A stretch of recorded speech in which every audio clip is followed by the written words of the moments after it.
Let's talk kingdom. He's the one you can lean on. He don't change, he stays the same. Won't find a better reason, no. So come tap in, just listen. And bring a friend, let's spread this vision.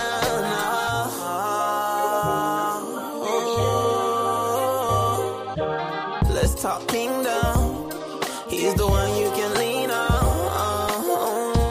He don't change, he stays the same. Won't find a better reason, no. So come tap in, just listen. And bring a friend, let's spread this vision.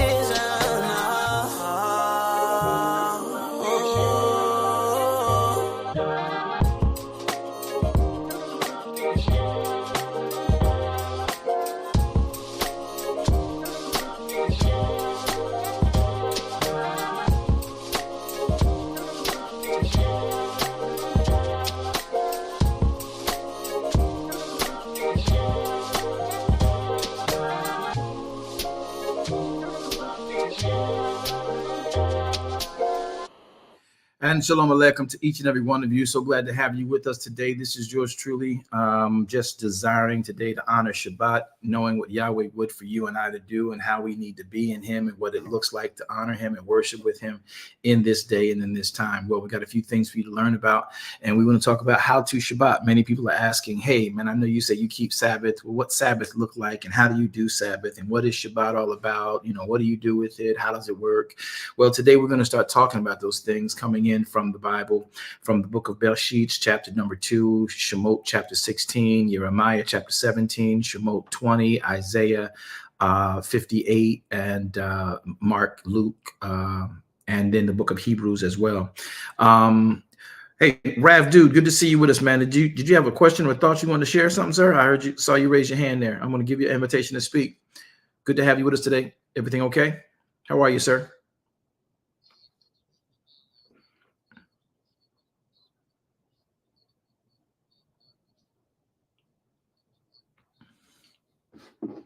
You wanted to share an anecdote about the word,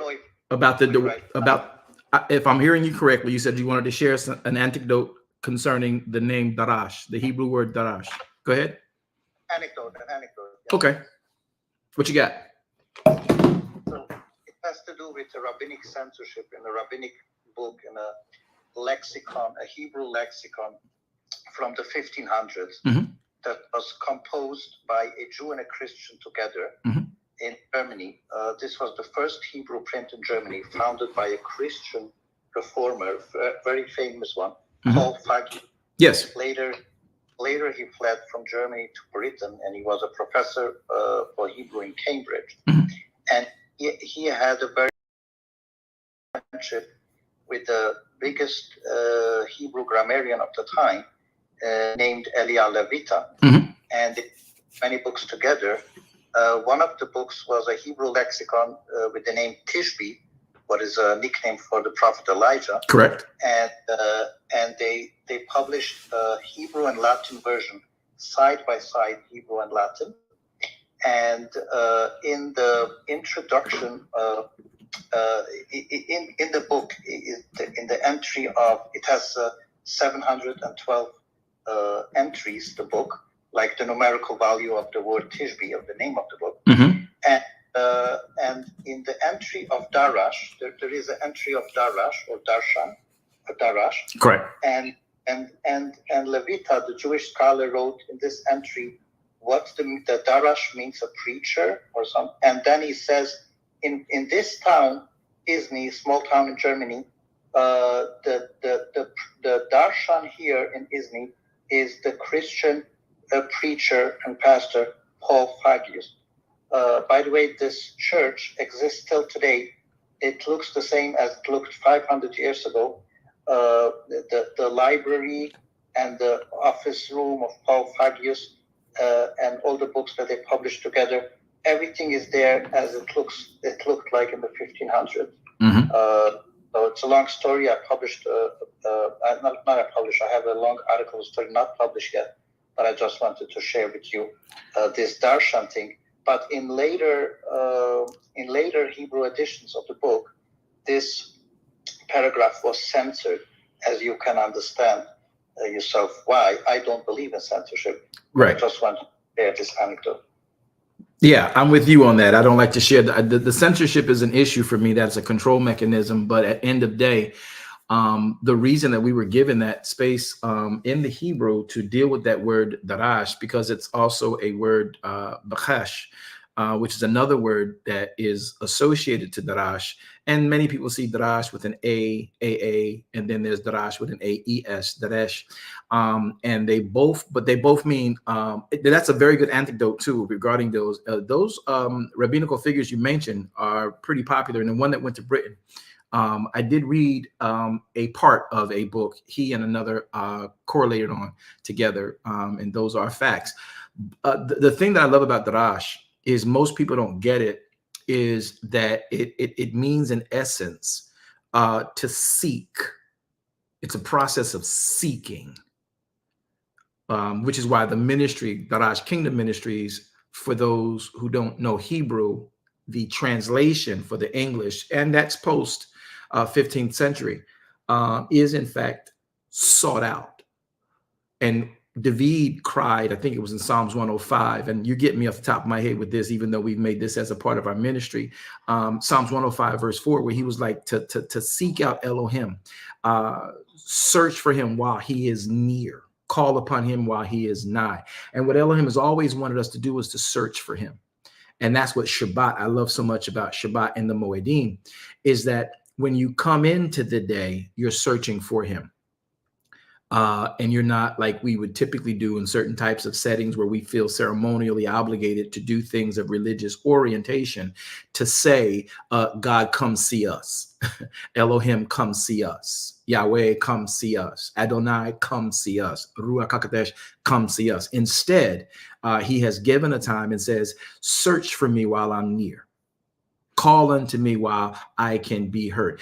Come find me. And that part for me, Brother Rav, dude, is a very important narrative to a greater way to really understand how much Elohim cares about us. King David also stated, he said, who are you, Elohim, that you, who is man, rather, that you are mindful of man?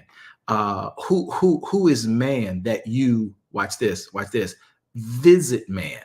And so for us, when he comes down into the earthen realm, you want to call him Yahweh Shammah, Yahweh Shalom, El Shaddai. When he comes down into the atmosphere to make himself available to us. And many people don't understand that Yahweh Shammah is he who sits on the circle of the earth. He sits high, he looks low. He is the God of Shemaim. He is the God of the heavens and the earth and all that therein dwell. However, what a more important piece is that when he's in the sense of Yahweh Shema, he is sitting high, looking low, aware of everything going on. You know, the God that says, you know, if I make my bed in hell, you're there. If I fly to the uttermost parts of the world, you're there. That Yahweh Shema is different than what we get when we start talking about Yahweh Shalom, when he comes down into the earthen realm, expecting and hoping them that say they love him and know him will keep the appointment with him. And that he wants us to search him out in those days. So when you get done, I get done 6 days of work in a week, we oftentimes don't realize that Elohim wants us to search him out once we're done the commandment for working 6 days in a week. Search me out so I can now tell you what to do in the rest of those 6 days.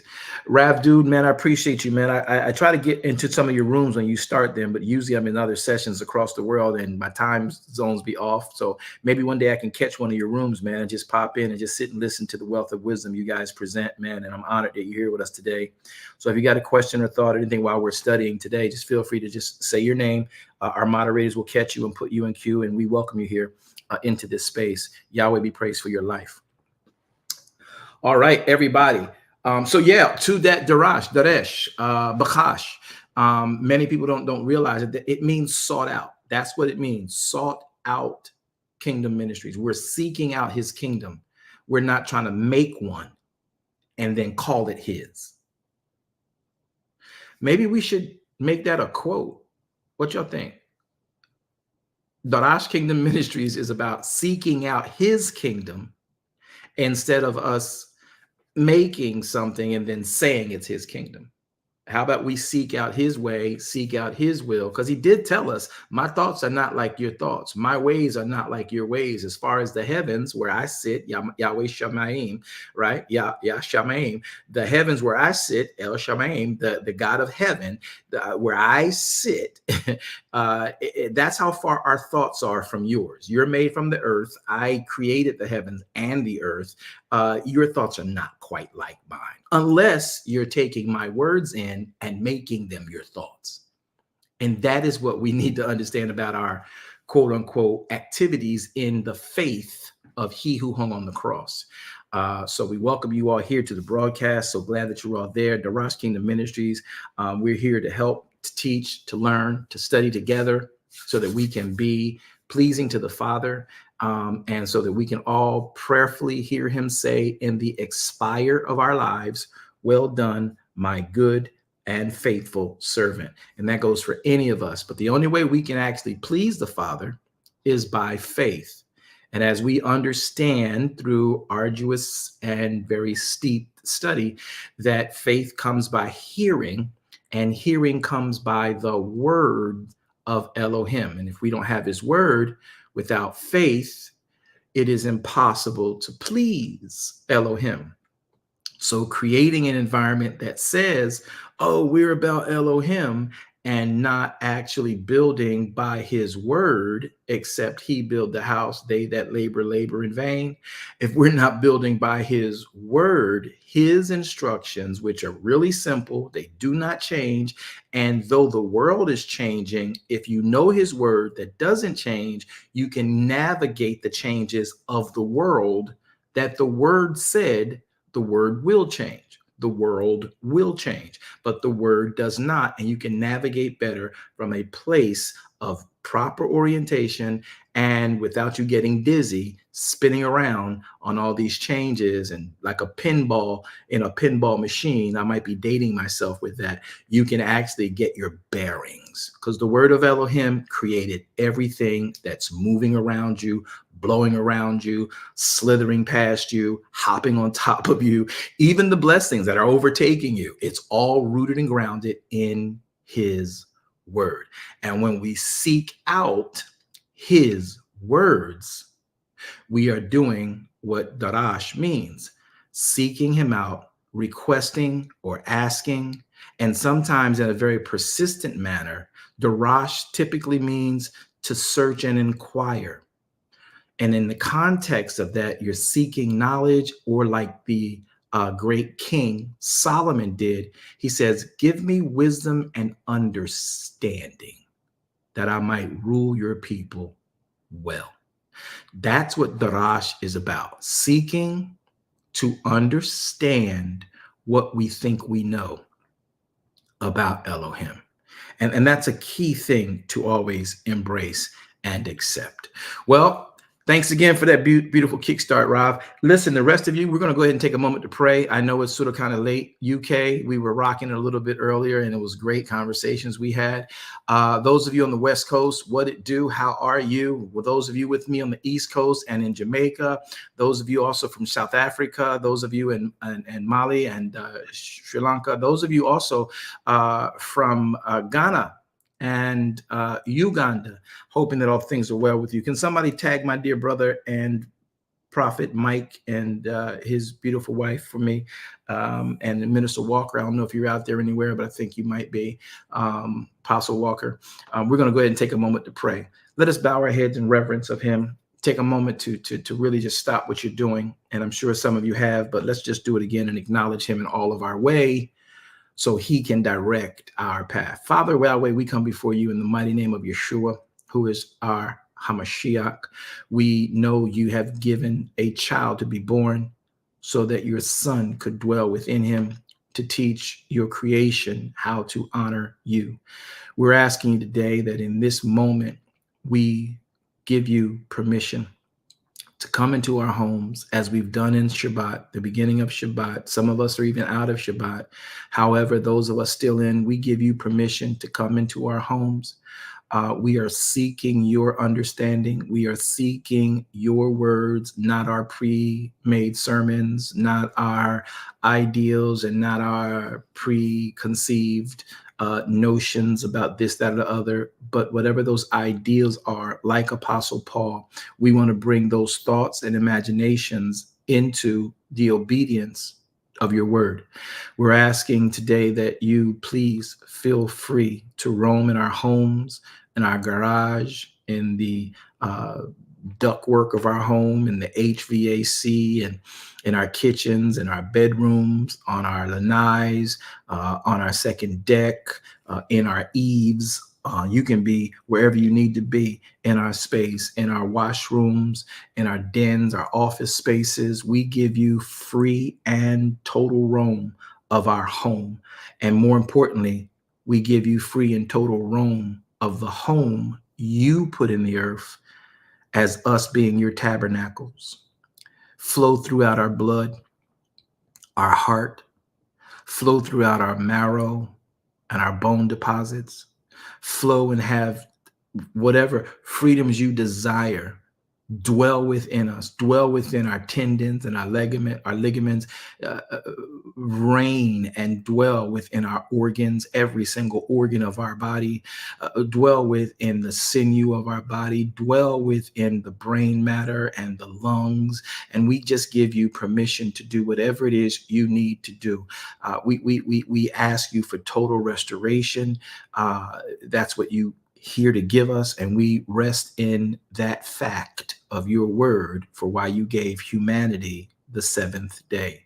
And so we're asking that you hear our confession that we believe what your instructions are for.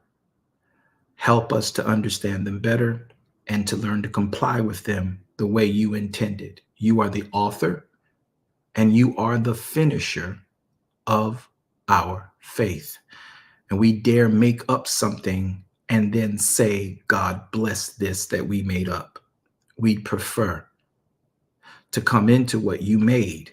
You made the seventh day after day 6, after you made humanity, for humanity to meet with you and discuss all things your plan today. Speak to us. We will hear you. Touch us. We will feel what you want us to feel. Show us, and we will see from your lenses of Torah what revelations we should be embracing.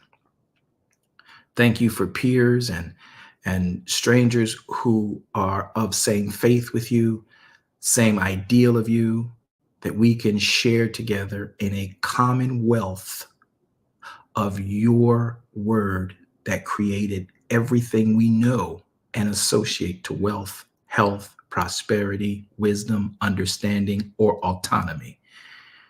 To you, Elohim, be glory and honor, dominion and might, both now and forever. In the precious, matchless, mighty name of Yeshua HaMashiach, we do pray and we do say, Amen. Well, I decreased that Yahweh our Elohim, Adonai our Elohim would increase. His word is everything for me. I hope it's the same for you. And I'm just chilling out in my den today. I was actually going to do broadcast from my couch, but I don't know. People get really funny. But I love being in Sabbath. I love being able to rest from work, not have to worry about clients, not have to worry about, no disrespect, parishioners, not having to worry about what needs to be done out in the world, because the world's going to take care of itself, whether I'm here or not. And people get sometimes caught up in saying, well, I'm responsible for this. I'm supposed to be a leader in the kingdom and I need to be doing this and I need to be doing that. No, you need to be doing what his word said. And if his word said you rest in the seventh day, then you rest in the seventh day. I got another question that popped up. I don't know, Tryon Pinkins, I think it is, on Facebook. If you guys are not on Facebook, you can join there. I'm going to put my Bible up on Facebook in a few moments so we can all study together. We'll also get the concordances so we get the definitions of anything we should stumble upon as we study, not preach today, his word. Today is not a preacher day. Today is everybody's study day. So we know what to proclaim as we go back into our 6 days of work under the guise and auspice of his edict that gives us life, gives us health, and gives us strength. All right. So one of the things we want to do and embrace are very clear and simple, but we do have a question from a Tyran Pinkins, and I hope you're still there. Tyran says, if you had the Ark of the Covenant in your house, what would you do with it?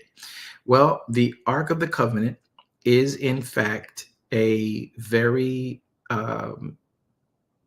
important object of external and earthen importance, symbolizing the person Yeshua HaMashiach. So the Ark of the Covenant for us today, I would think, Pinkins, I'm not sure if you're male or female, with all due respect. Hey, shalom. Right. I would say this, and I'm not being deep or trying to be smart. I love the question. But if I had the Ark of the Covenant, it would be where Yahweh said to put it, in the Holy of Holies. Now, we don't have the Holy of Holies. And the reason we don't have the Holy of Holies any longer as the Ark of the Covenant, I have actually made replica of the Ark of the Covenant, but I'm sure you're referencing if I had the actual Ark of the Covenant. Here's the mind blow. The Ark of the Covenant was made, and people don't like to talk about it this way. It was really a version of a coffin. The Ark of the Covenant, when you do an extensive study of it, is an item that if you look at how it was built, the particular woods, the particular style and type of gold, the way it was beaten by the artificers, you will understand that it was a demonstration of what we would look at as supernatural. Let me pause before you think I'm trying to be spiritually deep and into some mysticism. The Ark of the Covenant, from the actual rings that hold it to be carried by the staves that slid through the rings, carrying it somewhere, as far as how those would prop it up, how in fact the mercy seat, the cherubims, and the lidding to the Ark of the Covenant, the reverse engineer of this, knowing that shittim wood was hard as nails and difficult to penetrate, and then to have gold overlaid on it. The type of wood would reference the natural, but the overlay of the gold references the super on top of that natural. Now, the natural is hard and strong, but that gold added a layer of protection and what we like to call, but misunderstand,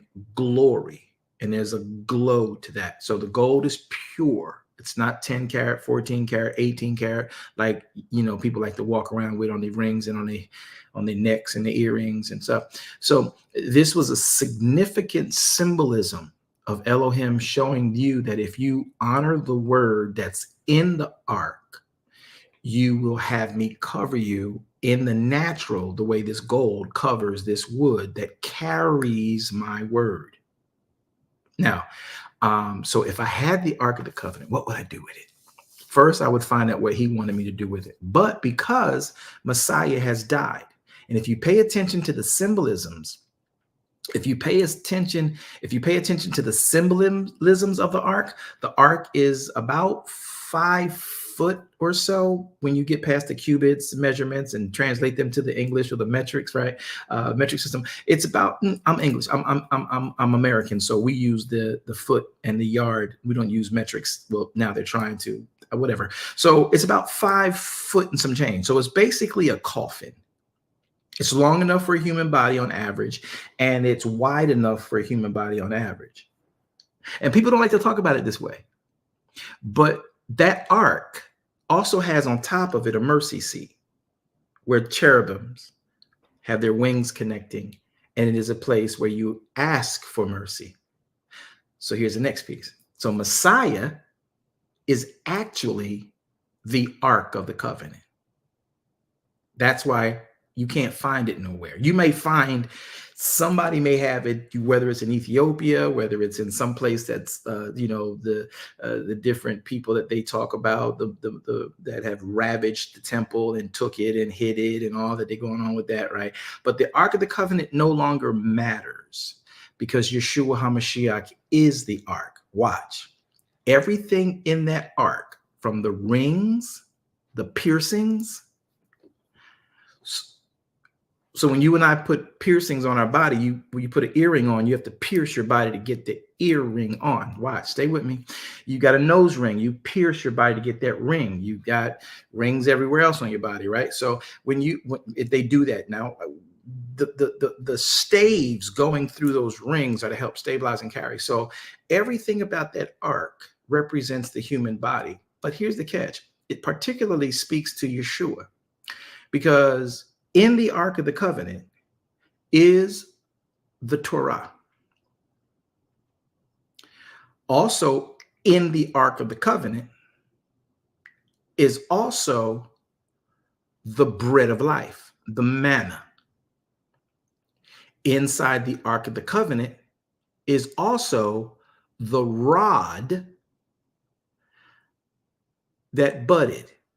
This rod is hundreds of years old, but yet in the moment, by Elohim's command, taken into the tabernacle, it was broken, and it was led into the tabernacle, and that day it sprouted almonds, edible almonds, and a blossom of almonds overnight on a dead piece of wood, referencing resurrection.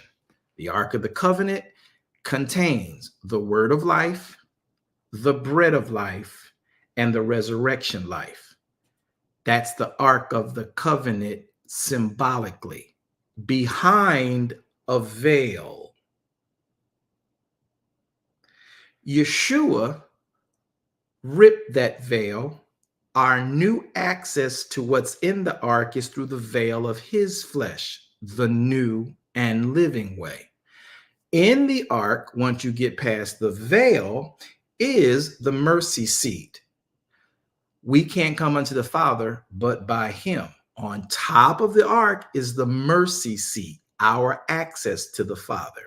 Then inside of the ark, once we get to the point where we can have it, no man can come unto the Father but by me. I will supply all your need, Yahweh says, according to my riches in glory, but by Yeshua HaMashiach. Paul tells us in Ephesians that we are in fact given access to the Father by Yeshua HaMashiach. So we can't come unto the Father any kind of way except through the knowledge of Yeshua, and Yeshua now is both mediator between Elohim and man. So that mercy seat on top of the ark is that mediation piece. Now, this is where I love the ark conversation, but y'all, I get excited about this stuff. So y'all got to let me calm down for a second. Now, if you look at the ark itself, we got the mercy seat. We talked about the staves and the piercings. Did they pierce him in his side? Those staves on the outside talk about the piercings of staves. What did they pierce him with? They pierced him with a stave that had a blade on the end of it. I'm going to leave that right there for y'all. Let your minds go. So now when you pay attention to the rest of the ark, that coffin, inside that coffin is the word of life. Yeshua HaMashiach, unto us a child was born, unto us the son of Elohim, the word of Elohim, the word that gave life is. So now when you walk into the Ark of the Covenant, you have the word of Elohim in that ark, the word of life in that ark. Then you have the bread of life. He told y'all, I'm the bread. He told them at the meal of Pesach, before I leave this earth and not have another meal with y'all again, go to Matthew 26. He tells them in Matthew 26, I got to eat this meal with you guys because I need you to understand what the blood, the wine is, and I need you to understand what this bread is. You know about the bitter herbs because you did the Haggadah every time you did Pesach. You know about the lamb because you have to eat that. And I told you before I left here, except you eat my blood and drink my blood and eat my flesh. So you know what the lamb is. You know what the bitter herbs are. And you do know about the feast or the yeastless bread, the unleavened bread, the matzah bread, not matzah cracker. The unleavened bread was not a cracker.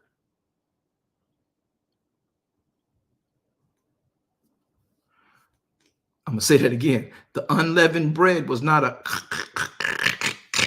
cracker. Because if that's the case, if you try to carry a cracker in your book bag while you leave in Egypt with gold on your other book bag and all the movement you got to do and all the adjustment you got to do, that by the time you open that bag to eat that bread, you'll be eating crumbs.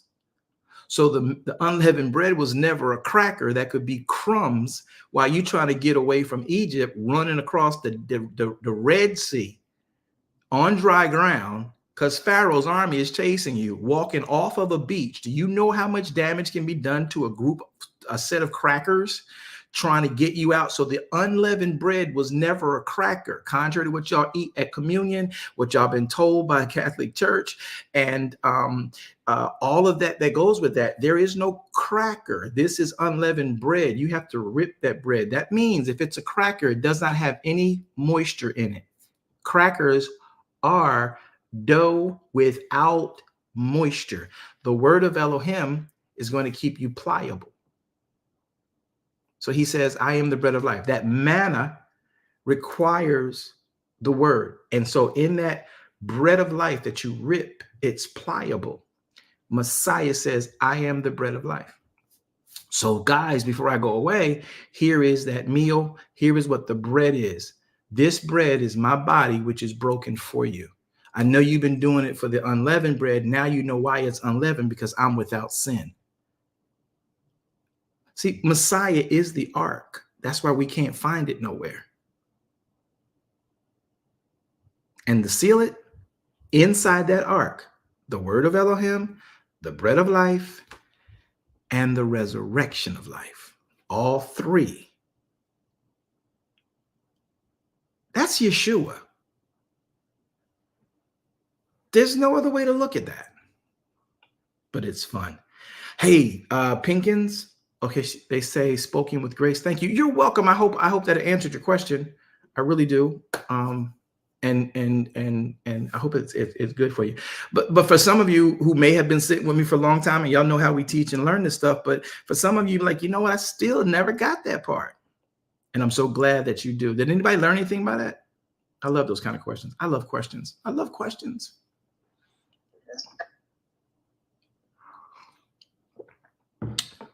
Cool beans. All right. Maybe our dear guest has gone. All right. So this is two great questions and two great statements to start off our programming today. I was sitting here, going over some things in my head while I was taking my sabbatical.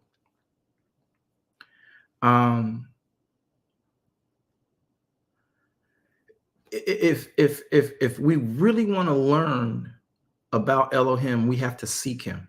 And that's why we do Darash Kingdom Ministries.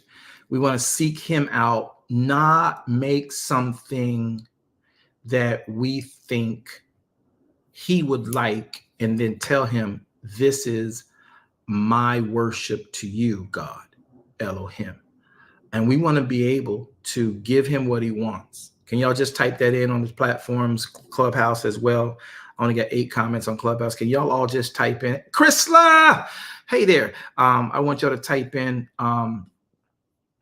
just give Elohim what he wants. Give Elohim what he wants. Just everybody just type it in. I don't care who you are. I'm gonna do it too because I'm gonna make sure we let the world know. Give Elohim what he wants. That's what we got to be able to do. We got to give Elohim what he wants. And until we do that, we can't take him what we have made. We have to make what he wants from what he gave.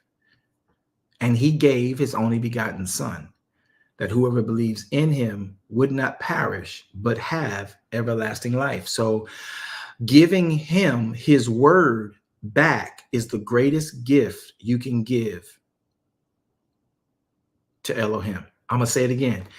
Giving Elohim his word back to him is the greatest gift you can give Elohim.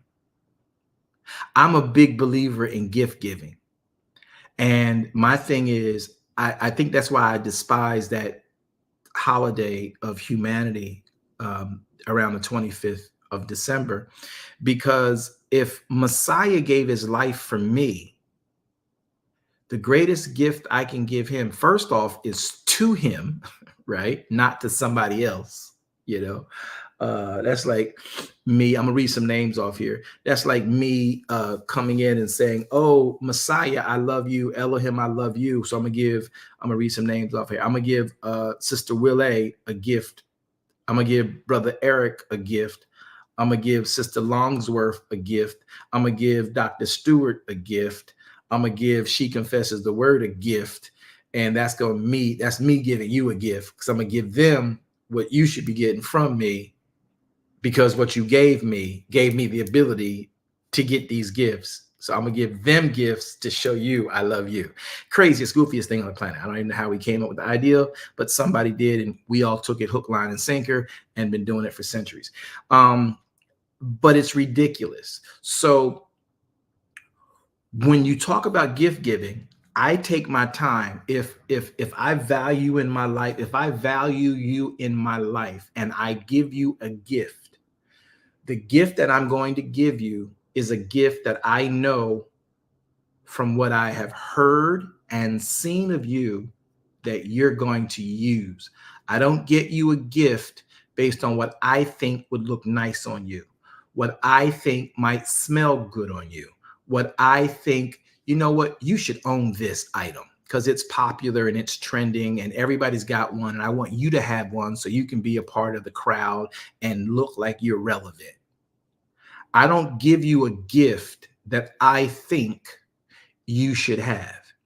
If you get a gift from me, you will be using that gift day one, because the gift I give you is a gift I have researched out in conversations with you, in intimate times with you, that you have said, I wish I had this. I wish I could do this. I wish I could be this. Or, you know what, I'm trying to get this. I ain't got there yet, but when I do, I'm going to get me one and I'm going to do this. So that gift I'm going to give you, when you get it, you'll be like, oh, how did you know? Because I heard you and I listened to you. I paid attention to you when you spoke in our times of interaction and intimacy.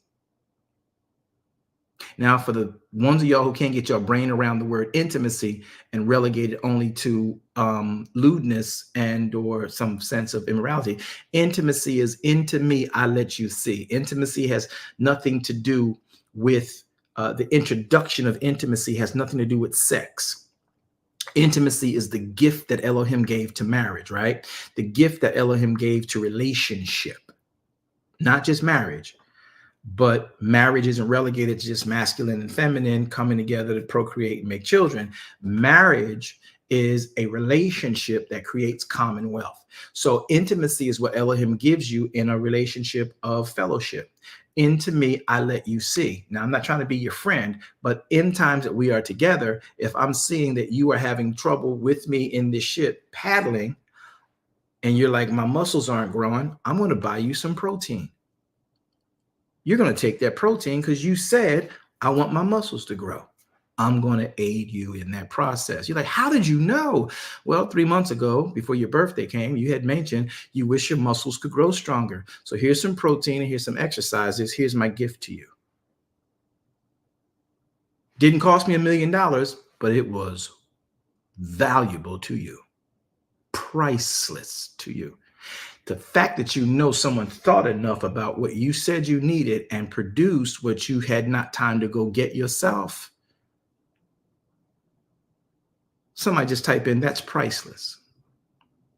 So when you, in fact, understand what intimacy means, it means into me, I allow you to see. So if I allow you to see into me, and then you come back with something that you saw in somebody else to give me, you disrespect me. You don't care about me. And now I got to look at you crooked and sideways, because now I'm thinking you're trying to manipulate me. Why are you really hanging around me? Because I ain't never told you I wanted a pink piggy bank with pigtails. The heck you buy? Well, this is popular right now. Everybody got the pink piggyback with pigtails, so I got you one because it was on sale too. I synced it on the clearance rack, and I was going through, and Amazon shot it on my desk and say, if you do it today and put this code in, you can get it for $16.99 rather than the $87 it regularly sells for in our marketplace. And you thought I would want a pink piggyback with pigtails. You thought I would want that. That's what you thought. Okay. Forget I just told you that, I'm having a problem getting medications for someone that I love. Forget the fact that I told you I'm studying to become this in this arena, and I wish I had these tools to help me get that done easier. Or you didn't pay attention to those. You didn't pay attention to that when I was telling you intimately about my life. Not that I was asking you to buy it or trying to throw something at you. Hint, hint. No, I mean, we were talking and you're like, hey, what you doing? I'm sitting here, man. I'm stuck trying to get through this course and I can't get that course, man, because, well, why was the problem? Yeah, I got to get this software, but daggone, I can't get it. I ain't got time because I got to keep working. I got to pay bills. So I can't afford the software. So I got to just keep tinkering out until I get it. It's just going to take more time, be more arduous and be more time consuming, but I'll eventually get around to it. Now, if you pick that up and you're like, maybe I can help, or maybe I can bring people together around your birthday and maybe we can help get that for you. And you ain't going to tell me that. And see, so when I give you a gift, I'm thinking what makes your world work better. So when we give a gift to the Father, it is not a matter, the greatest gift you can give to the Father is to give him back his word. So when you come into Sabbath, his word said, seek me while I'm near. Well, in the Sabbath, Elohim is in the earth, not as Yahweh Shema, but as Yahweh Shalom, to sit with you. Like he would sit with Adam and Ishai when he made the Garden of Eden and gave man a job to till that ground. And then told that man, meet me every seventh day in this space so I can tell you what to do for your next 6 days. And sometimes I'll break down where you messed up and made a misperceive something in the previous 6 days. And then you can use that and build on that. So every seventh day, I'm telling you, come meet me. So when you go back to him on that seventh day, greatest gift you can give him. And now that I'm older and grandchildren, I realize that the greatest gift I get from my children who are now having children is that they remember what I taught them. And they come back and say, yeah, Dad, you taught me this and this, that, and the other. You said this and I'm doing that now. And it's like the greatest. They might not even say, hey, Dad, I'm doing this. But in the conversation we're having, and I know what I purposefully instilled in them, and they're actually saying, well, I did this, and this. I say, oh, yeah, cool. You remember that? Yeah, I do actually. So now, and they don't even know that they just blessed my soul because they just kept going about the next part of the conversation. I'm like, that's the greatest gift. Here you come back and say you're using what I taught you. And it's successful for you. See, that's what Sabbath is really all about. That's what giving Elohim you. People are like, oh, I want to give God my glory. I give glory to God. Hallelujah. Well, it's funny. It's a great thing to give glory to Elohim and to present your body a living sacrifice. That's what he wants. But to understand that the gift I give him, I want to give him this. I want to give him a church. I want to get a ministry and I want to dedicate it to God. I want to get a church and I want Apostle come pray over my church so I can dedicate this church to God. He don't want that. He wants to build your church. You building it And me dedicating it and you dedicating it to him is not a gift to him. It's an insult to him. Except he build the church.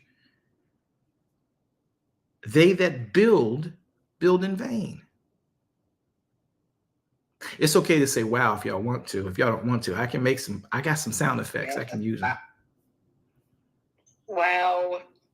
Wow. Whoa! Whoa! Yeah, it's real stuff. So these are the things we need to pay attention to and lock ourselves on. So that's why coming into Sabbath and giving him you, honoring his words, is the greatest gift you can give to the Father who's creating life for you in the world you're in. Now, if you're not conscious that returning a completed instruction to the teacher is the greatest compliment to the teacher and greatest benefit to you, then you're going to go do what you want to do. Now, I'm not saying, that every school is for you, but in the school that benefits you and proves its benefit for you, your greatest thing you can do at that school is to return that homework as instructed. It's a gift. That's it. She confesses the word. The greatest gift you can give to the Father, who is Yahweh, is to give him his word back. Now, that's what Sabbath helps us to accomplish. That's what Shabbat helps us to accomplish. When you come into the Sabbath, he says, don't come in speaking your own words. Don't come in trying to find your own pleasures. You know what? Let's just go to the word so the word can tell you and you don't think I'm the one making it up. Would you all do me a favor? We're going to go to a few passages of the writ, but would you read them out loud? Because if you don't read it out loud, it doesn't change your mind about what you thought you knew. It doesn't add value to your mind, to what you're wanting to make full. So these are his words, not mine. I know I'm technically what y'all call a preacher, but you don't listen to nothing I tell you anyway. You only listen to what you say. So what we want you to do is operate the way Elohim made you. And when you recite his words, now you can say, God spoke to me. Because the only God in many of your lives is you. Now, the problem is, it's an error, but the psychology of it is dynamic. You can listen to somebody talk to you all day long about a principle until you start to repeat that principle. And from the repeating of that principle, it now etches in your mind a concept you want to pursue. And then you actively pursue what you said. You don't pursue what I say. You don't pursue what your teacher says until you do the homework and find yourself reciting the answers to the questions, reciting the solutions to the equations, reciting the work to get the job done. Until you say it, you don't do it. You don't remember it because it's just a passing phase, a passing word. So today, I want you to take opportunity while we read the writ, not repeating me, but repeat the writ in your life for the benefit of your life. Well, look at some of the things here and put them on the screen for those of you viewing with us online. We're going to teach you how to Sabbath. Everybody's wanting to know, how do you Sabbath? You always talk about Sabbath keeping and God being in the Sabbath and all of this. What that mean? How do you keep Sabbath, Mr. Apostle Man? All right, well, here we go. In keeping of the Sabbath, Jeremiah should come under Exodus, but it's there. In keeping of the Sabbath, you got these 5 or 2, 4, 6, 8 verses that will help you and I understand how Sabbath keeping is done. First, we're going to give you the history of it. So we're going to go to the book of Genesis, chapter and number Genesis chapter 2, verse number 1. Let's see what the writ says. This is what the Torah says about how you Sabbath and what Sabbath is. Let's understand it in context, put it together so we can work it and worm together in this word. Look at this first passage, Genesis chapter 2. I put it on the screen for you. Genesis chapter 2, verse number 1. Look at this. Thus the heavens and the earth were finished, and all the host of the heavens and the earth. Verse 2. And on day 7, Elohim ended his work which Elohim had made. And Elohim rested on day 7 from all of his work which he had made. Are y'all repeating it? Are y'all reciting it? Are y'all repeating it? Verse 3. Elohim blessed, he baruched the 7th day, and Elohim sanctified the 7th day. Because that in the 7th day, he rested from all of his work that Elohim created and made. So when we look at what Elohim wants done, he wants you to remember that day 7 is very important. Look to the right-hand side of your screen, and I'm going to take verse 3 and show you the significance and grace of verse 3. Elohim, God, baruched. He blessed. That word blessed is the word baruch, right? We say baruch, baruch, but it is the word baruch. And it means in the 7th day, verse 3, Elohim baruched. He kneels down by implication to bless. Now, the word baruch means for the human to kneel down by implication to bless Elohim, meaning giving an act of adoration, or it also means Elohim will bow down, kneel down to bless man as to benefit man. So also by the euphemism, it could mean curse, right? Because there's a flip side to that coin, right?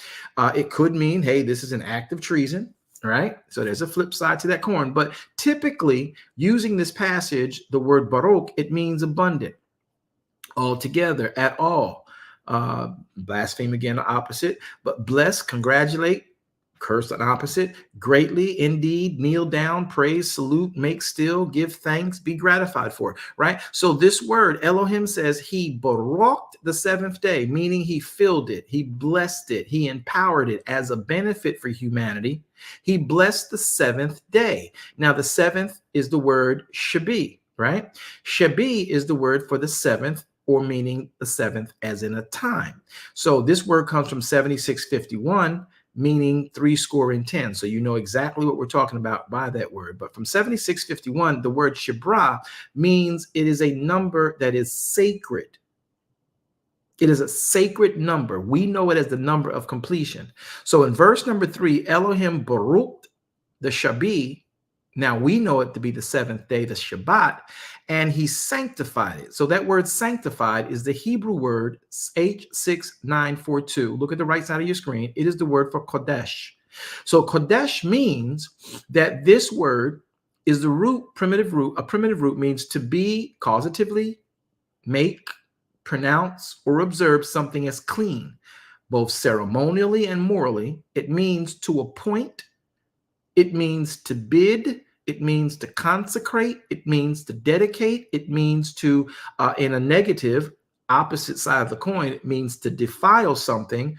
But on the other side of the coin that we will reference is to make something hallowed, or to be kept, or keep something holy, or keep it holier and make it a holy place. It means to keep, to prepare, to proclaim, to purify, to sanctify, to be sanctified in, to sanctify oneself, to be whole. So verse number 3, look at it. Elohim baruched the 7th day.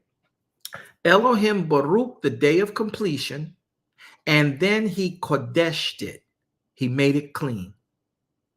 He began to appoint things for you in that day. You can't get those things that Yahweh has appointed for you and dedicated to you unless you come into that day.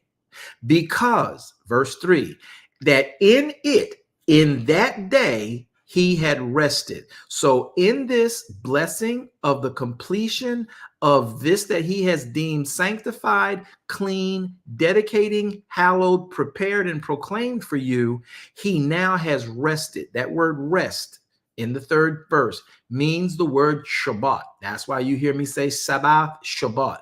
It means when he has rested in that day, he has blessed, 7th completed, and cleaned and made morally right for you to proclaim and bid things and consecrate things and have things appointed to you. He says, in that day, he Shabbat. He took repose. He desisted from exertion, right? He calls you to cease from work, but then he celebrates you, causing you or making you to fail from physical exertions. And when you keep Shabbat, he will keep you from lacking. He suffers you to lack desire for work, right? But he will also cause you to rest, be still, take you away from work, take you away from stress, so that you can enjoy the Baruching and the Kodeshing that he has just for you. You can't get the Baruch, you can't get the Kodesh unless you come into that day. All right, so that's one thing we want to learn. I hope that that made some sense to you guys.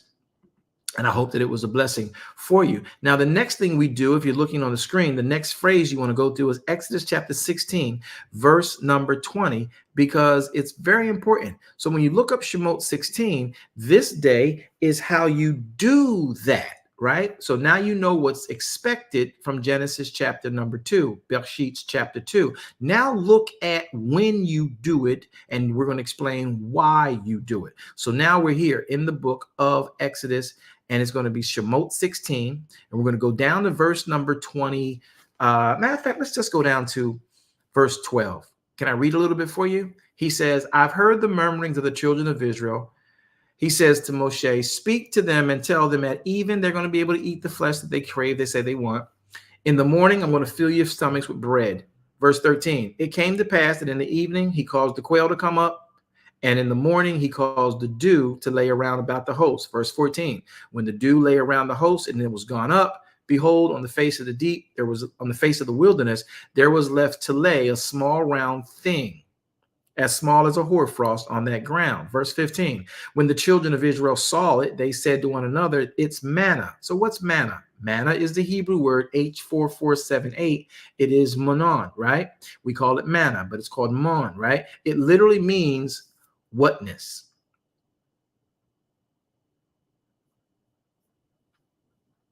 It literally means whatness.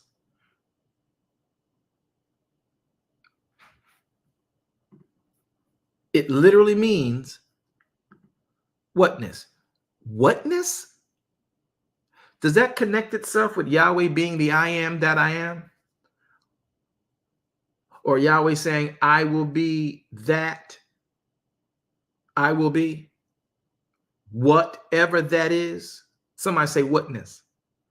So you said you needed, watch, look at the story, because y'all got deep with this in Christendom. Y'all got real deep with this in Christendom. You believed and thought that, you know, manna, when they said we want bread. If you read the story in chapter 16, I'm going to take you down deeper, but I can't take too much time in the beginning of this chapter because I want to get to verses 27 through 30. But I want to give you a context of how you Sabbath, and then I'm explaining to you what happens in Sabbath. So Israel is complaining about not having bread because he has brought them out of Egypt.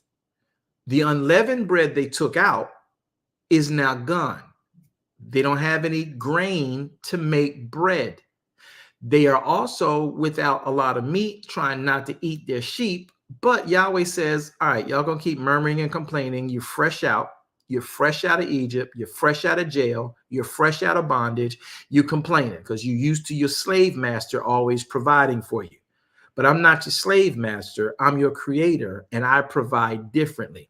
So since you're complaining and this is new to you, Moshe, Aaron, go tell them I heard their complaints. I'm going to give them bread. I'm going to give them meat that they're craving. So the quail came. We know how the meat got there. But they didn't have any grain. And when you get to this verse number 15, you find out that they're now getting dew on the ground. And when the dew rises off the ground, it left this thing as small as a hoarfrost, right? Just a piece of grain, all right? It looked like a piece of grain, but it's not really a piece of grain. And they're looking at it like, what is this? And Elohim says, call it whatness, meaning that you don't have grain to make bread the way you know bread. I can make a way out of no way.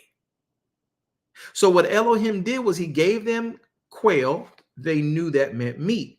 He gives them this hoarfrost, this dew, that when the dew in the morning lifted, there was this, what we call coriander seed. And they were able to grind it up. But he said, call it whatness. That's what manna is.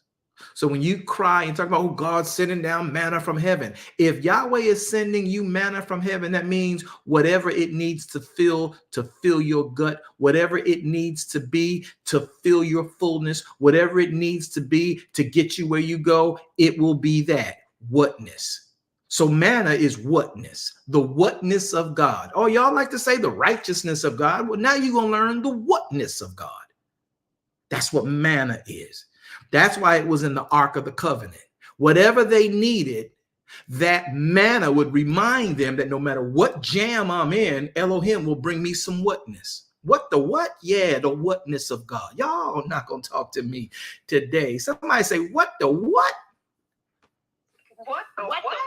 What the what? Y'all gonna learn today. Look. So he tells them in verse 15, look at what it says. Look at the writ.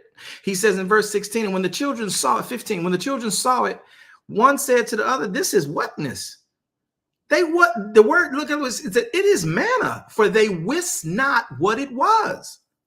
They didn't know it was bread. Y'all been preaching this to church folk, talking about, oh, God sent them bread. He sent them manna, and they knew what it was. They did not know what it was. Look at the writ. They like, what is this? Verse 15, the children of Israel saw it. They saw the quail last night. So they plucking the birds. They put them in the pot. They boiling the birds. They got the quail. But this, what is this? What's this on it? What's this white stuff on the ground? They did not know what it was. Y'all been acting like y'all knew it was bread. They knew it was bread the whole time. They said, what is this manna? Verse 15, look. And when the children of Israel saw it, they said one to another, it's manna. They didn't know what manna was. They was like, this is whatness. What the what? For they wist not. Now look at the word wist. Look at the word wist. The word wist in the Hebrew is yada. It is the word that means to know. Figuratively, literally, euphemistically, inferentially, by observation, by care for something, recognition of something, causatively, the instructions, the designation, the punishment, as follows. They acknowledged it. They needed advice to be aware or be unaware. So the word wist means they were unaware of what it was.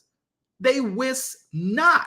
They had not proper observation. They did not have an acquaintance. They did not have advice on what this was. They wist not what it was. And Moshe said to them, since you don't know what it is whatness. It will be whatever we want it to be. But since y'all complained about bread and meat, you know the quail is meat.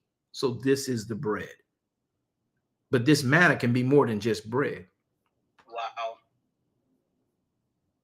Amen. Oh, that's powerful.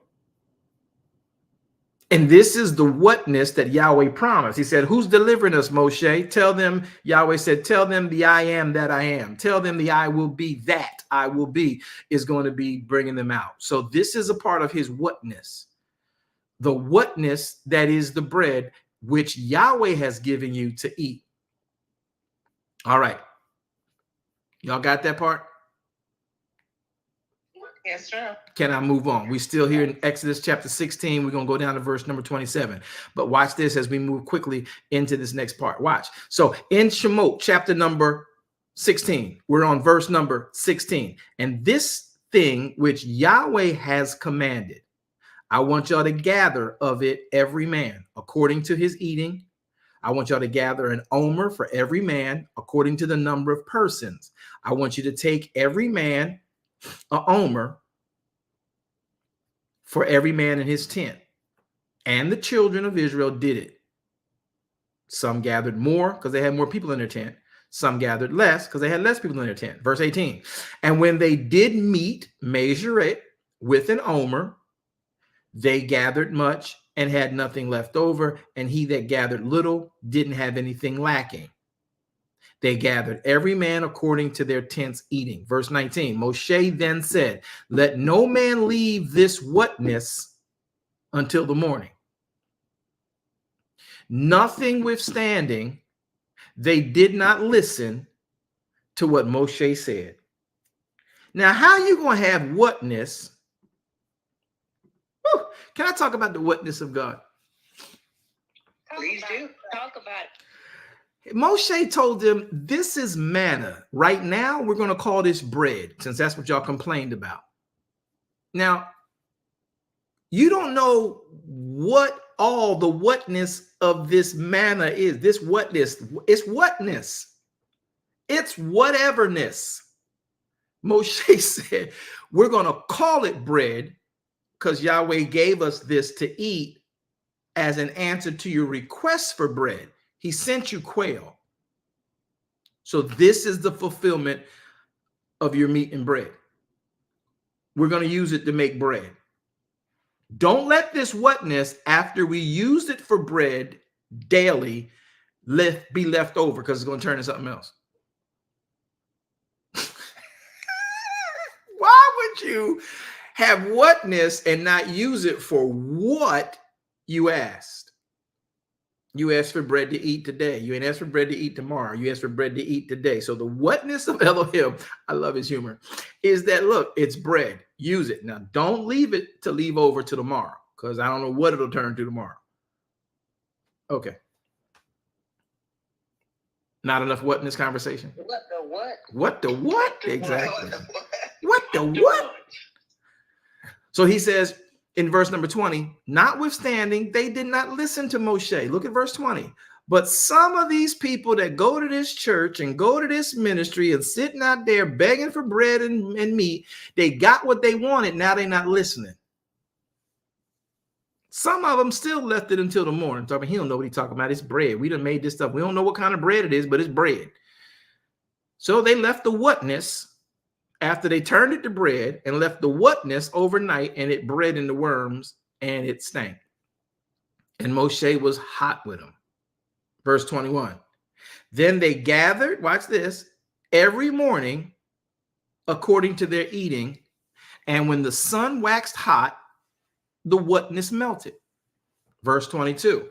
It came to pass that on day 6, they would gather twice as much bread, 2 omers for one man. And all the rulers of the congregation came and told Moshe, hey, Moshe, there's like double out there, man. Moshe said, listen, somebody shout Sabbath. Sabbath. Moshe said, listen. Sabbath. He said, this is that which Yahweh has said. Okay. Tomorrow is the Sabbath. It is the rest. We repose from doing work on the Shabbat because it's the holy Sabbath unto Yahweh. So, verse 23, look at it. Bake that which you will bake today. Boil, seethe that which you will seethe today. And that which remains, yeah, y'all steamed dumplings. Jamaicans, y'all thought y'all came up with steamed dumplings. Y'all didn't come up with steamed dumplings. They did that way back. That was funny. Listen, they did that. Verse 23, they mad at me. My bad, y'all. My bad. You know, let me apologize to Jamaica. All right, Jamaica, I'm sorry. I'm sorry. My bad. But y'all did think y'all own steamed dumplings. But anyway, I'm just telling y'all, they was steaming dumplings way back when. Okay, and they was using manna to do it. Okay, let me go back to the word. They didn't like my joke. All right, so verse 23. And he said, look at it, because that's what seething means. It means to boil and then steam it. Okay, look. So it says, so seethe that which you will seethe, and that which remains over from what you cooked, baked, lay it up this time to be kept until the morning, because day 7 is different than days 1 through 6. So on day 6, We're going to give you enough bread for day 7 because day 7, Yahweh don't want you working. Verse 24. So they laid it up until the morning. Moshe bade them, and it did not stink. Neither was there worms in there either. Verse 25. Now Moshe said, eat that which I told you to lay up today, for today is the Sabbath unto Yahweh. Today you're not going to find anything in the fields. Verse 26. 6 days you are to gather it, but on day 7, which is the Sabbath, in that day you're not going to find manna, whatness on the ground. Verse 27. So it came to pass. Some knuckleheads still went out there on day 7 to gather, and they didn't find anything. Moshe then said, Yahweh said unto Moshe, he says, how long do you people refuse to keep my instructions, my mitzvah, my commandments, my Torah? Verse 29, see that for Yahweh has given you on the Sabbath, he has given you, pardon me, verse 29, Yahweh has given you the Sabbath. It's a gift. Somebody say Sabbath is a gift. Sabbath is a gift. Sabbath is a gift. Sabbath is a gift. Sabbath is a gift. He says, Yahweh has given you the Sabbath. Therefore, he gives you on day 6 the bread of 2 days. So abide ye every man in his place. Let no man go out of his place on day 7. So the people rested. That word rested is the word Shabbat. The people, verse 30, the people, so the people Shabbat. They reposed, they desisted from exertion. They rid themselves of work. They rested. They made themselves to be still.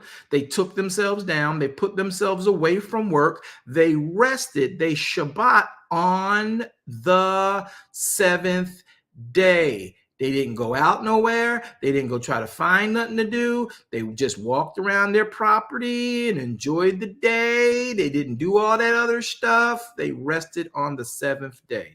They ain't go to the temple. They ain't go to church on the 7th day.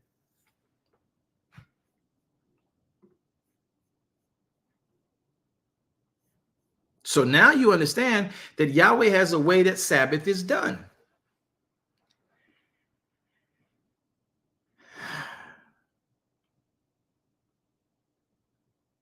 And you don't go to church on the 7th day. As a Sabbath keeper, you don't go to the building and call that worship. It's actually, and many didn't know it, so I'm not coming for nobody. I'm just telling y'all what the instructions say. I know what you have made it said, but the instructions say Yahweh got mad, told Moshe he was upset because they would not obey what he said. And what he said was, what he had said was, don't leave your homes. Don't go out of your place on day 7.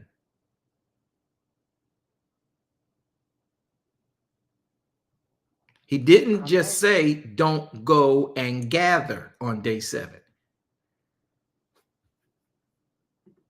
He didn't just say, verse 29, don't go out and gather on day 7.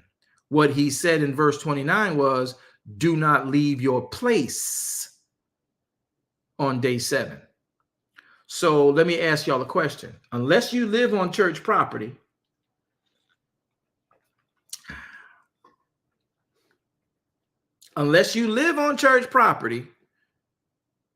if your place is not on church property, you don't leave your place to go to the church. If your deed and the land that you own does not have a church sitting on your deed, your lease contract, your rental agreement, you don't leave the place of your agreement. You don't leave the place of your deed. Does not mean you stay in your house in one room and sit there and stare at the wall. That's not what it means. If you have a rental agreement to a complex, if you have a lease agreement to a complex, if you have a deed for property you own and are residing on, and it is 25 acres, you can travel and walk and talk and get on your Huffy, your bike, your scooter, and just travel your whole property, all 25 acres on the Sabbath. Just don't leave your property on day 7. That's what it's saying. And if ain't no church on your property, you ain't got no business at a church on day 7. I didn't say don't go to church. I said you have no business on one. So they did not, in this passage, leave their homes to go to the tabernacle. Verse 29, part B. I'll read the whole thing rather. See, Yahweh has given you the Sabbath. Therefore, he has given you on day 6 enough bread for 2 days. So abide ye every man in his place. Let no man go out of his place on day 7. So the people rested, did not go out of their place on day 7.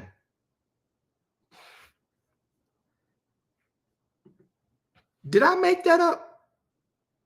Is that only on my Bible, the one y'all read? Is my Bible the only Bible that read that? No, sir. Nope. Mine reads that. It's there. That's what it says.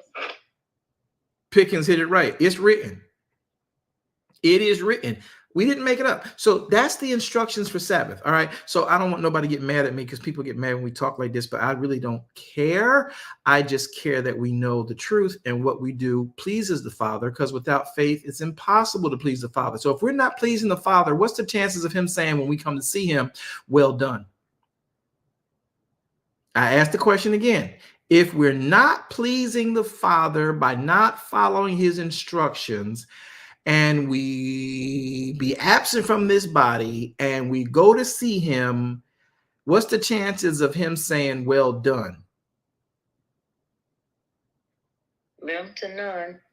Nil.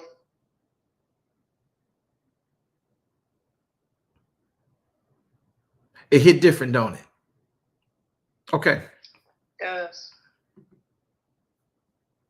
And I know we be having a good time and Sabbath worship and church and going to church and enjoying and praising him in the Sabbath day because we Sabbath keepers. But if he says stay your butt home, I'm sorry, excuse me. The ghetto in me came out because I be trying to talk and y'all got to forgive me because it come out sometime.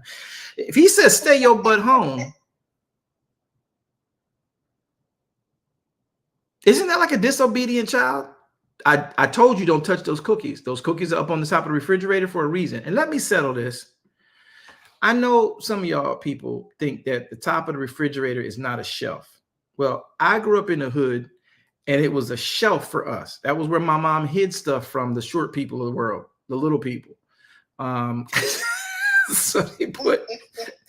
You mean the top of the refrigerator is not a shelf? The top of the refrigerator, Elder Rogers, is technically not supposed to be a shelf. But I was... I'm trying to figure it out. That's the etiquette. That's where you put your good stuff. That's where you hide the good stuff from the little people. It's a shelf for me. Yeah. It's a shelf for me. Yeah.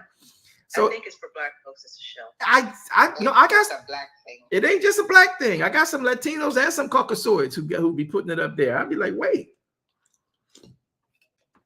So the point is, if mom said don't touch them cookies, She didn't say don't touch them cookies today. She said don't touch them cookies till I say. So if I don't touch the cookies today, but tomorrow I think time played out and I go ahead and get them, and she come home and says, what you doing in the cookies? And I say, well, you told me yesterday don't eat the cookies. I said, what did I say? She said, you said don't get them cookies. That's what I said. Well, that was yesterday. Oh, you thought that expired? Because, and see, that's you were being slick. You know, that was perpetual. That was a perpetual. Yeah, until I say so, don't bother it. Leave them cookies alone. So they put them on the top shelf of the refrigerator. They put them on the top of the refrigerator, because the short people, we're not supposed to be able to see it there. So this is what it is with Yahweh. He's like, look, don't go out your place on the seventh day. I like what he did because he said, he didn't just say, he said, look at verse 29.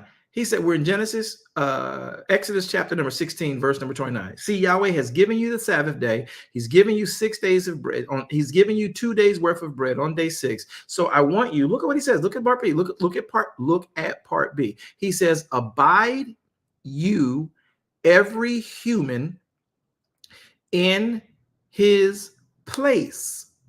Let no man go out of his place on day 7. So the word place here,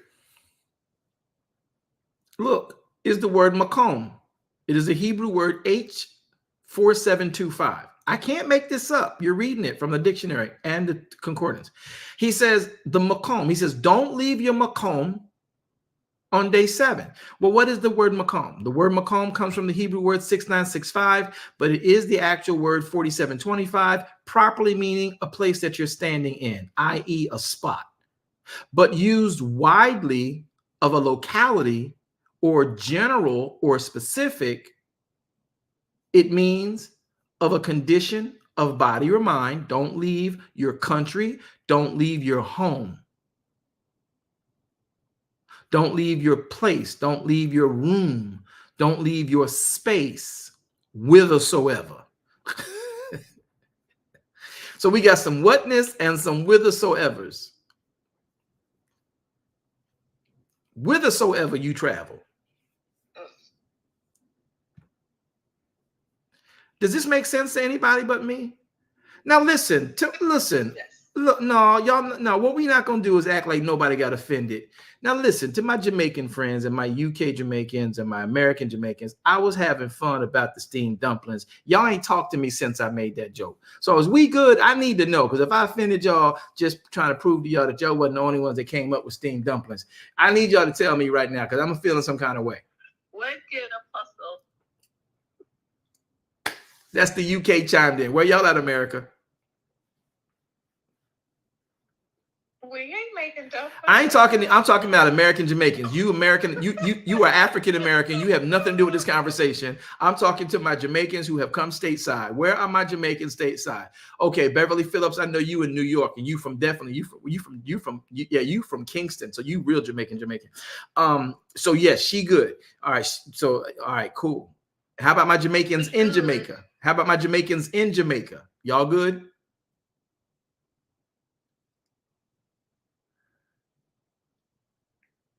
Okay, all right. Y'all say we good. All right, cool. What about us who want to go to Jamaica? See, this is why I don't let you talk. That's the exact reason I don't want you talking on my platform.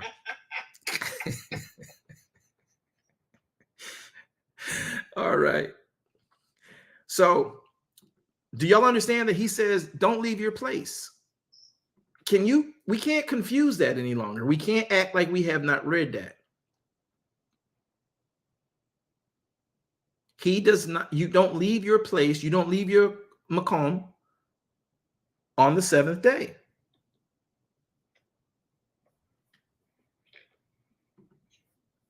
All right, let's get on to how you do Sabbath. How do we keep Sabbath? Now you learned that in Shemot chapter 16. Let's now go to, I want to skip over Jeremiah because it should be under Exodus. But you know what? It applies to I'm gonna do it. I'm gonna do it. Jeremiah 17. We're gonna do Jeremiah 17. So let's go to Jeremiah 17. This is a prophet of Elohim, and I want y'all to understand who that prophet is. Jeremiah chapter number 17. Apostle, can we start at 19? Because that make it real good. Can you and Elder Rogers, can y'all keep your mouth quiet? Study to be quiet. Yeah, study to be quiet, please. Thank you very much. Yes, sir. Thank you.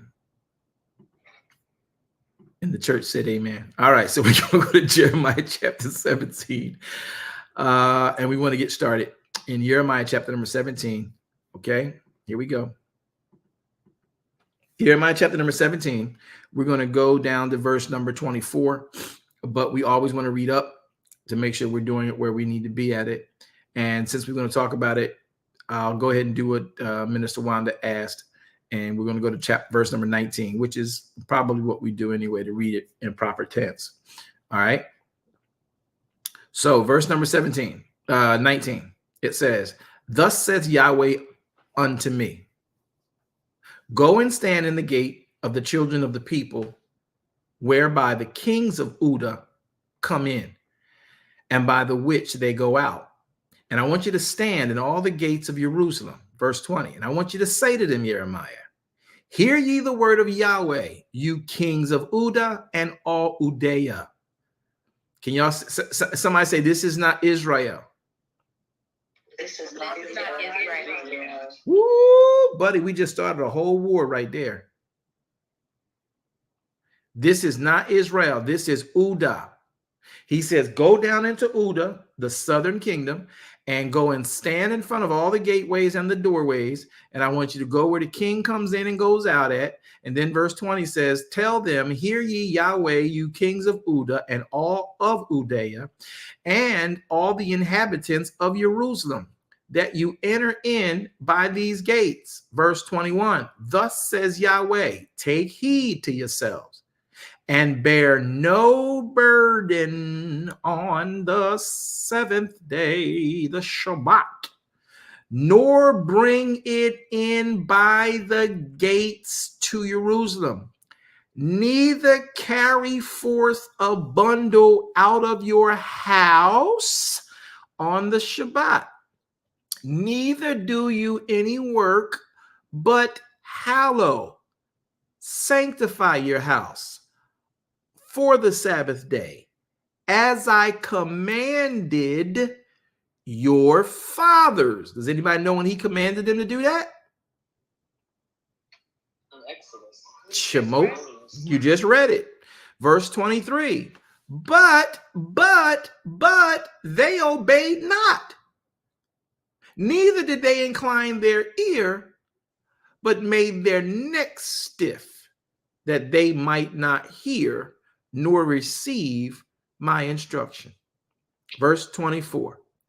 And it shall come to pass, if you hearken diligently unto me, says Yahweh, to bring in no burden through the gates of the city on the Sabbath day, but hallow the Sabbath day, Kodesh the Sabbath day, to do no work therein. Then shall there enter into the gates of this city kings and princesses, sitting upon the throne of David, riding in chariots and on horses, they and their princesses, the men of Uda and the inhabitants of Jerusalem, and this city shall remain forever.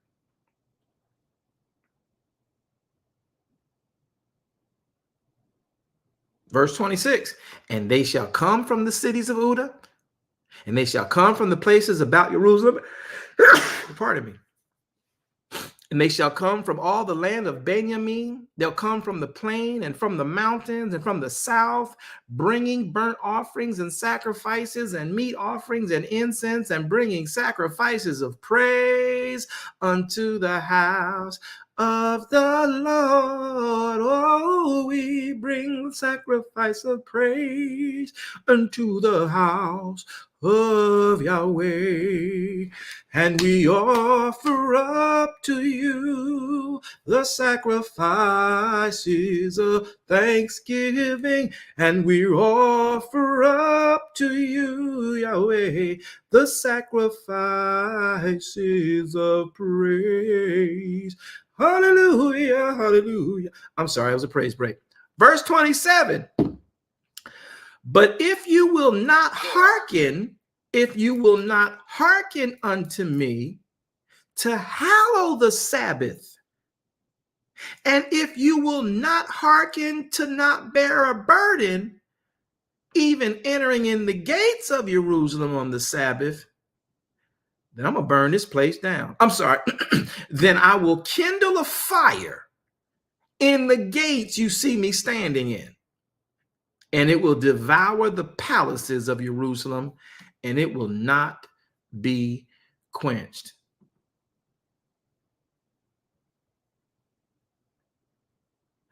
Thus saith Yahweh our Elohim. Amen. Does that hit different?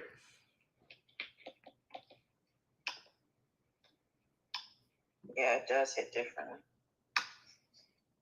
So we're not supposed to go out on the Sabbath. He didn't tell them. He did not tell them to go down to the tabernacle on the Sabbath. He didn't. You don't go down to the tabernacle on the Sabbath. He said, if you do it, if you go out, carry your burden, if you don't sit in your place, I'll burn this place down. Y'all don't like that. That's the VWJ translation, but I promise you, let me read it again in case y'all think I'm just trying to make that up and eisegetically pulling this out of the Bible. He says, verse 26, if you keep the Sabbath, you honor it, right? And I'll make, look, let me read again. I want you to catch this. We're going to read verse number 24. 24 says, it shall come to pass if you diligently hearken unto me, says Yahweh, to bring in no burden through the gates of the city on the Sabbath, but hallow the Sabbath to do no work therein, then shall there enter into the gates of that city. They're going to be kings and princesses sitting on David's throne, riding chariots and horses, men of Uda, the inhabitants of Jerusalem. Man, I'm going to make this city remain forever, for a couple of forevers. Verse 26 says, and they will come from the cities of Uda all around Jerusalem. They're going to come from Benjamin. They're going to come from the mountains. They're going to come from the south. They're going to be bringing gifts. They're going to be bringing sacrifices, meat offerings, and incense to the tabernacle, to the temple. They're going to be bringing praises unto the house of Yahweh. But if you will not hearken unto me, if you will not hallow the Sabbath day, if you will not bear a burden, bring it into the gates on the Sabbath day, then I will kindle a fire in the gates, and that fire will devour the palaces of Jerusalem, and that fire will not be quenched. I think he said he's going to burn the place down. He's going to burn it down. I think he said he's going to burn the place down. Did Yahweh say he's going to burn the place down? Yes, he did. I think he's going to burn the place down. Now, you ain't got to like me for telling you, but he said he's going to burn the place down if you don't keep Shabbat. So I guess we should wonder why our places of work are not prospering in the way that they have the potential to, because maybe we need to obey his word. Is there stuff on fire in our world that can't be quenched because we disobedient? I believe there was in mine.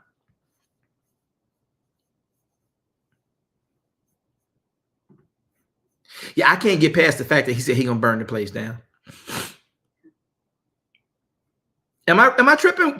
Maybe somebody else can read it. Can somebody else read verse 27 for me? Because I think I might be tripping. Y'all know I might be. I'm prejudiced. I love God. I love him so much. I be getting dramatic with this stuff. Anybody want to read for me? Can anybody read for me? I don't know. Can someone take the chance? Regina, I can. Regina, would you read it? Maybe your Bible read different than mine read. Okay. But if ye will not hearken unto me, to hallow the Sabbath day, and not to bear a burden, even entering in at the gates of Jerusalem on the Sabbath day. Then will I kindle a fire in the gates thereof, and it shall devour the palaces of Jerusalem, and it shall not be quenched. So I guess we could say, fire, fire, fire, fire fall on. Okay, my bad. Maybe not too soon. Too soon, Jamaica. Too soon. Too soon. Definitely too soon. Definitely too soon.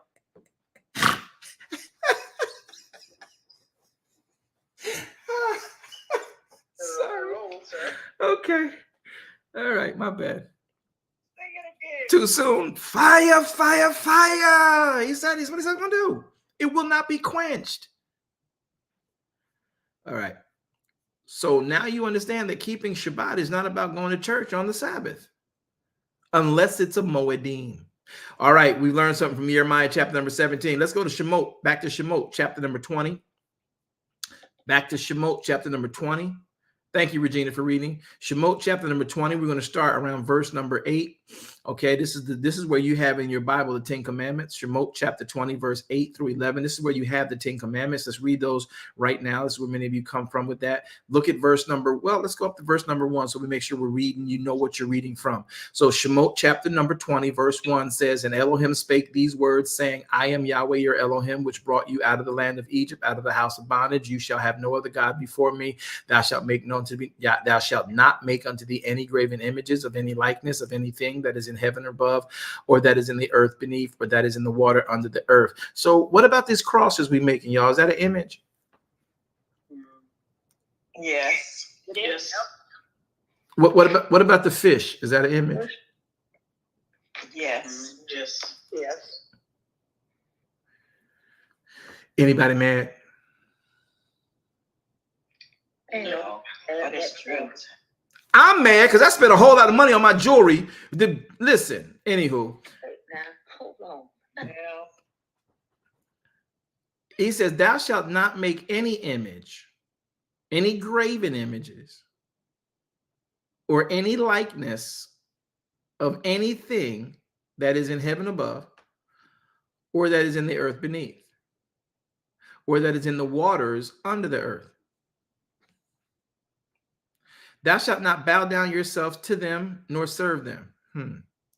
For I, Yahweh your Elohim, am El Kanu, visiting the iniquity of the fathers upon the children, upon the first and the third generations of them that hate me. Hate me means don't obey me.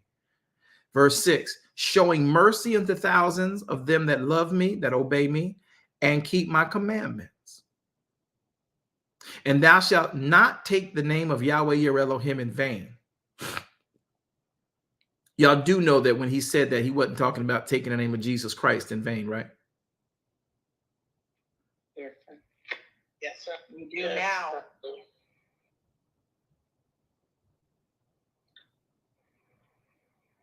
Y'all thought, oh, don't be saying Jesus Christ. You taking the Lord's name in vain. But Jesus wasn't born when he wrote this commandment. I love him desperately, but he was not who we were talking about. You don't take the name of Yahweh in vain.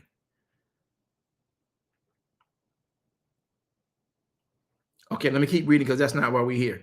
All right, you ready? Next verse.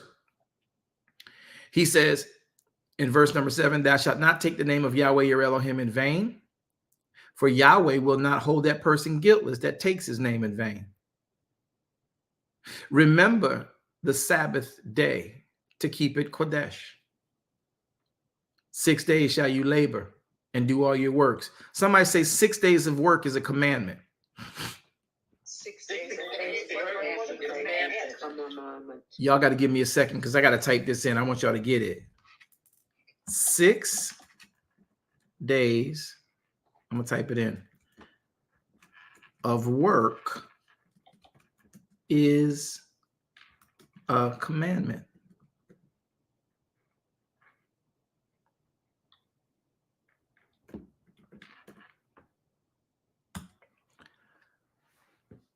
Nobody taught us that.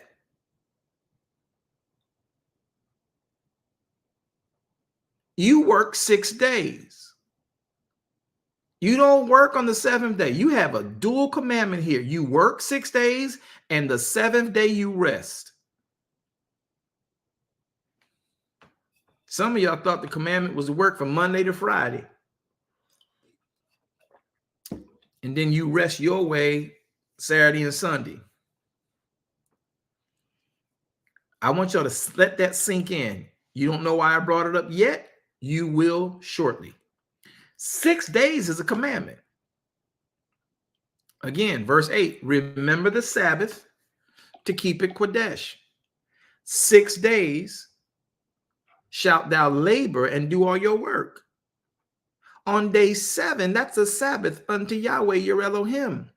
In it thou shalt not do any work. You, your son, your daughter, your manservant, your gerbil, your gecko. I'm sorry, let me stop. Let me get back to the word here. So verse 10 says, the 7th day is the Sabbath of Yahweh your Elohim. In that day, the Sabbath day, you are not to do any work. You, your son, your daughter, check my screens, your daughter, your sons, your manservant, your maidservant, your cattle, your stranger that's within your gates.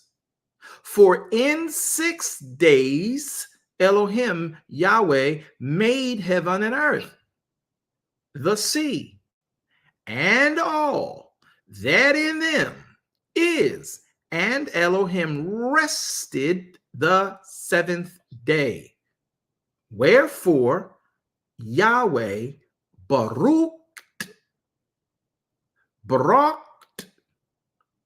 the Sabbath day, and he kodeshed it.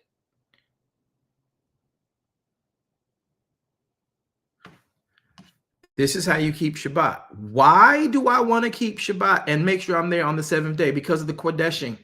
He makes that day clean. He appoints things to you. He dedicates the things to you. He proclaims things over your life in the 7th day. What? He blessed you in the 7th day. That's right. In the 7th day, he kneels down to you. When you come into him on the Sabbath, it is you saying to Elohim, this is my act of adoration to you. And then Yahweh in turn turns down to you to benefit you, kneels down to you as a benefit to you, to bless you greatly in that day. So if you're not in the Sabbath day, you're doing what you want to do in the Sabbath day.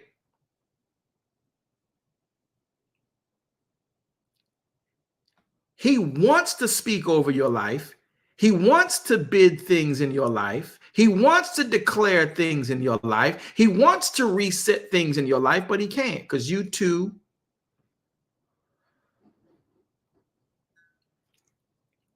busy. You disobedient. Me too. Because I got to catch myself from doing stuff I'm not supposed to be doing on that day. If this was easy, everybody would do it. Oh, it's simple, but simple don't mean easily doable. Especially when you got a knowledge of good and evil in your head. And you got deadlines and you got bills to pay. And you got people who are always you trying to help out all the time, and everything in their world is an emergency, and all of a sudden they going through something and you got to be there for them, and you pick up and drop and go and pick up and drop and go, pick up and hit it and quit it and quit it, and you keep moving. I'm sorry, I quit. Good. I'm glad you caught it. You be literally wilding out. Nobody? Okay. Y'all acting safe, but it's okay.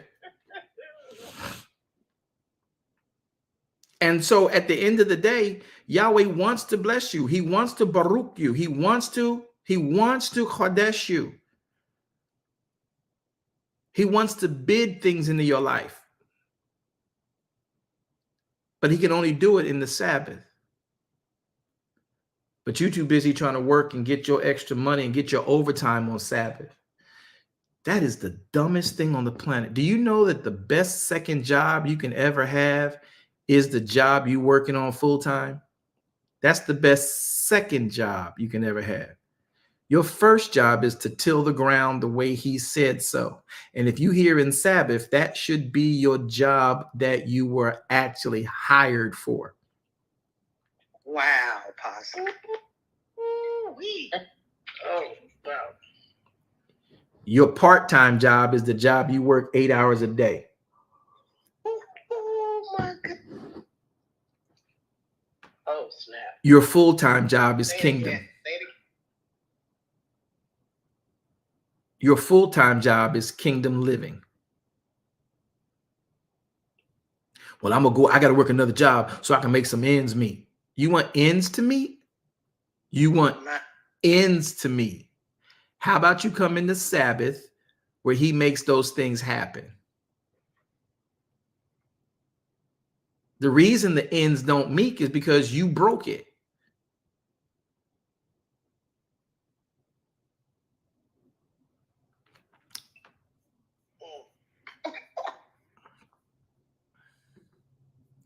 The reason the ends don't meet is because you, me, we broke the continuity.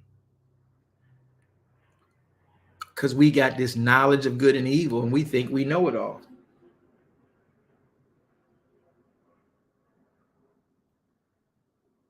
The job you work 8 hours for the man, or maybe even for yourself, that's your part-time job. Your full-time job is his kingdom, tilling the ground of his kingdom, keeping his commandments. That's your full-time job. Now, I didn't tell you you don't work. You don't go out and resign from your job. I quit my part-time job, Mr. 40 hours a week, man. No, sit down. I ain't say that. But your full-time job is your kingdom life. And when you show up for this kingdom meeting, when you show up for this meeting with the owner of everything, he teaches you how to navigate the part-time job you're using to put a little bit of bread on your table, because he can make manna appear whether their grain does or not. I'm spinning. That's a what? Do it again. Y'all get that? Spin the block, please. Yeah. And if you don't understand that, there is a problem. Thus, the ends don't meet. I think we can make that a reel later.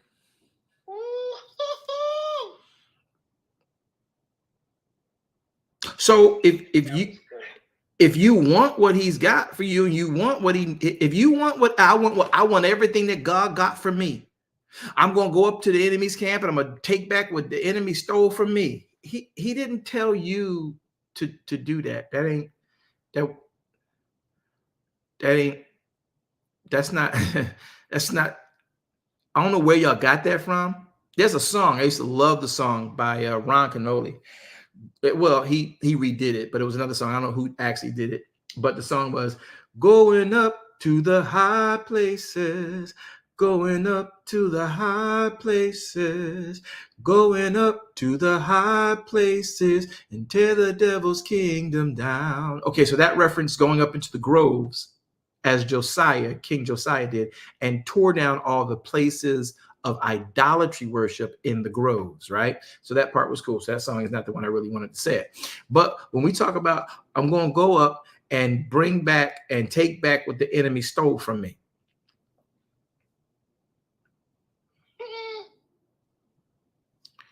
Do you know how out of place you are going up to take back what the devil took from you?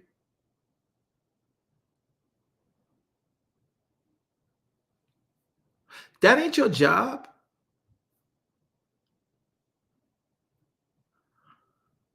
Your job is to sit still and know Elohim is your provider. Your job is not to go fight against principalities and powers. That battle ain't yours.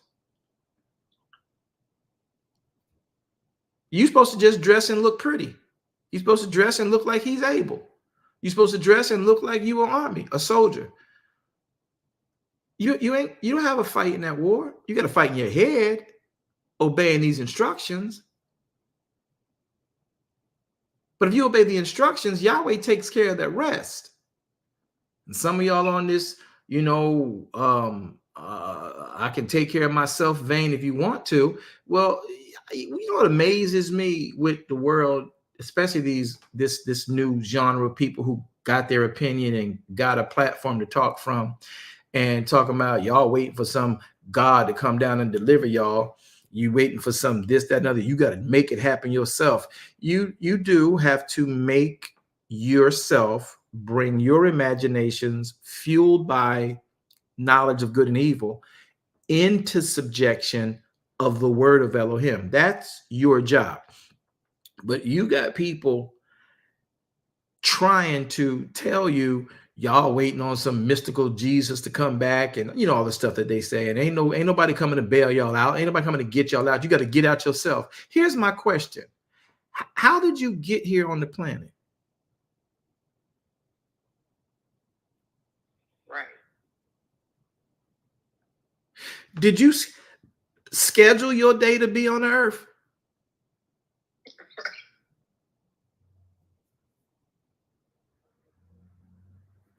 I know y'all quiet. Stay quiet. Did you schedule the day your mommy and daddy would get together to bring you into the earth? Was you a part of that meeting? No, sir. Nope. I got to go see your. So you have no idea of when and why you were born. So why would you think you have any say on when you leave this planet or how you succeed in this planet? Mr. and Mrs. Copycat of somebody else who's doing their own thing, that you can gain the whole world but lose your entire soul.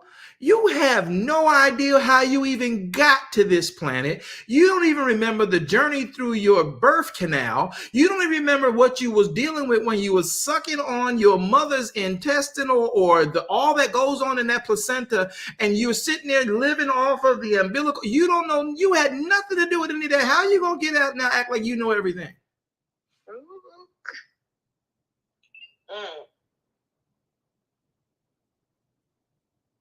I'll make my own destiny.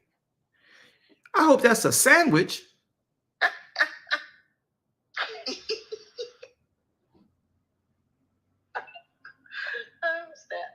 Or a dinner or a dessert. Do y'all get what we're saying here? Sure do. So at end of day, you can't make your own destiny. Your ends aren't meeting. It's not because you don't have another part-time job or, in Jamaica, in America, there was a joke in the 80s mimicking a Jamaican family who, I love my Jamaican people. So y'all know I have fun because I love y'all. But I'm like, man, we got 3 jobs, man, and it's like, all right, terrible accent. But and we would laugh about that, but it was true. The reason it was funny because it was true. We had to work so many jobs to make ends meet. It was just the way that they said it was funny to Americans, so we took the dialect and ran with it. But it's like we got 3 jobs, we got 4 jobs, we got 3 jobs, we got 5 jobs. How many jobs you got? When I get up in the morning and I start make the donuts at 4 a.m. and then I leave that job and I go on my break to another job, and then I get off at that job and get a new, and I'm working from 1 to 11, and on my other break I go part-time job. We got 8 jobs in a day. And it's not the amount of jobs we have and the drive we have. It is, watch this, the patience we have to wait on Elohim. Absolutely. You want something to manifest in your life? Sit with Elohim. Man can have a festival. That's the only manifesting you need to be doing. Sit down and know, not the tree of the knowledge of good and evil, but know he is Elohim, and he's a rewarder of them that diligently seek him. I seek him in the Sabbath. It's a commandment. Wow. My ends meet. They don't need to, I don't know how, but they do. Our problem is we don't obey him, and then we go out and do what we think we need to do. How did that go for Ishai? How did that go for Sariah? Well, God told my husband he's gonna have a baby, and then so I think that I'm too old. I don't care if he made my body. I don't care if he made my womb. Abraham, your shoulders ain't marching, and my eggs is over medium. So I don't know how we gonna make this work. How did that go for her? She decides, I got an idea. I got a handmaid over here, and she younger than me. Her eggs is fresh. I'll put her on my lap, and you go for it. And when it comes out, it'll be our baby. Right. Eureka. I'm brilliant. How does that work? No, you can't do this. And now you got a problem forever. That right there alone is the reason for the war in the Middle East. That moment right there is the reason for your and I Middle East scenario that we can't get out of the media, the BBC, the CNN, the MSNBC, and we got to keep hearing about and affected by. How's it work when you try to figure out what God gave a promise to? So if I let him Baruch me and Kodesh me by being where he said to be, I can have sweatless victory. It might not look like it at first, but he will put his whatness. What? Have you ever had God have something happen to you? You ever had Elohim deliver you and you be like, what? Oh, y'all don't know what the what is? The what is, watch this. The what is him letting you know he made a way out of no way. Manna was a way of making bread out of no way they knew in the wilderness. The only way they knew to make bread was by grain they grew, barley or wheat. And Yahweh gave them something. I don't even know what this is. Just make bread. It's bread today. That's what it's going to be today. Today is going to be bread. Right. What? The whatness of God. I think I want to preach the whatness of God. Somebody somebody remind me to prepare the message, redo the message, the whatness of God. Listen, what? That's what manna was. It was what they needed it to be because they was complaining. He says, I'll be what you need when you get in the wilderness. Just obey my word. I'll be whatever. Good teaching, Apostle. This is what he needs y'all to understand. He is simply telling you, look, I'll be the I am. Who going to deliver us, Moses? Who you said you went to did some guy? Who's the guy going to tell him the I am that I am is going to deliver you? The one that was with Abraham in the wilderness. The one that was with Itzhak and Yaakov. I am the God of Abraham, Itzhak, and Yaakov. Tell him, Yahweh, the I am that I am. I will be whatever you need when you obey me. That's what I'll be. You need a bridge over troubled waters? Did he not become a bridge over troubled waters for the children of Israel? Yes, sir. Come on. Yes, he did.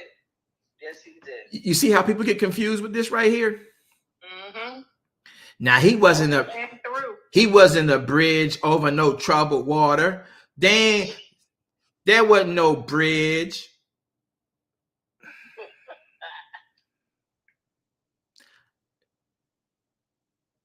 Did they get over the lake? Did they get over the sea?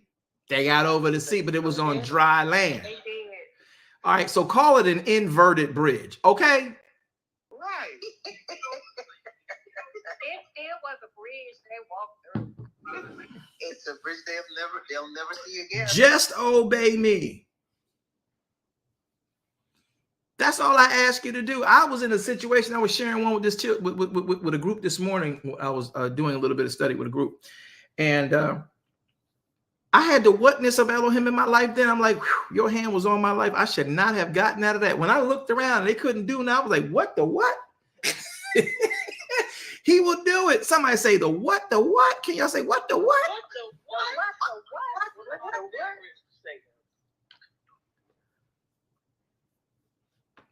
That's manna. You don't even know how he did it. I don't even know. He did it just in time. It wasn't going to make it. There wasn't no way for it to work. Listen, he did it with the children of Israel when they was fighting another nation. He caused the time to cease. Do you know what that army did? It was like, what the what? The sun ain't moving. What the what? Anybody ever had a what the what moment that Elohim has done something you cannot explain? What the what? Somebody shout the wetness of God, the whatness of God.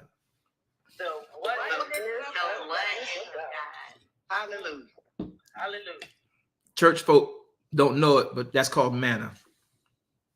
Y'all thought manna was about bread.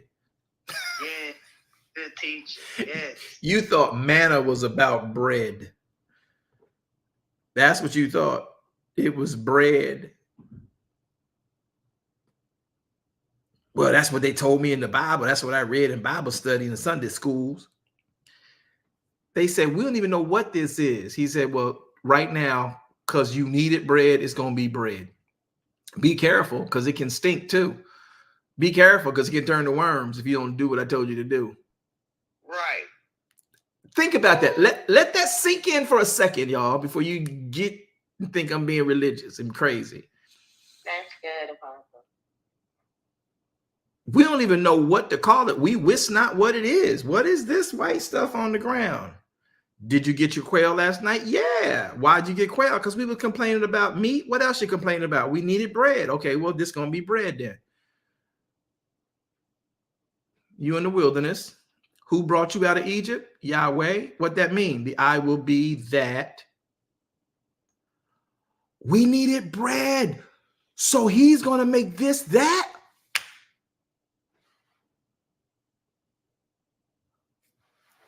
All right. Y'all don't like my acting? That's fine. You're good. But you just learned right there. He's like, he said he's going to bring you out. Well, who bringing us out? Who going to take us from Pharaoh? Yahweh is going to do it. So now you out here, you see quail, you complained about meat, you complained about bread, needing it. But you know the quail is for meat, but you don't have any grain, you don't have any seed, of barley or wheat for bread. Well, what is this? What'd you ask for? That ain't bread. Baby, you done plucking that quail? How many of them you got in the pot? Okay, well, Moshe, we got the quail cooking from last night. We tenderized it overnight. So this is gonna be the bread. This is bread. We asked for meat and bread. Well, that's your bread. That don't look like bread. That's not wheat. High protein. That's not barley. It looked like the dew clouds just dropped something on this. Where that's from? Why is it so white? Is this angel food? Oh, so this how the angels do? It don't. So we about to have chicken and dumplings? That's what this.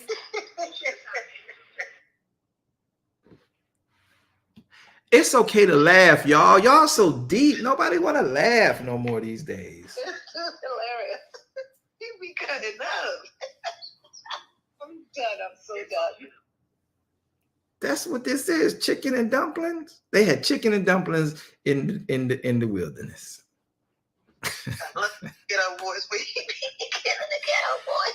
They had chicken and dumplings. That's a what? Man, shoot. So the whatness of Elohim is in your life when you are in Sabbath. You don't know what you have need of. Listen to what James says. We don't know how to pray as we ought because we don't know what we got need of. We know what we want. And what we want isn't manifesting because we're not getting ends to meet. And that continuity that has been broken is because of our disobedience to his meeting. What would happen if we ever got in alignment with getting back in touch with what he wants? What if he was the one to keep that connection, that thing that we need in our life that is always producing for our life?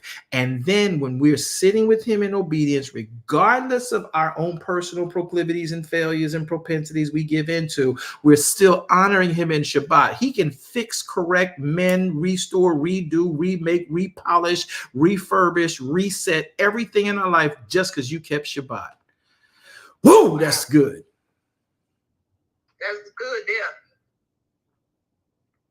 Just keep Shabbat and do it his way. I'm a Sabbath keeper, so I'm going to go to church. Oh, look at the Lord has done. And no, sit yourself down and let him show you how you worked in 6 days, how you got to work in the next 6 days, and what he's going to reset you to do. Do you know that every time you take Shabbat, Yahweh resets you? I don't care how bad you failed, how bad you messed up, what you did wrong, whether you walked to the moon and whether you went through the dung pits. I don't care where you go. When you come in and be like, Yahweh, I know you want me here on Shabbat. I'm here on Shabbat. He resets you.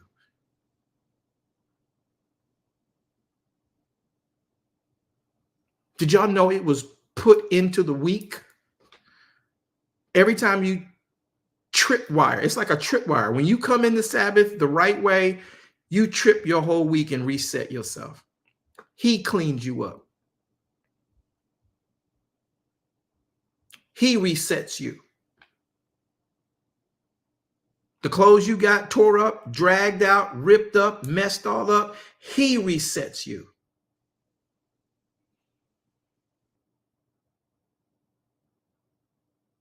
Hallelujah. You don't need man to do it. He does it.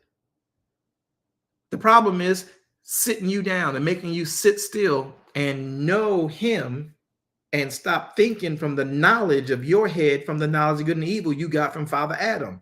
You need to get this from Yahweh. Okay, Yahweh, I don't even know what to do. I done messed up so bad. But I'm here. I do know this is the day you want. I repent for not keeping it, not being where I need to be. I repent for the sins I've committed. I ask for your blood. I'm just going to sit here. I don't even know what to do. I just want to hide. You are my strong tower. Let me hide myself in thee. What y'all think that song meant? Let me hide myself in thee. Y'all think Sabbath is just some cute little word for Sunday service? Sabbath is a place where Elohim has blessings in store for you. Sabbath is a place that is much like the space of glory. Glory is a place, right? That glory of Elohim you access by your knowledge and obedience to his word. You can't get into glory to get grace you can have in your time of need unless you come through Yeshua HaMashiach. So coming through the obedience and the instruction of the word enters you into glory. whereby you can obtain grace to help in your time of need. Sabbath is a pocket like glory. That's what he told you in Genesis chapter 2. He barak that day. Look at what it means to barak. He kneels down to you and me to benefit mankind. So he kneels down from glory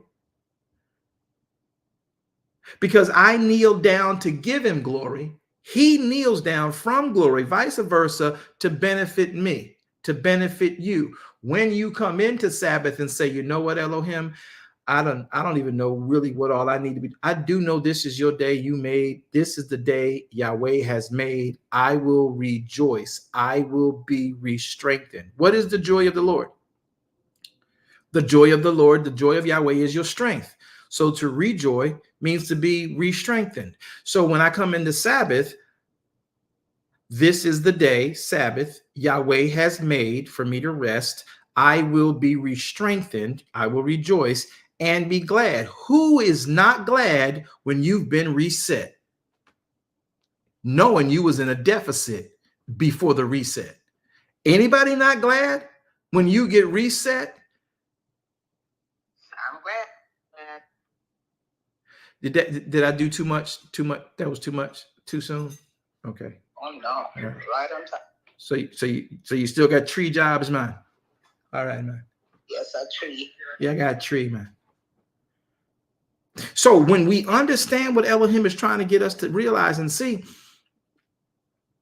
every time you just sit still, sometimes y'all, let me show you something you didn't see medically. When you go into the ICU unit, you go into the CCU unit, intensive care unit, critical care unit. What do they have you when you go into the hospital in general? When you leave your house by doctor's instructions to come to our laboratories away from your home, which is chaos, and come here so you are here with us, we want to monitor you while you rest.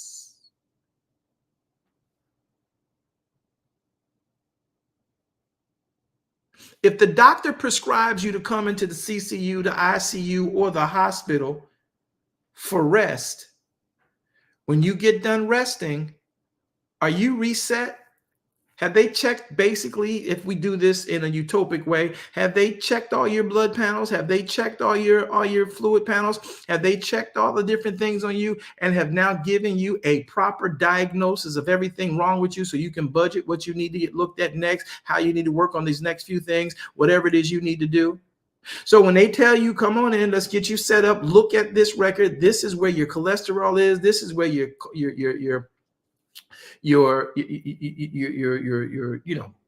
salt levels. What are those things called? Come on, you medical people. What's that thing called? Your sodium levels and all that stuff. Here's your sugar levels. Here you run risk of this. If you don't lose this weight, if you gain any more weight, you'll be here. You're you're obese, or based on your body, whatever you need to do. And here is what it is. And while you're in here, while you were resting, we were able to make that diagnosis of you. I'm talking utopically. While you were resting, based on the symptom that brought you in here, got your body in shock and trauma. Now we want you to rest, because though you have a symptom demonstrating this that brought you here, the symptom, I assure you, has bedfellows. And this symptom may be the first thing that broke, but I'm sure there's going to be other stuff here. So let me check your blood. Let me check your levels. Let me check your strength, all this. And let me run these tests. And when they run these tests and they come back with this diagnosis of you, you have been re-strengthened. You at least now know what you got to do to get you back right. And if you come back again next week, or at least take his advice and make sure you stay in touch with them, everything that they gave you, every prescription they gave you, you followed it, you used it for a reset, not for life, but for reset. You're not going to be glad about that? Yes, sir. Yes, you are. Just like your car. You take your car, you've been riding it and running it, and all of a sudden the check engine light came on, and you hear you try to press the gas, and the car don't want to go, but then it makes it down the road. So you know something wrong. You get your car to the shop. You get that car to the shop. The mechanic is going to say, hey, you go sit in the other room and leave me with your car. It needs the rest from you. because apparently you're a terrible driver and a terrible caretaker of this car. You go in the other room over there. Let me in the car sit over here in this space where I built, where we work on cars. Let the car rest from you. And then they put that car on the monitor. They check it out and get these little calculations and find out what's going on and check every code that came up. And they can tell you, you don't keep oil in your car. You don't keep water in your car. You putting in bad gas in your car. You driving too difficult. Your shocks is messed up. You don't know what, you know, and they can determine how fast you drive, and they can tell you that you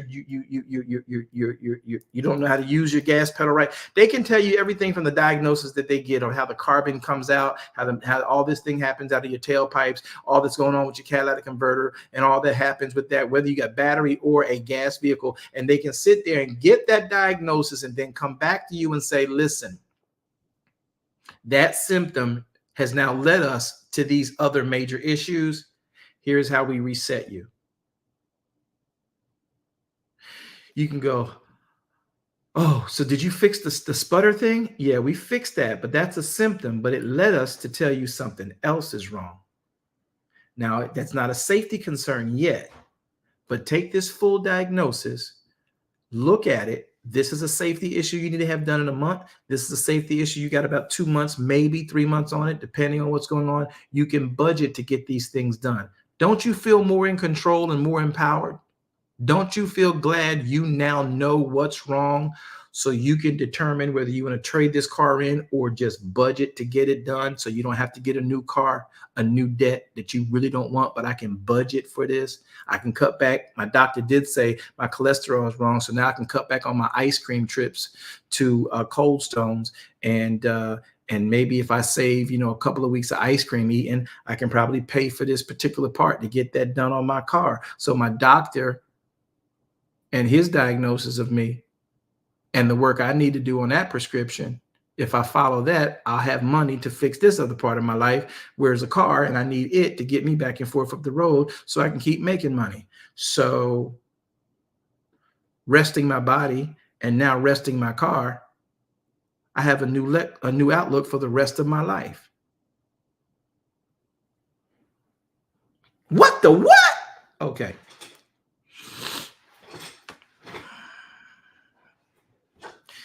All right, I guess I'm not, y'all still mad at me, Jamaica? I was really messing about the steamed dumplings. I'm just saying, but it's real. I thought I got off of that when I told you about the chicken and dumplings, but no. All right, we're gonna move on.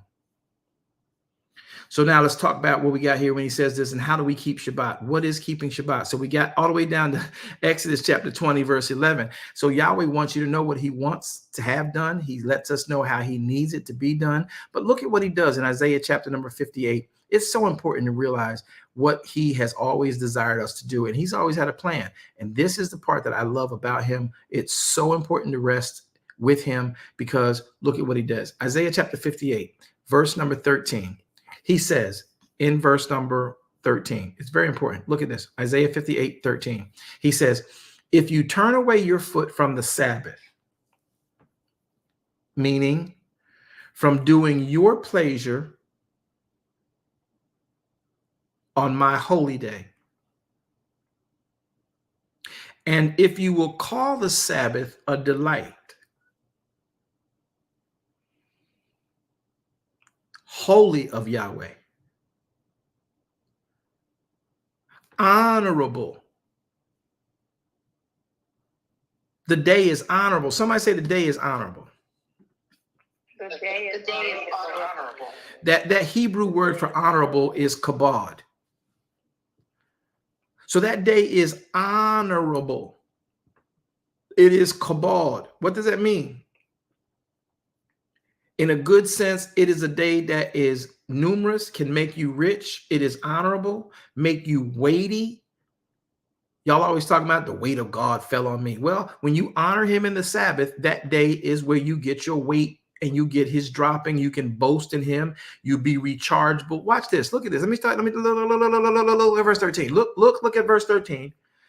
If you turn away your foot from Sabbath, from doing your own pleasure on my holy day, and call the day the Sabbath, call the Sabbath a delight, call it holy, Kodesh, and call it honorable. That word honorable again is the word kabod. Look at what it means. It means in kabod, Hebrew word 3513, it means a primitive root to be heavy, i.e. in a bad sense, burdensome, severe, dull, or in a good sense, numerous, rich, honorable, causatively to make weighty. In same two senses, abounding with, more grievously afflicted, boasted, be chargeable, be dim, glorify, be, make glorious things. Glory, very great, great. Be, in flip side, grievous, harden, make heavy, be heavier. Bring to, come to, do, get, be, have, in honor, honors self, be honored, honorable, honored man, laden, make self many, noble, prevail, promote, honor, to be rich, to go. So that means that if you keep Sabbath and call Sabbath a chargeable day, an enriching day, a weighty day, deem it that, and then honor him. The word honor him is the word kabod again, meaning to deem this day sincere to him by not doing your own ways, nor finding your own pleasure, nor speaking your own words. Then shall Yahweh delight in you, and you will be found delighting in him. You will be found soft and pliable in his hands. Look at verse 14. Then shall you delight yourself. That word delight means anog. That word anog is the Hebrew word 6026. It means you will be found as soft.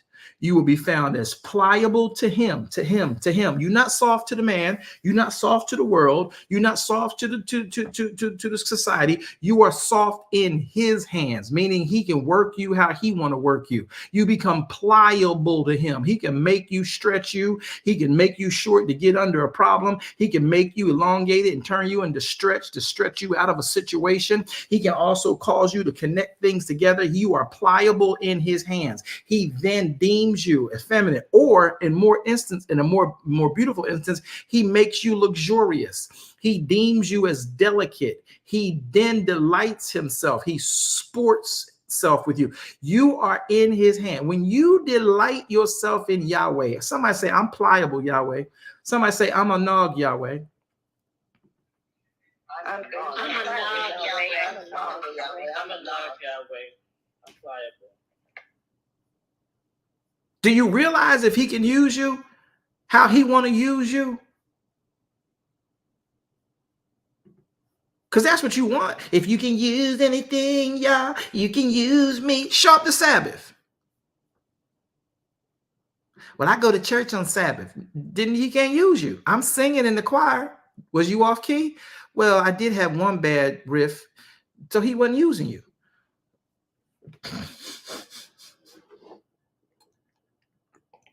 Wow. From this.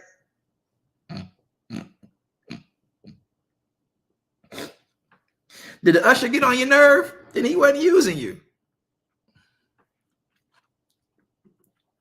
Just having fun. So if he's anog, that means you are pliable to him. In his hands. You are then in his hands luxurious.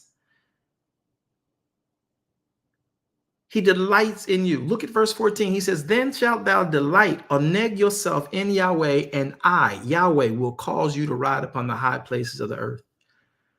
I, Yahweh, will feed you with the heritage of Jacob. You out here trying to get money, trying to get bank, trying to get bread, trying to get drink, trying to get this, trying to get that, trying to make this, trying to do that, trying to work this, trying to get here, trying to get there. And Yahweh's like, all I need you to do is let me ride with you. Rock with me. Ride with me. Who you riding with?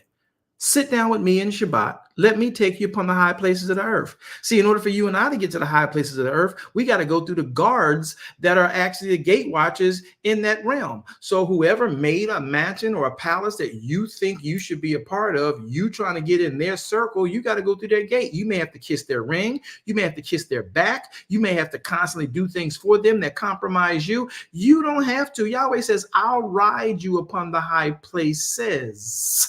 I won't put you in one place that's high.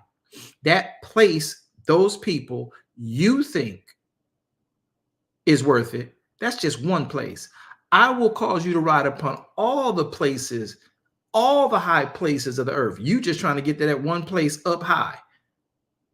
And when you get there, you're going to realize there's a whole bunch of other places up high. But to get in that high place, to see if there are other things up there at that level, you got to go through that gatekeeper. And you don't know how weird that gatekeeper is about getting you access to what they have built and letting you in or not. Are you really down with us? Is you going to do whatever we do to be down with this? No matter how that compromises you, no matter how that makes you transgress, no matter what that looks like, but just to say you up there, maybe you might think it's worth it. But are you going to compromise your soul? What profit you to gain the whole world and lose your very soul? So Yahweh says, if you honor me, delight in me, I'll show you everything up in that high realm you keep looking towards through one outlet. I'll show you all the outlets up there, and then I'll take you where I want you to be. Amen. Who you riding with? Who you with? So, verse 14. Let's read 13 again so we can all get it. If you turn away your foot from Sabbath, meaning from doing your own pleasure on my holy day, if you will call Sabbath a delight, if you will call Shabbat the holy of Yahweh, if you will call it honorable, and will honor him by not doing your own ways, nor finding your own pleasure, nor speaking your own words, then shall you delight yourself in Yahweh. And Yahweh says, then I will cause you to ride upon the high places of the earth. I will feed you with the heritage of Jacob, your father, for the mouth of Yahweh has spoken it. Ain't that something? Oh, yes, it is. And all we need to do is just honor him by keeping his word. Just obeying his word, presenting our bodies in the Sabbath, a living sacrifice, holy and acceptable unto him. That's our reasonable service. That's just good to me. I hope it's good to y'all. So let's keep moving real quick so we can move to the next place.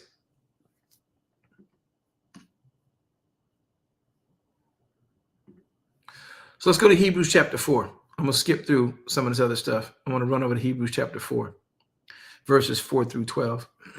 Let's look at what he says here. Pay attention to this. He says in Hebrews chapter 4, watch this. Let us therefore fear, verse 1. Let us therefore fear, meaning revere Elohim, not be afraid of him, just fear. He says, let us therefore fear, lest a promise being left us of entering into his rest, any of you should seem to come short of entering into his rest. So say this, the promise is in the rest. Say it. Say the promise is in the rest. The promise in the rest.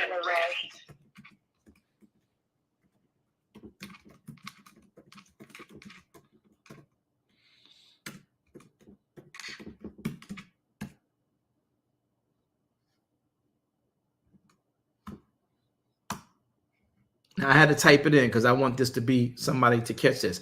The promise that he's talking about here is in the rest. So if you read Hebrews chapter 4 rightly, look at what he says. Let us therefore revere Elohim. That's what the word fear means. Fear here is the word, the Greek word 5399, which means let us be in awe of him, right? Let us revere him. It can also mean be frightened and be alarmed, but it means in this instance, it means let us be in awe of him. Let us revere him, right? Let us reverence him exceedingly. Let us reverence Elohim. Let us revere him enough to actually make it to his rest, so that the promise left for us in the rest, we don't leave it because we never entered into his rest.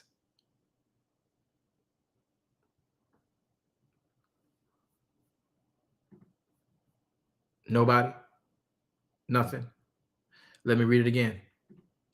Let us therefore phobeho, rest. Let us fear, pardon me. Let us revere exceedingly him, lest a promise being left of us, lest a promise being left to us of entering into his rest, and any of you should come short of it. Meaning, if you don't enter into his rest, the promise that's associated with his rest, you leave in the place of rest you never entered.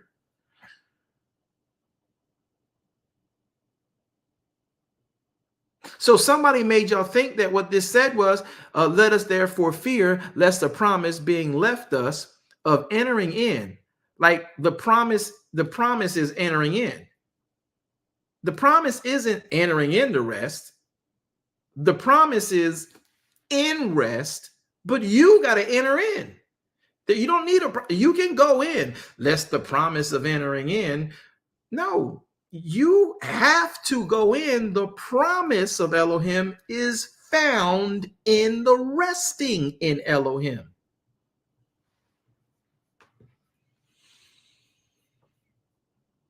Y'all quiet. Okay. Verse 2.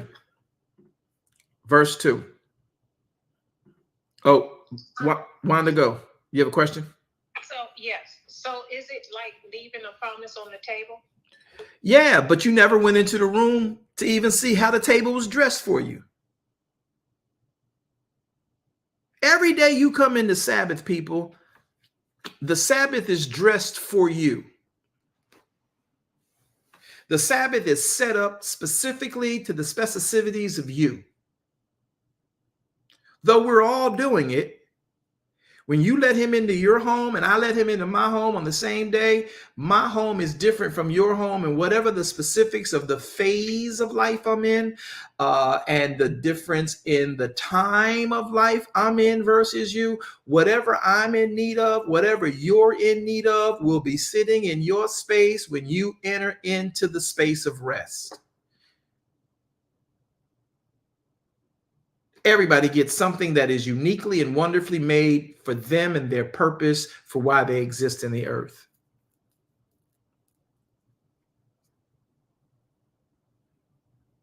But if you don't go into rest, then whatever's in that space of rest, you left it there because you fell short of entering in the door. So everybody put your mind around this idea. If you want to close your eyes, you can, because I love this visual. It'll help many of you. All right. So let me have matter of fact, everybody do this. I'm gonna close my eyes and I'm gonna do it with y'all. Okay. Everybody close your eyes. Close your eyes. I said close your eyes. Will you please, Regina, put the thing down. Put the pot down, Regina. Close your eyes. I put it down. Good. Andrea, put the potato chips down. Close it. All right. Now listen. Close your eyes, everybody. Now, I want you to find yourself at your front door or your garage door. I want you to get in your car right now, and I want you to drive away. Come on, back up. Or if you back up like I do, just drive off, get off the apron, get away from your home. Okay? Now, I want you to go down to the nearest gas station. Okay, now imagine you're at the gas station in your neighborhood right now. Okay, I don't care if it's Costco's, BJ's, Target. I don't care what it is. All right, now Exxon. All right, now I want you to get back in your car, get out your car and pump your gas. Just follow me. Come on. It's a quick fill. You don't need much. All right, get your hands off that dirty nozzle. Put it back in the holder. Put the gas cap back on your car. Shut the gas tank. Get back in the car. Put that hand sanitizer on your hand. Rub it before you touch your wheel. All right, start your car. Come on. Stay with me. Close your eyes. All right. Now start driving home. Okay. Look over into your passenger seat right now and what's in there. Maybe it's your purse or your man bag, or maybe it's your computer, or whatever it is. Maybe it's a bag of food you left from lunch yesterday. All right, cool. All right. So now pull up to your house, right? Don't pull up just pull up near to your house. All right. Now, when you came back, your house is waiting on you to come in. You pull up to your house, but you don't pull into the garage. You're sitting at the edge of the apron, or maybe in the parking spot in front of your house if you don't have garage parking and apron parking or carport parking. And now look at your house from where you sit on the road. Be on the road, park on the road, and look to your house. Now a phone call comes in. Answer the phone.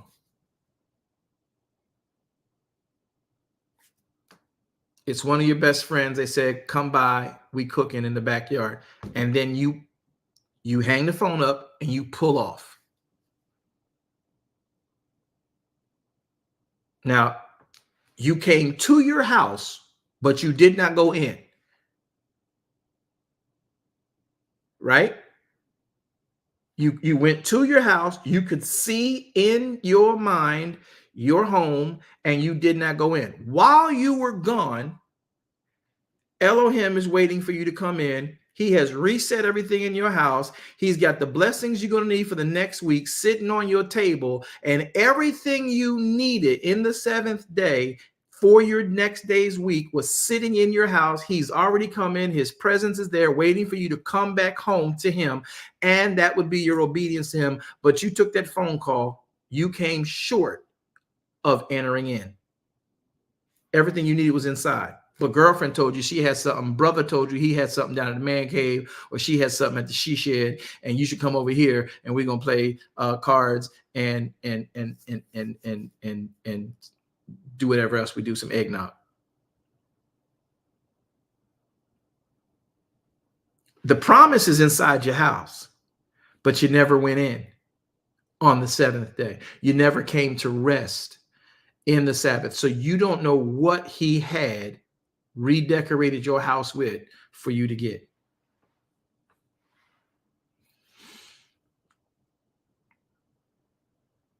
Y'all didn't like that? The exercise was too much. It was, that was corny, Mr. Apostle, man. And my car broke anyway. I'm driving a bike. So how dare you insult me and I ain't got a car? I was riding I got a bike. I'm hoping it's there when I get back.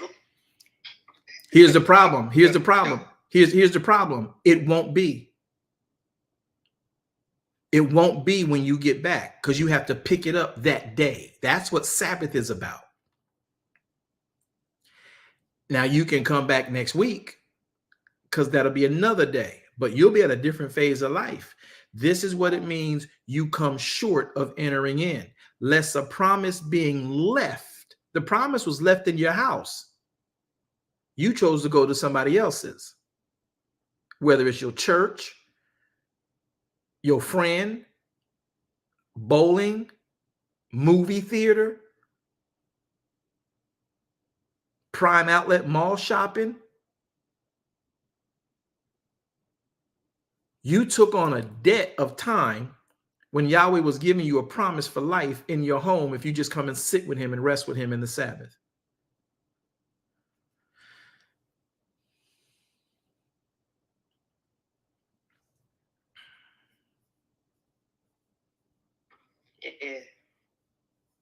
It ain't going to be there when you get back because it's contingent upon compliance. If you have not done away with Sabbath, if you have not, look at the verse, look at the passage of Isaiah.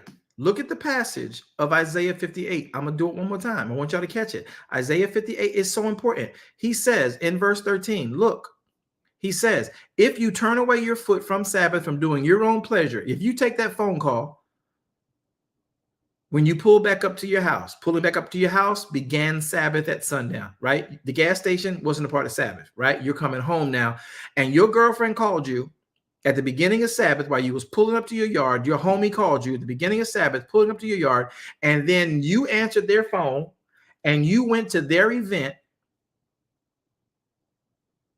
You pulled out of that Sabbath day honor. If you will, verse 13, turn your foot away from Sabbath, from doing your own pleasure on my holy day. And if you will call the Sabbath a delight, call the Sabbath honorable, honor him. Wow. How, y'all? How? How do you honor him? Not doing your own ways. Girlfriend's phone call is your own ways. Homie's phone call is your own ways. Not finding your own pleasure. That's your own ways. That's your pleasure. That call is your pleasure. Nor speaking your own words. I'm not going to be speaking Torah over here at the Spades tournament. I'm not going to be speaking Torah over here at the football game for my grandniece. I'm not going to be speaking the Torah during the ballet for my grandchild. You're right. The word is right. I'm sorry.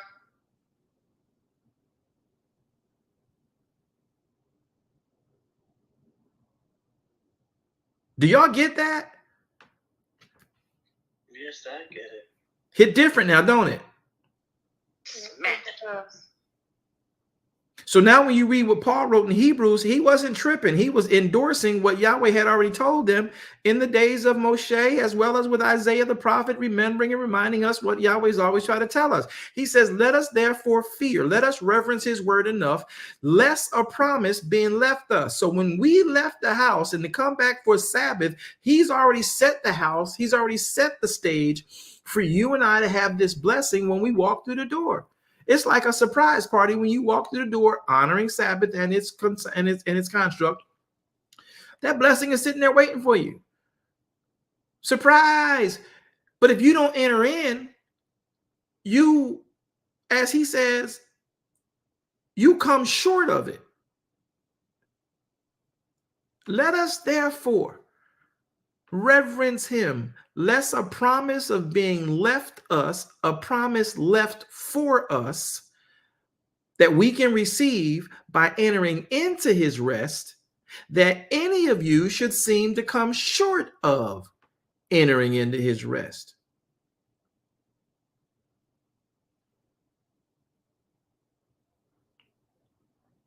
Verse 2, for unto us was the gospel preached. Paul's talking about Israel, as well as to them, talking about Moshe's day. But the word preached to Moshe's group did not profit them, because they did not mix it with faith when they heard it. Verse 3, for we, in Paul's day, which have believed, now we do enter into rest, as he said, I've sworn in my wrath if they will enter into my rest. Their arrogance, their disobedience, I'm not going to let them have the promise because they're not entering in right. They're doing it their own way. Although the promise, although the works, although the gifts, although what I have for them, although what I barak for them, although what I kodesh for them was finished before the foundation of the world. If they don't enter in right, they can't have it. I don't care if I got it sitting here waiting for them before they were even born.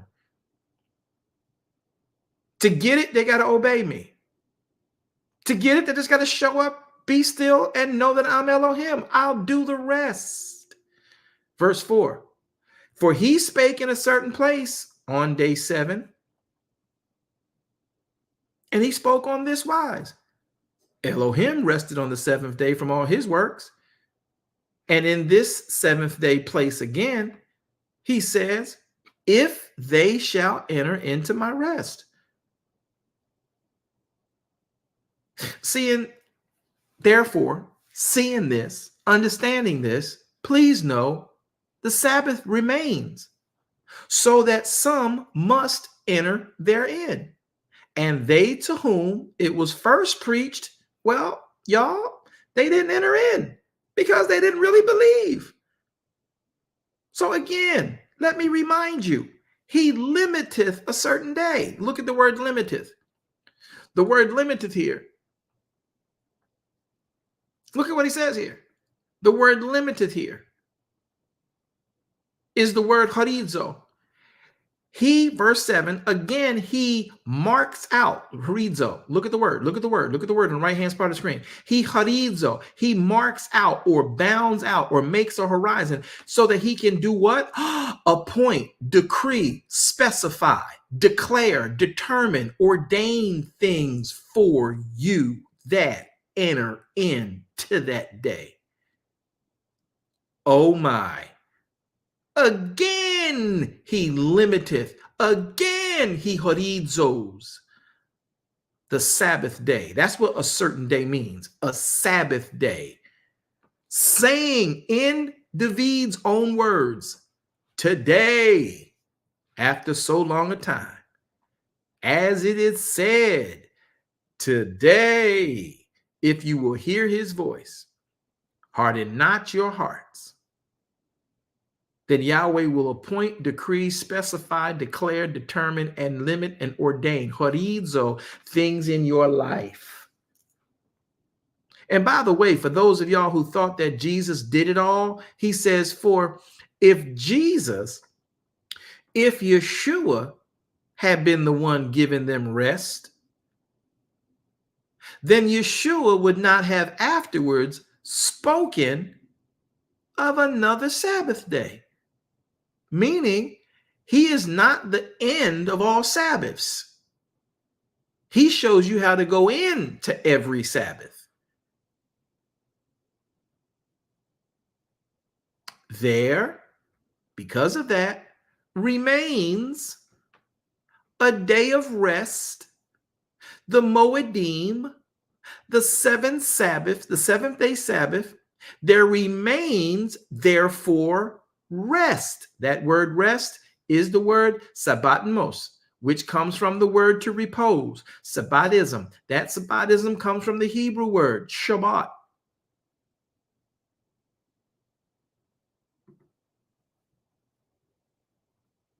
It is a day that comes from the word, the Hebrew, watch this. It's Sabbatan is the word that's G4521, which is the original word for this rest in verse 9. The original word for rest in verse 9 is sabbatimos, right? Sabbatimos, which is G4520, but it derives from G4521. Look at it. 4521 is the word sabbatan. That word is the Hebrew original word for 7676 in the Hebrew.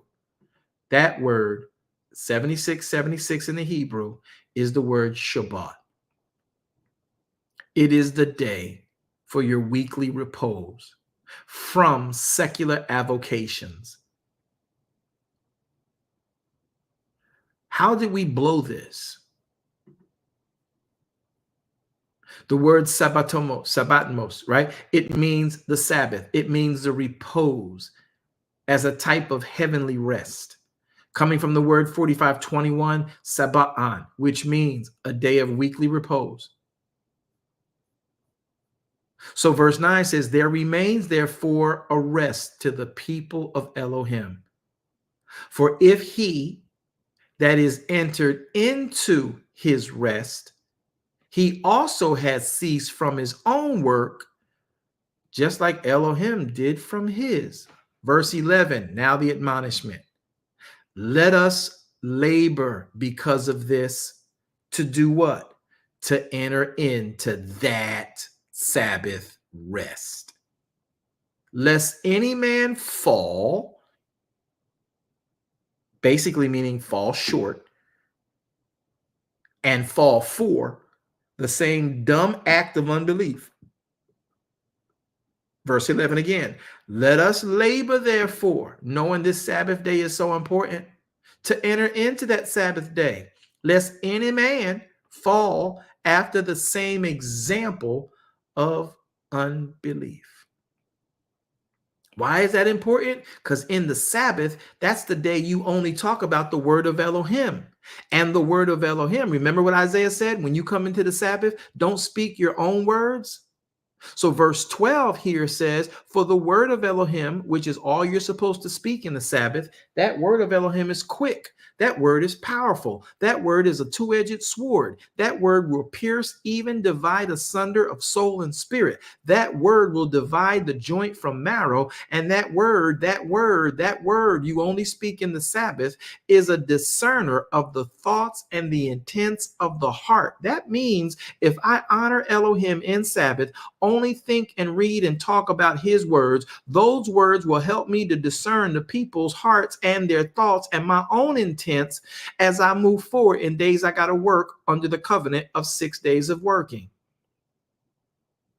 And then verse 13 says, watch, neither is there any creature that is not manifest in his sight, meaning the word. Once you get the word in you, you get him in you, you get his sight in you. There is nothing that presents itself to you in the next 6 days of work that you won't be able to see and you won't be able to make manifest. You will be able to see the wolf in sheep's clothing. You'll be able to see the witch behind the person. You'll be able to see the foolishness and the principalities and the powers and the rulers of darkness hiding behind the person coming to you, causing you conflict, and you will not wrestle against the person because now you can see by the word the spirit behind the person's actions. Verse 13, neither is there any creature that is not manifest in his sight, but all things are naked and open unto the eyes of him whom we have to do. All things are naked and open to he who is the word of Elohim for us.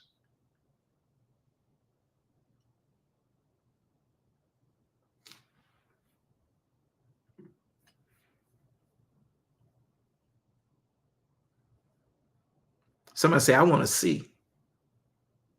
I want to see. I want to see. Can't wait to see. That's what Shabbat does for you. When you come into Shabbat, there is a bidding, a decreeing. There is specific things that you need in your life. It don't mean it's going to be money. It don't mean it's going to be power. It may be health. It may be understanding. It may be wisdom to deal with your children, deal with your spouse. It will be whatever he knows you need most at this phase in your life, contrary sometimes to what you think you need or you want. But you will live a good life letting him guide you through life. Because sometimes you're like, oh, I need to get this now because they got money and they over here running up and they got a multi-billion-dollar company and I need to have that too. You might not be able to handle a multi-billion-dollar company.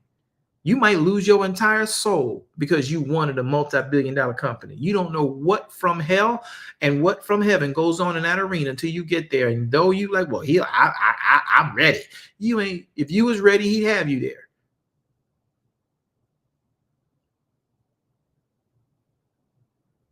And the fact that you're not means you may not be spiritually ready, or quite frankly, it could mean you're not obedient enough to be there. You can't even keep Sabbath. Why? How am I going to trust you with my brand new company and you can't even keep a meeting with me to tell you how to run my company I gave you? Mr. and Mrs. I'm ready.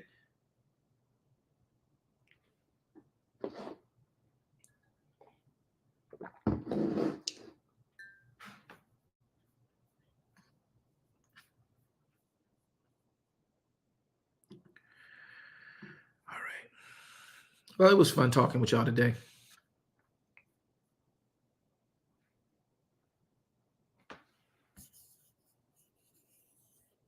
It's so quiet.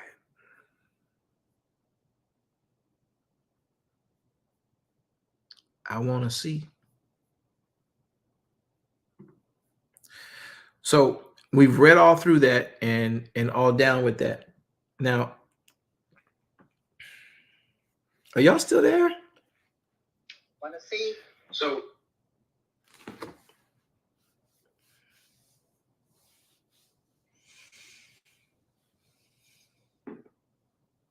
It was good, Apostle. We just digesting it. I hear y'all. I keep hearing that excuse. I keep hearing it. But here's the thing. You have a Moedim coming up in just a few months. April 21st at sundown becomes Nisan 14.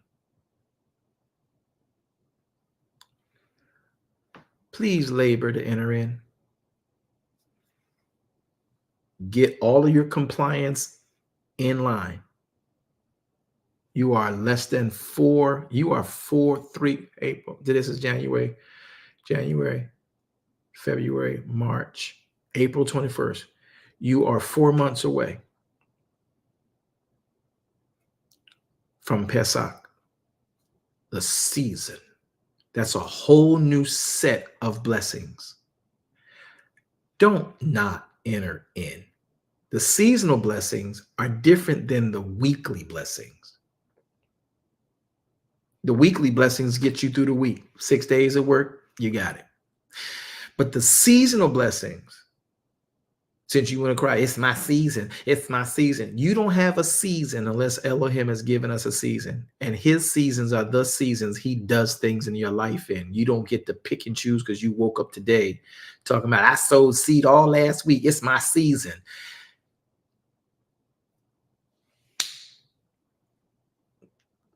The only seasons Elohim operates in are his, not yours. And if you're not in him, then his seasons are not your seasons. But if you're in him, then his seasons are your seasons.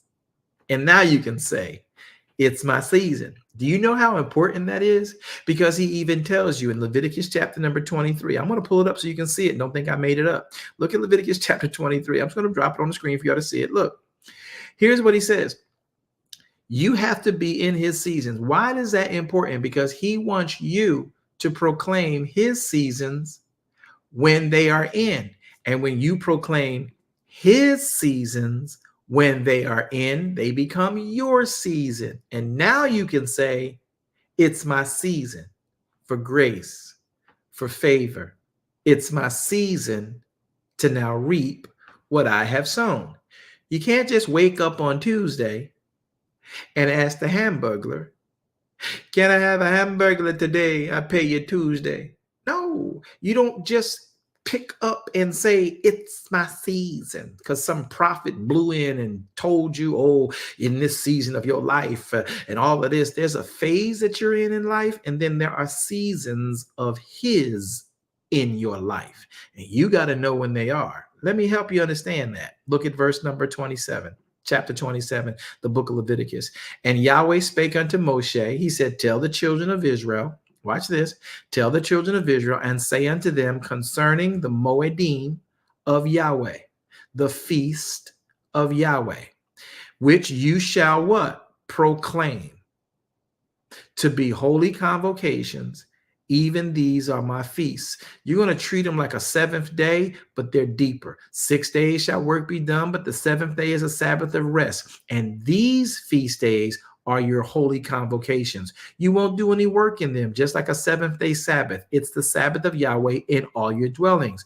These are my feasts. Watch. These are my feasts. These are my Moedim of Yahweh, even the holy convocations, which you shall proclaim in their season. So you don't have a season that's not Yahweh's season.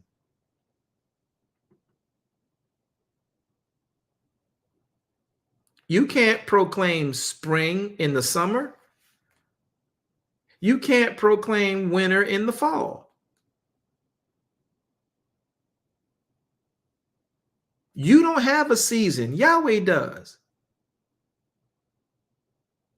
When Pesach is approaching, you're proclaiming it until it comes because you are in him. He is in you. Watch this.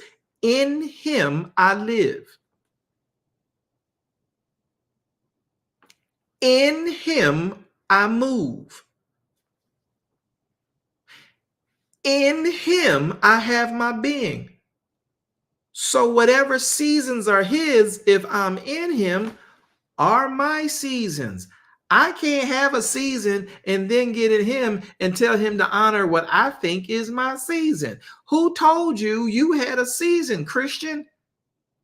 Who told you you can wake up on Thursday and declare it's my season? I'm declaring and establishing and decreeing Shabbat ding dong, it's my season. Somebody go get me an EKOC. Yeah, this is my season.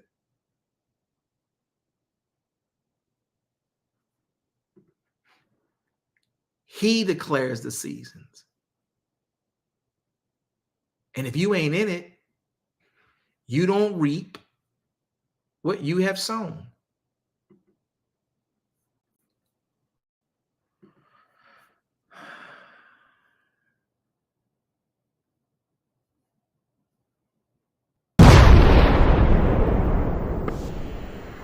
Yeah, I know we just blew all that up, didn't we? Yeah, it just won't. Season, but you know, there's a third season. Let me just.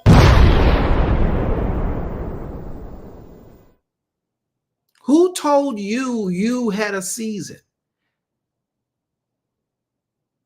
In him we live. So we honor his seasons. In him we move. We move towards his seasons. In him we have our being. I'm going to be in his season when he say it's time for the season, and I'm going to be there when he there, so I'm there, get what I need. I don't have the right to wake up and declare.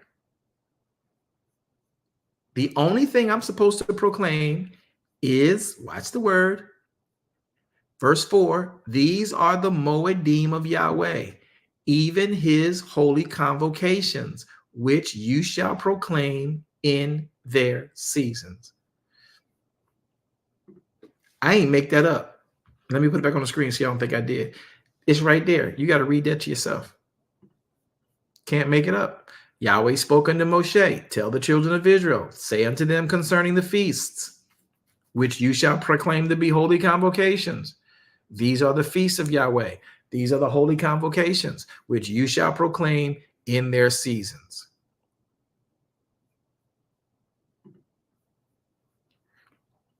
Somebody say, Pesach is my season. Pesach is my season. You get 3 seasons a year in your spirit realm. You got Pesach, Shavuot, and Sukkah.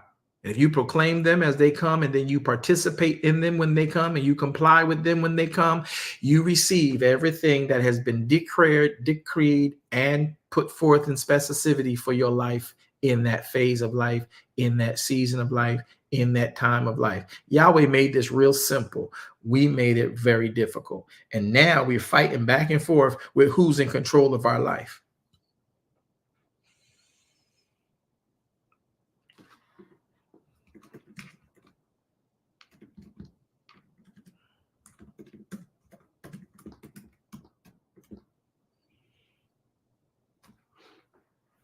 The Moedim are my seasons.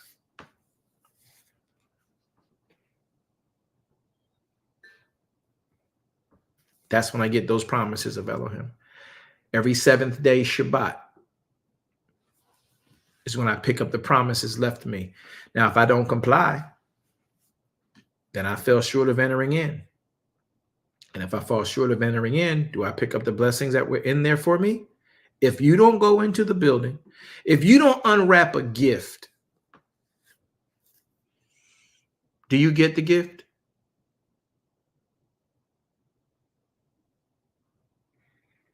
No. That was so tentative. Oh my goodness, so sensitive. So if you don't, if somebody sends a gift to the post office box near you,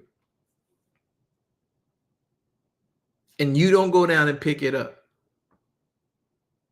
do you get that gift? No.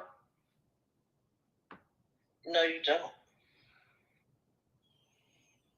So Yahweh is sending a gift to your home every Shabbat, he himself. And if you don't show up and honor him his way in Shabbat, do you get what he has for you? No.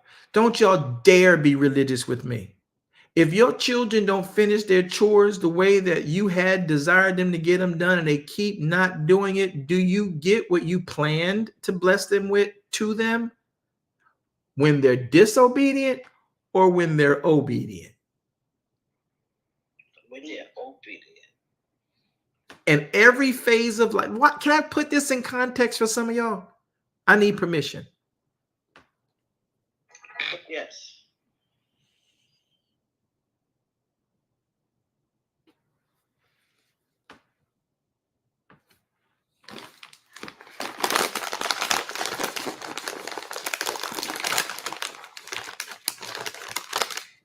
Y'all blame Andrea from UK for this. We was talking this morning and she just decided to eat chips. But let me tell y'all something. Listen, I don't get no endorsements for this. But look here. If you have never tried, these are called cheddar horseradish chips. Now, I know you said, ew.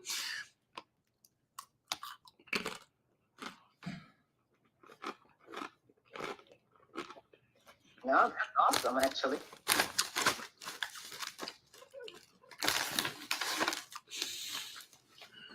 And until y'all give me permission to make this thing in context for y'all, I'm gonna keep eating them because y'all act like y'all listening. So this is how I know you're not paying attention. No, don't go ahead, Apostle. Now, Yes, no, around there kicking the cat and cleaning out that pot with all that stuff you had in it. Ain't listening, doing laundry. I get it, fine. You gotta kick the cat.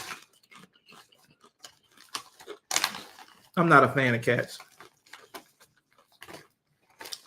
Facebook is full of yes sirs, yes sirs, yes sirs. I don't see no yes sirs on Facebook.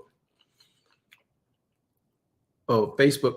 Okay, Facebook had a couple. Clubhouse, y'all slacking Clubhouse, and y'all got microphones.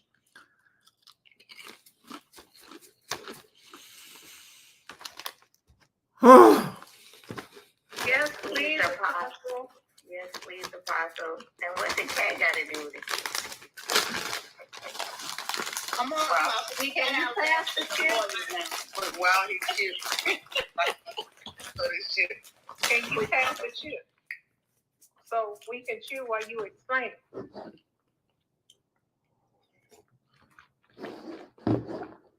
let me help y'all understand Sabbath. Now we had a little bit of fun, but now I'll be very serious with y'all.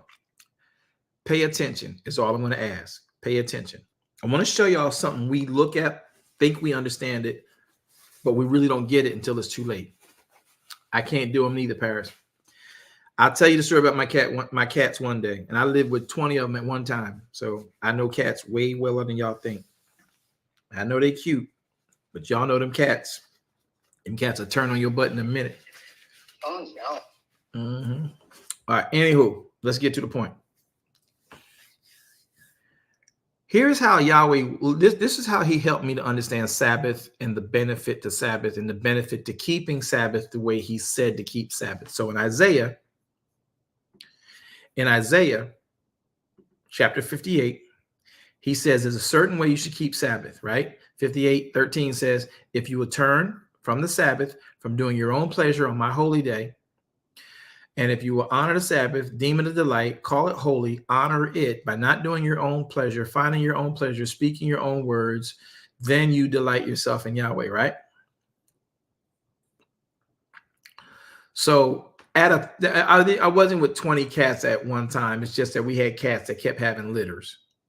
Okay, so I've had approximately 20 cats in my lifetime. All right, so I'm tapped out trying to help cats. Cats will turn on you in a minute. Listen, if it satisfies them, they will. All right, so here's the catch. Okay, how faithful and loyal you've been to him. So here's the catch. When you honor Sabbath the way he said to do it, it is when he blesses you. So he helped me understand this when I was dealing with my children. This is important. Every Sabbath you're in a different phase of life. Every Moedim, you're in a different phase of life. You're maturing, you're growing, right? So he helped me understand it, and he gave me the analogy of a child, my children. I wanted to do something for one of my sons. I wanted to do something for my daughter. So I'll make it general. So whenever I think about doing something nice for my children, being a blessing to them, giving them a sleepover, or giving them a Disney trip with their friends, or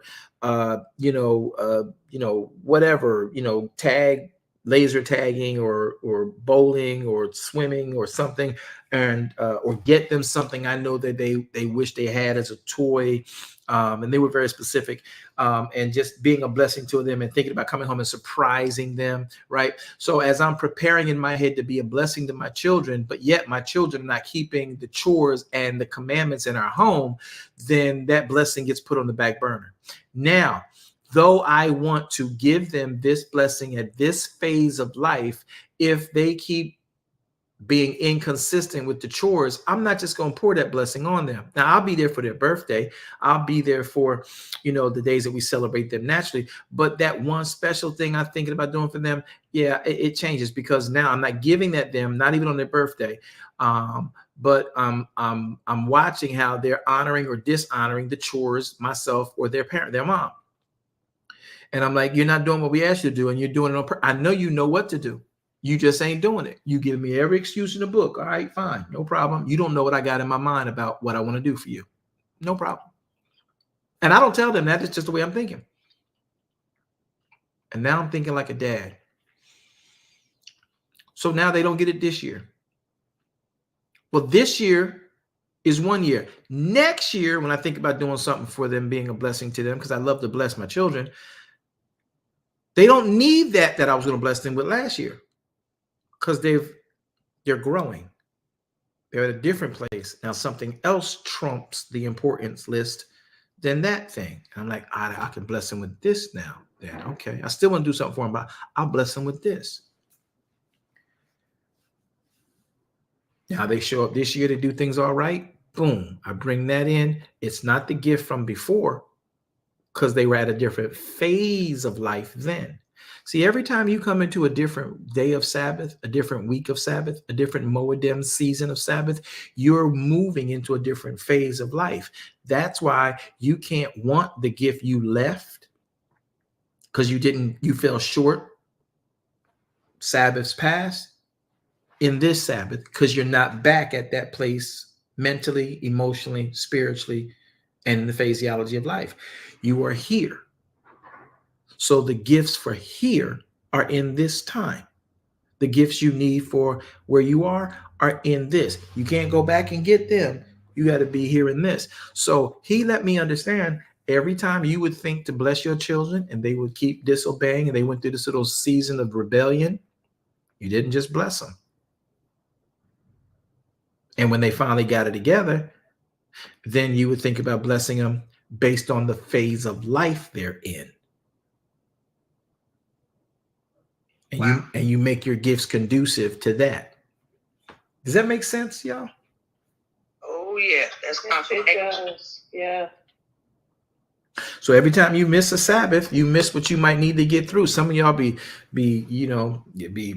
scraping and dragging to get through, but thank God you made it. And then one day you say, you know what, Yahweh, I'm sorry that I keep, taking my, painting and wine and trip to the mall on your Sabbath, and going to my grandchild's ballet on Sabbath, and going to a church conference with an old church friend or a present church friend who know I keep Sabbath, but they like, we bring in such and so, you should come and hear such and so, this big name in the ministries to come, and you should be there for that. You still glorifying God, and you like, Yahweh, I'm sorry, I haven't been keeping your Sabbath your way.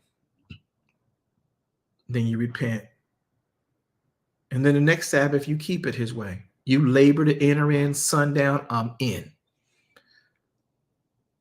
Sundown the next day, okay, I was in his word for 24 hours. Sometimes I pop on with Apostle and them. Sometimes I study just Torah by myself, or just sit here and be still and think about life and introspect and all of that. and you don't know you got just what you needed to get through. You do it a couple of weeks, and the same thing, you feel better. All of a sudden, now that you feel better, you think you're invincible, and therefore you say, well, I mean, I can pause. Well, you know what? Such and so, we ain't seen him in 22 years in the family. We're gonna have a family reunion on this Saturday, this Friday night, and Saturday morning, and you should come because we haven't. You don't even fellowship. You never know when somebody gonna leave you, and you're like, you know what? You're right. Maybe I can.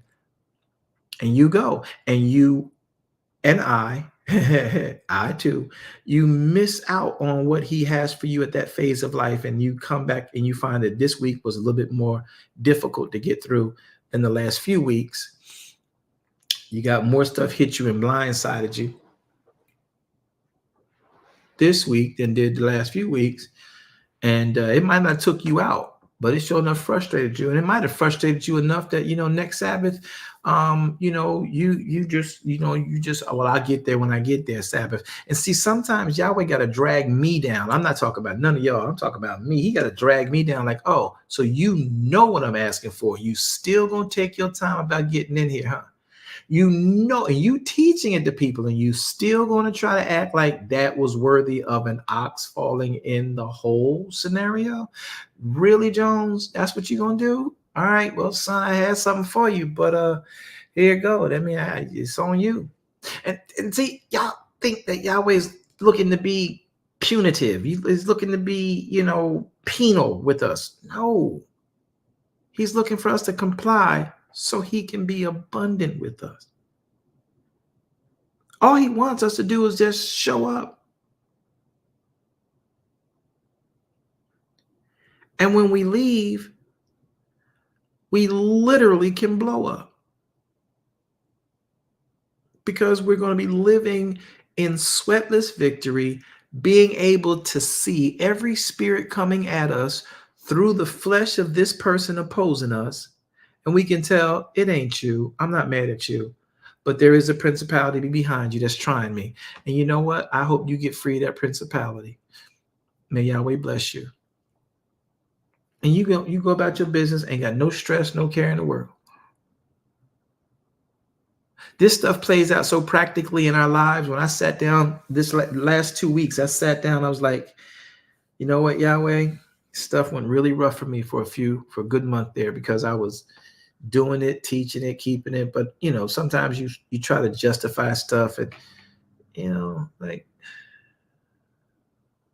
stuff seemed difficult to get done and nobody keeping their word. And this is complicated. And then these last few weeks, it's been just like straight concentration on I'm in your word. I might not even go on study. I'm just enjoying your presence. Things go by so smooth. Because you can see, you trying to bait me, or you trying to entrap me. Oh no, I see the hook and I see the bait and switch. Nope, not going to happen.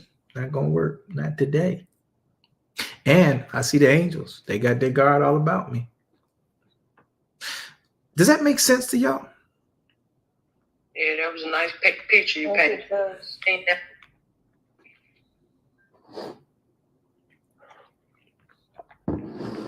Yeah, that part. So all these things are necessary to understand what his word says with regards to how we keep his will for us intact.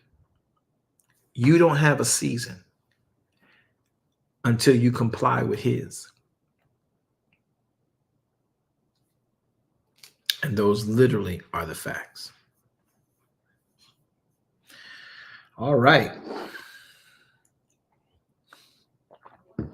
Well, my Sabbath has been in and gone for a minute. West Coast, how long before you hit your Sabbath? Before you're out of your Sabbath? The UK is out. They probably ready to go to sleep. Mad at us.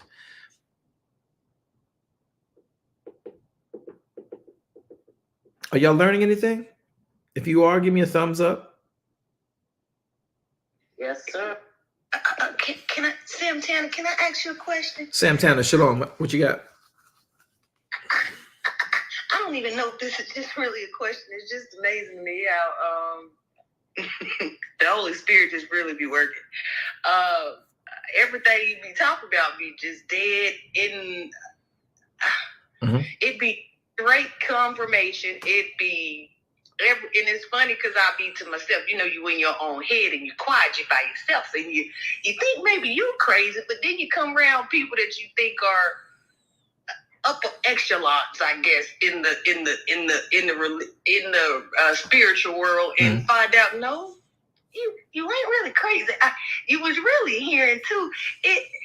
It just behooves me. It just behooves me. I don't know what else the word to say, but all I wanted to say is thanks for doing your job. Thanks for staying on the post. And I appreciate the challenge. It just feels like a good challenge. Like, thank you for doing your job. Thank you, Holy Spirit. Ruach. Thank you. Y'all teaching me too much.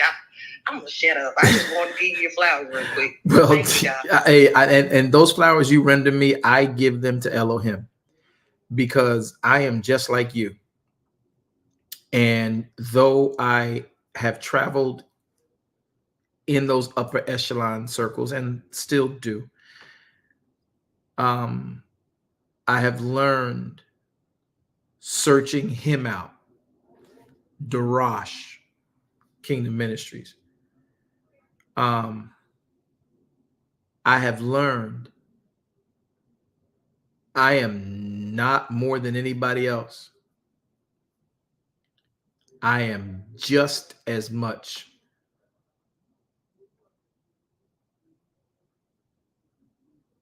disobedient as anybody else can be. And we're not saying that to be like, you know, acting like you trying to find something to feel sorry for. It's just that sometimes we can think we got it all together, and until we let the word check us, we don't realize that we ain't above the law. And sometimes we act like because we teaching it, we got it, and we don't. And it's a everyday choice by choice life. Every day, choice by choice life. And so what you're saying thank you for, I guess, would be transparency, because I ain't got it all together. Now, I know where to go and find the answers. I can't say I always comply with the answers. And see, to me, that's more helpful when I'm dealing with someone in my camp who is like me, wanting to please the Father, knowing and concentrating on what his word says, but when life hits us, still dealing with, I know what I should have said, but I didn't say it. And now that I said what I said, I knew I shouldn't have said it. But at the time, I ain't care to say what I knew to say. They needed to know what I felt they needed to know, and I needed to do what I did. And okay, God, I shouldn't have, but you forgive me. We all in that boat. Ain't no one on this planet exempt from that coursing. Our Savior was not exempt. He just executed it. Most of us haven't executed it the way it needs to be done. And we don't, you know, you got people around here talking about, I'm saved, the devil can't trick me, and holiness is right, and I wear my collar right up to my chin, and I wear my hem down to my ankle, and my arm sleeves come to my nails, which might be 18 inches long, but devil can't make me. I know holiness is right. I speak his word. I speak his word when I'm drinking water. I speak his word when I'm in the bathtub. I speak his word when I'm in the car. I speak his word when I'm pumping gas. I'm going to ask you to stop lying to people, please. Just stop lying. Because as much as I love and adore his word, I don't do all of that all the time. Is it my desire? Is it my goal? Is it my aspiration? 100%. Man, sometimes it just don't translate. So when I find that it was difficult for me to comply, I'm like, Yahweh, if you can use me to get this testimony out, to let them know that even when we know what to do, we still subject to failing you. Yes.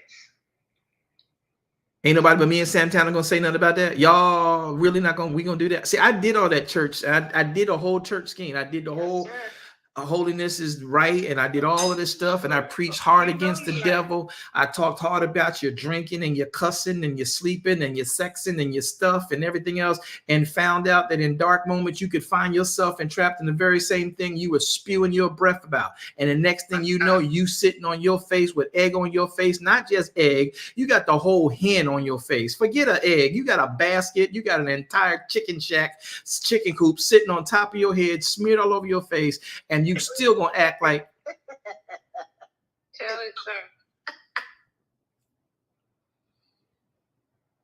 But you ain't lying though. I'm not. I've got to the point where I refuse to.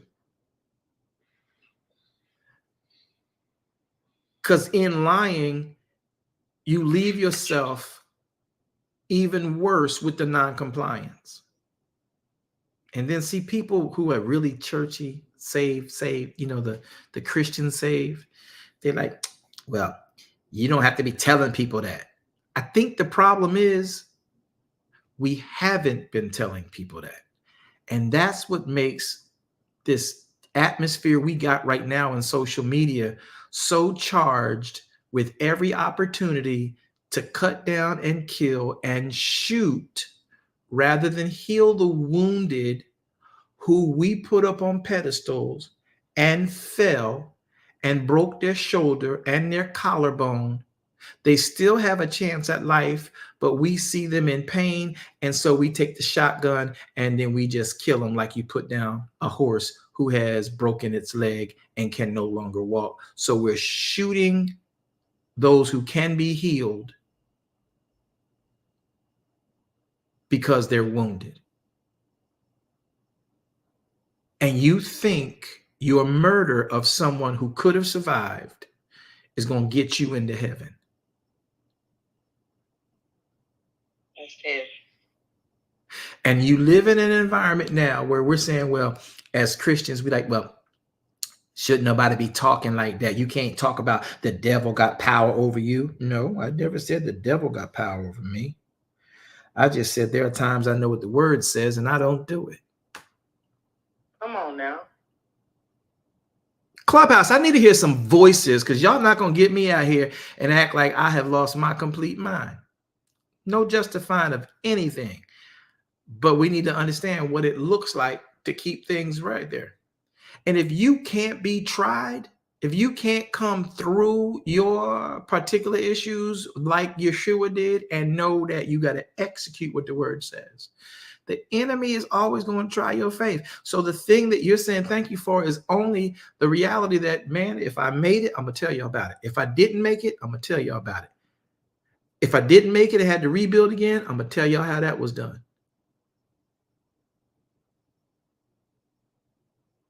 If I made it and did it again, and then the test came around a third time and I failed it on a third time, though I passed it on the first two times, I'm going to tell y'all what that progression was about as well, because you might be in one of those phases at this point.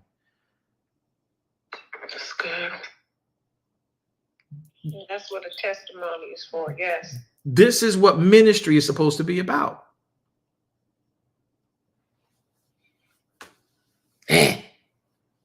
What gets me is the people who are so holy and charging and accusing everybody of what you have. You know what we do sometimes? We let ourselves in this construct of Christendom declare and decree we so holy that it really rubs people not of our faith who might have considered our faith the wrong way. And then you telling them in your angry, ornery, slick way, you need what we got it better. You in this. And then the moment that they catch you slipping, oh, they looking to stick it to you. I thought you was such and so. What I thought you had, and I thought you were, and you were supposed to be. Oh no, I got all the tea and the receipts. You know what I mean? It's like, and so they waiting for that foolishness because we're saying, oh, you don't talk about what you can fall to doing. You talk about what God will do for you. No, you don't talk about witches, ghosts, and goblins. You talk about the word and how to stay in the word. But if in fact you fail the word, you still talk about getting back to the word. So you will at least be given the opportunity to survive, because some people just waiting on you. Oh, you just gonna nail me and talk about my stuff and judge it like you ain't never had the problem. You ain't never been tempted. You ain't never struggled with that. You ain't never act like that. I mean, like last week you wasn't dealing with it. I know for a fact I love God, but 2 weeks ago I had to think about whether or not I wanted to be with God or not, because this right here was looking so much good and better than me. And you gonna try to tell me that you don't go through that? You so holy, and the oil that you gave me, the oil you made me buy for $29.25, it didn't work. And you still gonna tell me you holy to me and I ain't got Jesus right? You know what? And they will sit and wait for you to fall. And the moment you fall, got them. Now they done put all your business out, done everything out here, waiting for you to fall. Couldn't wait for you to fall. And when you fail, they're like, see, and all you have to do is let it be known. I love Elohim. I love his word. I study his word. I'm like David. I put his word in my heart that I might not sin against him. Yes. I don't think we listen to what he said. Thy word I put in my heart that I might not sin. Now, y'all would listen if David came and was alive today and was to go preach at a conference. Y'all would all run to go see David preach. I had that on t-shirts. I'm talking about pushing it. You would make it you be at David's ministry so fast and never understood what he said. Man, how many of y'all, if Apostle Paul was alive right now and he was teaching, y'all be right there with y'all. You get your ticket wherever he is in the continent, and then you on the continent, you get your ticket, you get the block rooms, you set up you'd be right there with you. And you don't understand what he was saying to y'all. And that's how we are. David was telling you, I gotta hide his word in my heart so I might not sin against him. Paul was telling you, man, look, I'm teaching this stuff. I know it's right, but I had to ask Elohim 3 times to take this thing from me. And still all he told me was his grace was sufficient. I know they think that means that I ended up just doing right, but Elohim, I'm finding a war inside of me.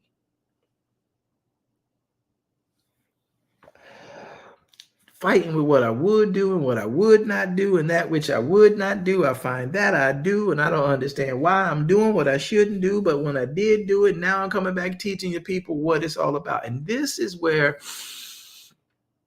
you are willing to sit and listen to Paul preach and David preach, but won't give that same extension to someone living alive with you today who has the same struggle and issue that they had. Peter flat out denied Messiah right after he cut a man's ear off for him. But if Peter came to town and started preaching, y'all be on it. Oh, yeah, because now we know Peter got it together. Yeah, but if Peter had been, so you let him fall, and then you read he got back on his horse. Great. And so you'll go see him preach right now. But if another person, another minister who was with him, who was deep in studies, fell, you would never go back to see that person teach or preach the gospel, because you would just be like, well, you know, you did that. You denied him. We don't want you. We don't want to be around you. You couldn't be restored. Nobody can be restored. In my judgment, in my opinion, you need to go do this, that, and the other. You need to do this, that, and the other. And in my mindset, you ain't justified to teach and preach to me no more. So what you know about how Peter, Paul, David, James, Matthew, or y'all didn't think they had struggles and missed Elohim, though they were sitting with Messiah every day?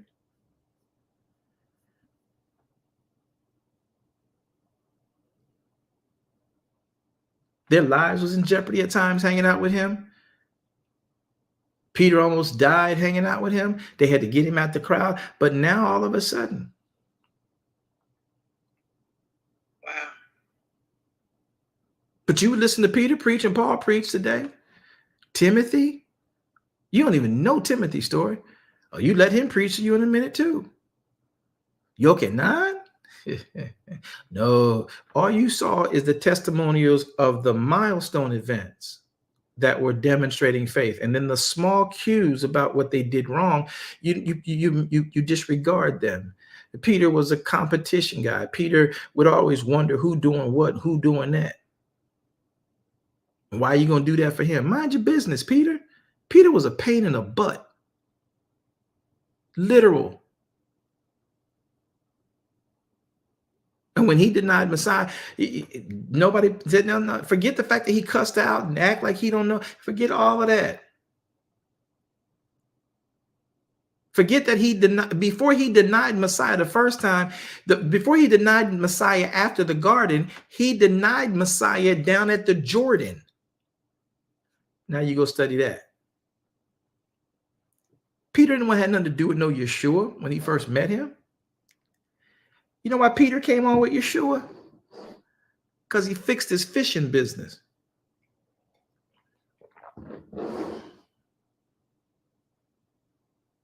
What you say? What the what? Right. Y'all better go read your Bible. Peter's brother was convincing him to come and see Messiah. Peter ain't want nothing to do with Messiah. He was tired of John the Baptist.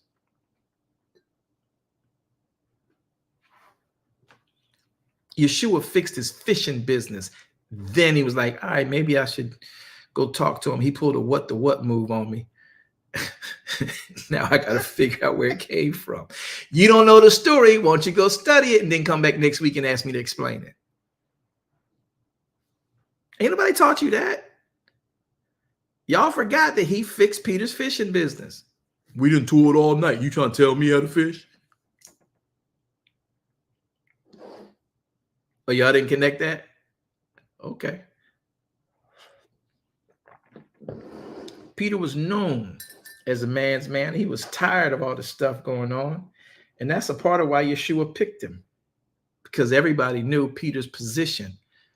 Peter wasn't disrespectful to John the Baptist, nor his brother. His brother was more inclined. He's like, hey, Peter, come on, man. He's like, man, forget all that. I ain't going down there to see no new Messiah. Did y'all, is this new to y'all? Y'all don't know? We done just lost 15 people from the views. Told y'all, we're not ready for it. We're ready for what we were packaged about Christianity. We're ready for what we were packaged about this faith and what you should be talking about. And I think that's what Santana is saying. We're talking about things that really are like life changing and life enforcing.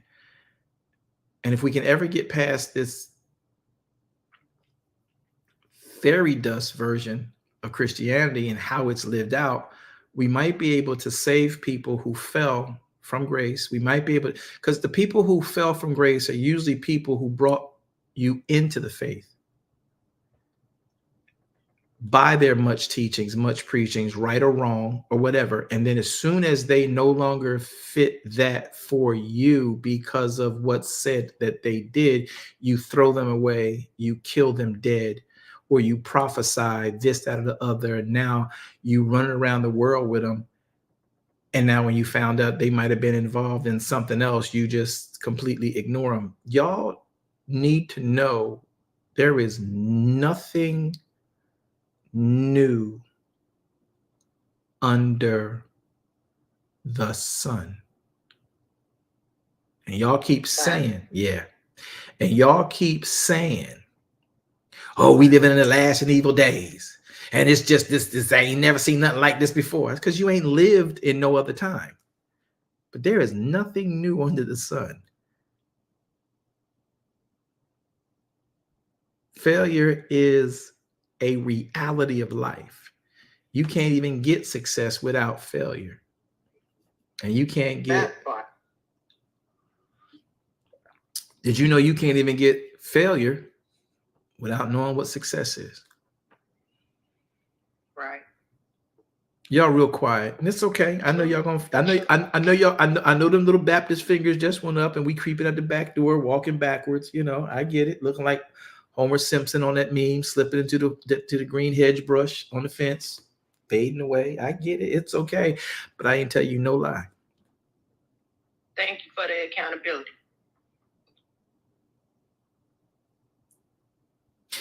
The most disappointing thing about Christendom is the lies we tell.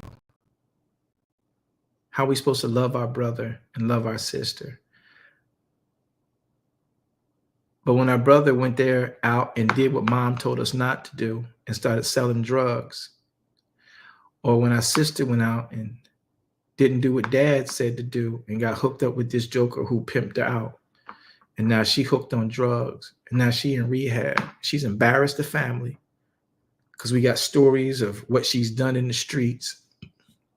We embarrassed by the family because our brother has embarrassed, the family not doing what dad said to do. And we embarrassed in the streets. We embarrassed in the church. We embarrassed at the Rotary Club. We embarrassed at the high school because everybody knows the story. Oh, ain't that such and so dad? Ain't that such and so mom? And see, we have that brother, that sister, that daughter, that son who has done something we know we don't believe in doing, but they did it, they out there, they in it. And then because of how we may have approached them in our anger about them embarrassing us, we may have pushed them further into rebellion. And now they just doing it to get on our friggin' nerves because we don't want to ask them, why'd you do it? No one ever said, well, why you do it? Or if you did ask why you do it, you did it in such a way that you didn't care why they did it. You cared that they did it and that it embarrassed you. So they know you're not trying to come to them for an explanation to benefit their getting out of it. It was to suffice your need to be able to tell somebody so you're not as embarrassed and you can cover this up. But you're still not dealing with the problem, why I did it and what it means to me. How do I get out? Can I confide in you? Can I trust in you? Can I tell you I made a mistake and I know you didn't want me to do it, but I did it because the moment came and I was there. And then I was mad because what my other sister had said to me, and I ran out, and then dude came at me and I just felt like doing it and I didn't think I could talk to you about it. You don't care about none of that for real. You just mad that you embarrassed. And it's really weird because we lie in Christendom talking about our brother and our sister, and we never go to them in their fallen moment to ask them, how can I help you get back on your feet? Because what we do is we disown them. And then we start telling intimate details even the more on them in public so we can defer, deflect, and say, my mom and dad told them not to do it. They always did this stuff. They always doing stuff like that. That's just the way they are. And you know what? They get what they deserve. I'm tired of it. And then they, don't connect me with it. They my bloodline. I wish they weren't my brother. I wish they weren't my sister, and whatever it is. And we will just disown and disconnect and move on from them. And Christendom has this unique way of saying we should be there for them, but we don't really mean that. Mercy. And they fell and did something. that they got caught at. But you know the truth? Can I tell y'all the truth? Yes, sir. Sir, please. Somebody said no. Who said no? Can I tell y'all the truth? Please. Tell it, sir. Birds of a feather flock together.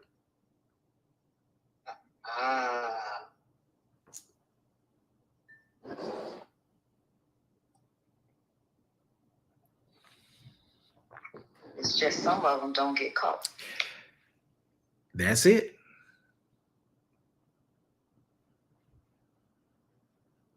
Hey, sir, that's deeper than we give credit to, even in our spiritual walk. So true, sir. Birds of a y'all all in here with me because we got something in common. That's the only reason I appeal to you. That's the only reason you appeal to me.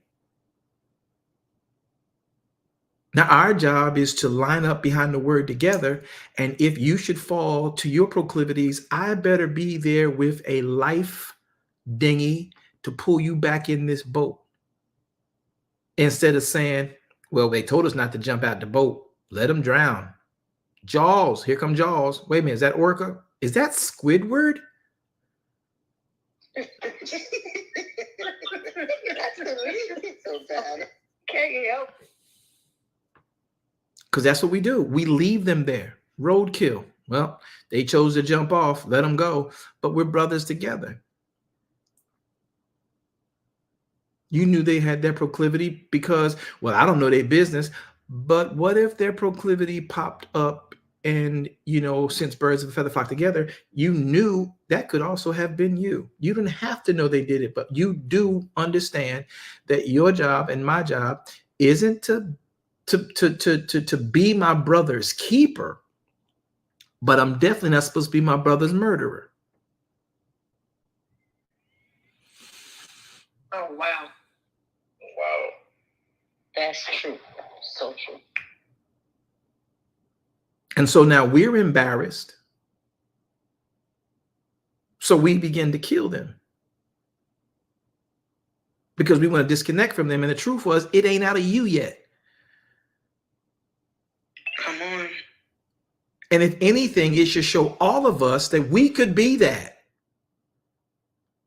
Get him up here. Get him cleaned up. Do you want to be clean? Now, if he sits there and says, I don't want to be clean, I want to go, and he fights you, let you go. Let that joker go if they fight you. But most people who fell want to get up. And in Christendom, we are the most radical liars on that point alone. And then you join forces with the enemy of your faith who uses this as an opportunity to bring more blight, more disrespect on an already blighted scenario. And then you want to blame them for the world seeing Christendom in a way that they don't want to join and make it a mockery. And you don't even realize your participation. Because you ran tell that you want to be deeper, then you start prophesying about what God told you he was gonna do to these papers and peoples and places and things. Elohim is not in the business of telling you how he's going to judge another person. No prophet in your Bible ever told you how Elohim would judge one person in your fellowship. He tells you how sin is the wage of death for any person in your fellowship. But because of this maniacal element of I got to be better than that person, this spirit of competition that we have within the ministries and the world of faith, against different ministries. Within all of our ministries, we're always looking to make ourselves look better, look greater than the one who fell, made a bad choice, made multiple bad choices, may have just bloviated and just been someone who just lathered in it, right? But at the end of the day, they got to stand before the Father.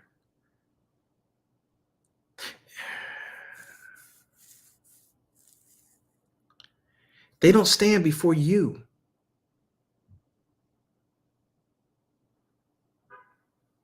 Just like you don't want to stand before them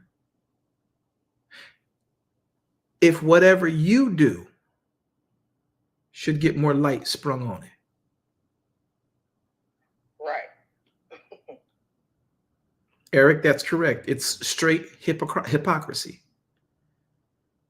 Now you would say, oh, there you go, trying to cover up. No, I'm not covering up for nothing. Yahweh will deal with anybody who's contrary to him, and he will give you a certain amount of time to get your life right. By the time he take your breath, you better have it right.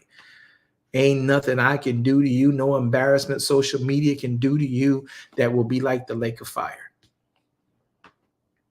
Nothing. And the lake of fire is a promise for those who disobey his instructions, and therefore living in eternal life with him is a promise for they who will obey him. It didn't say you was going to obey him with all of your life, but by the time you die, if you're in obedience and in compliance with him, you're in, and it don't matter how much hell you raised prior to. But people who are self-righteous and self-judgmental,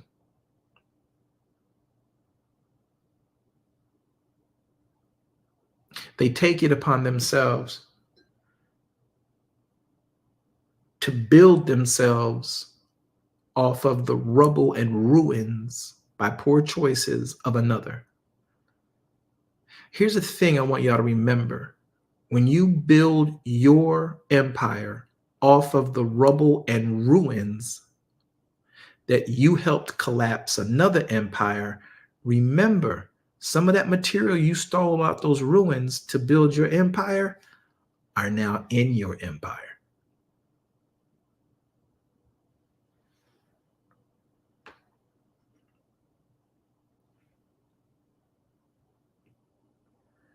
Our goal is to live our lives in him.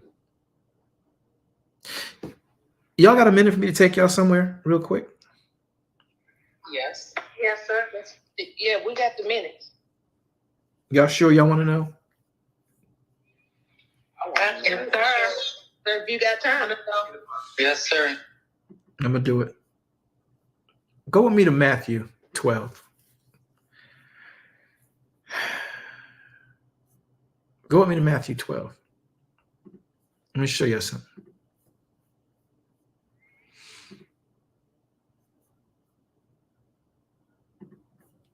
Matthew chapter 12.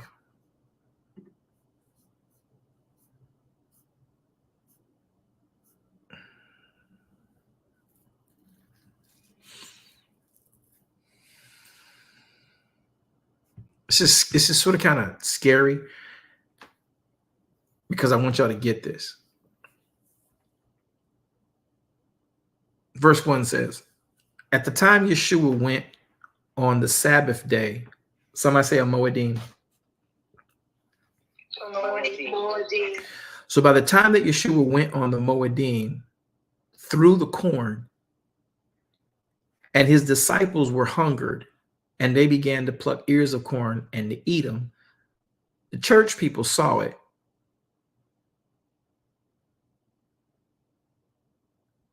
Oh, y'all didn't hear me? We heard you. I heard you. I need y'all to let me know y'all hear me, because I'm going to take y'all somewhere. So okay, verse 2 says, but when the church people saw it. No. We hear you. Church people? That's what the Pharisees were. Mm-hmm. That's exactly what they were. So the church people saw it, and they said, hey, Mr. Jesus, Mr. Messiah, man, you trying to tell everybody you are. How come your disciples don't do like our disciples do? Your disciples do that which is not lawful on the Sabbath day. But he said unto them, have you, church person, Mr. Pastor, Miss Evangelist, Miss Holiness, more holiness than thou, did you not read what David did? You know, the one you let preach. You know, the one you love to be let. You want the ministry to come back under. Remember David? Did you not read, church people? Did you not read, Pharisee? Did you not read what David did when he was hungry? And they were with him? How he entered into the house of Elohim and he ate the showbread, which was not lawful for him to eat, neither for them which were with him, but only for the priests to eat. Or have you not read the Torah? How that on the Sabbath days the priests in the temple profane the Sabbath and are blameless. Do you see what he just did? None of y'all ever caught that. Not one of y'all on this platform caught that. And I want y'all to see it again. Messiah, you thought he was just talking about David. But he switched up and started talking about the old priests before. He says, verse 4, how he entered into the house of Elohim and he did eat the showbread, which was not lawful for him to eat, neither for them that were with him, but it was only supposed to be for the priests to eat, right?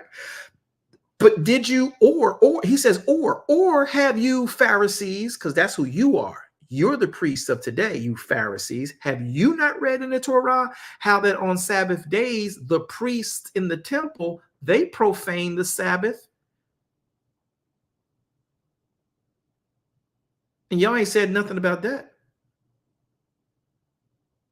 Oh, come on, Zion. I know, just open your eye. You threw it right back at him. He's telling you've read it in the writ where the priests profane the tabernacle and the Sabbath and are blameless. Y'all ain't blaming them. So why are you coming for me for something, one, we ain't do, two, don't make sense, and three, you've just proven to me you've never read your Bible. But you did read what your little sages and your commentaries said.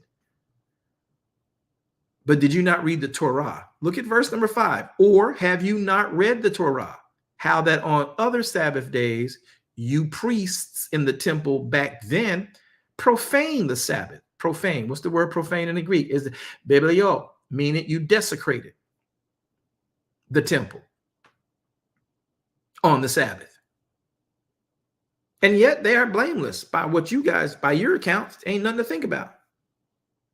But I say unto you, verse 6, that in this place is one greater than the temple. But if you had known what this meant, I will have mercy and not sacrifice, you would not have condemned the guiltless. For the Son of Man is master even of the Sabbath. Verse 9. And when he was departed from there, he went into the synagogue, and he said, and beheld, there was a man which had a withered hand. He asked him, is it lawful for you to heal on the Sabbath days? That they might accuse him. And he said unto them, what man shall there be among you that shall have one sheep? And if it shall fall into a pit on the Sabbath day, you won't help him to hold on to it and lift it up out of that hole. Verse 12. How much then is a man better than a sheep? Wherefore is it lawful to dwell on the Sabbath day? Pardon me. Wherefore is it lawful to do well on the Sabbath day? Then said he to the man, stretch forth your hand, young man. He stretched it forth. He restored it whole, like as the other. Then the Pharisees went out and held a council against him, how they might destroy him. And when Yeshua knew it, he withdrew himself. Remember the word of Elohim makes you a discerner of the hearts. Do y'all remember that? Yes, yes. Are y'all seeing that? Yes, sir.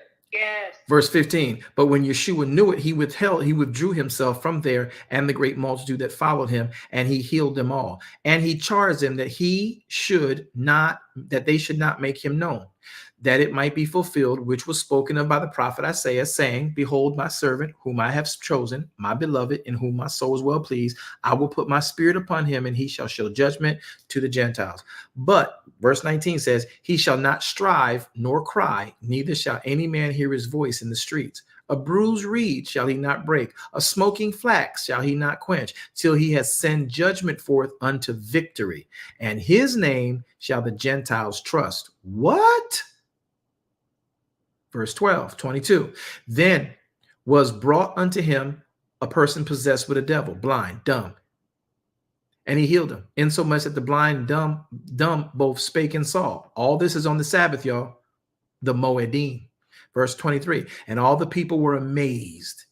And David said, amazed, and said, is not this the son of David? Meaning, this is the Messiah we've been waiting for? Verse 24, but when the Pharisees heard it, they said, this fellow doth not cast out devils except for by Beelzebub, because he's the prince of the devils. And Yeshua knew their thoughts and said unto them, every kingdom divided against itself is brought to desolation. And in every city or house, if it's divided against itself, it shall not stand. So, verse 26, if Satan cast out Satan, he's divided against himself. How shall then his kingdom stand? And if I be Beelzebub, I cast out devils, by whom do your children cast them out? Therefore, they shall be your judges. I thought that was the quickest, smartest, slickest response he ever made to these people. Do you hear what he called them just then? Yeah. Yeah. Come on, take a minute. Anybody? I want to touch this. But do you hear what he called them? He says, if I be Beelzebub, and y'all around here casting out demons, if I, the holiest one of y'all, be Beelzebub, then who you casting the devil out with?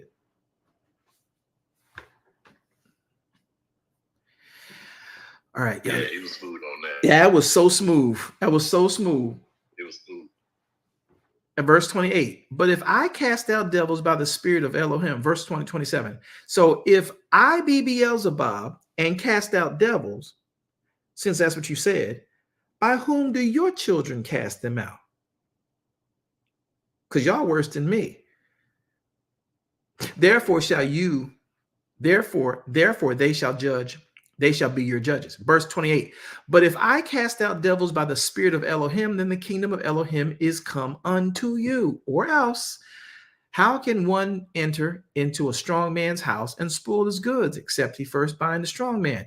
Then he will spoil his house, and he that is not with me is against me. He that gathers not with me scatters abroad. Wherefore I say unto you, all manner of sin and blasphemy shall be forgiven unto men. All manner of sin and blasphemy. All manner of sin and blasphemy shall be delivered. Look at what he said here. All manner of sin and blasphemy shall be forgiven unto men, but the blasphemy against Ruach HaKodesh shall not be forgiven unto men. Verse 32, and whosoever speaks a word against the Son of Man, it shall be forgiven him.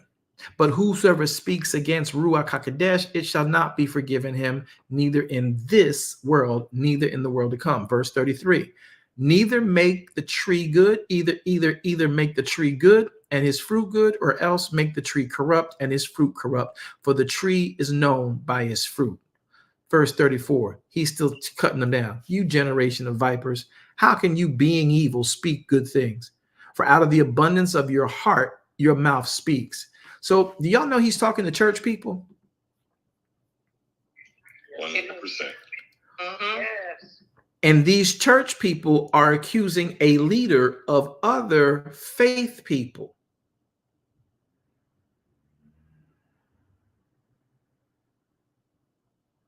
Oh, didn't see that part.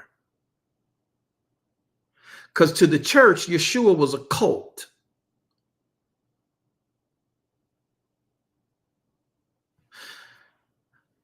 So these leaders, Pharisees, are accusing this leader of another faith movement that operates outside of the way that you do in the Pharisaical temple worship.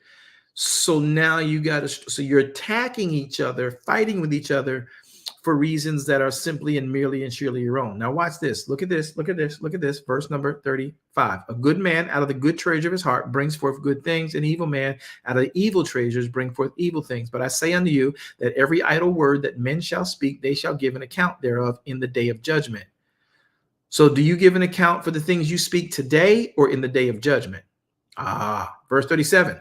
For by your words shall you be justified, and by your words shall you be condemned. Then the scribes and the Pharisees answered, saying, Master, we would see a sign from you. If you so this, show us a miracle, sir. But he answered and said unto them, an evil and an adulterous generation seeks after a sign. What y'all think he just called them? Evil and adulterous. Right. Hypocritical. Oh, he called them all kind of stuff. But he just purposely called them evil and adulterers. Mm-hmm. Like they didn't even catch it. They didn't catch it. And most of the people that are reading this didn't catch it neither. Oh, he just teaching them a lesson. It's just a parabolical teaching. It's just a parenthetical. It says, an evil and adulterous generation seeks after a sign. Well, who just seeks for a sign? I'm gonna read it for you. You ain't gotta answer it. I'll read it for you. Nope, it's okay. I'll read it for you. Verse 38. Then certain scribes and certain Pharisees answered, saying, Master, would to see a sign from you. He answered, only an evil and adulterous generation would seek for a sign.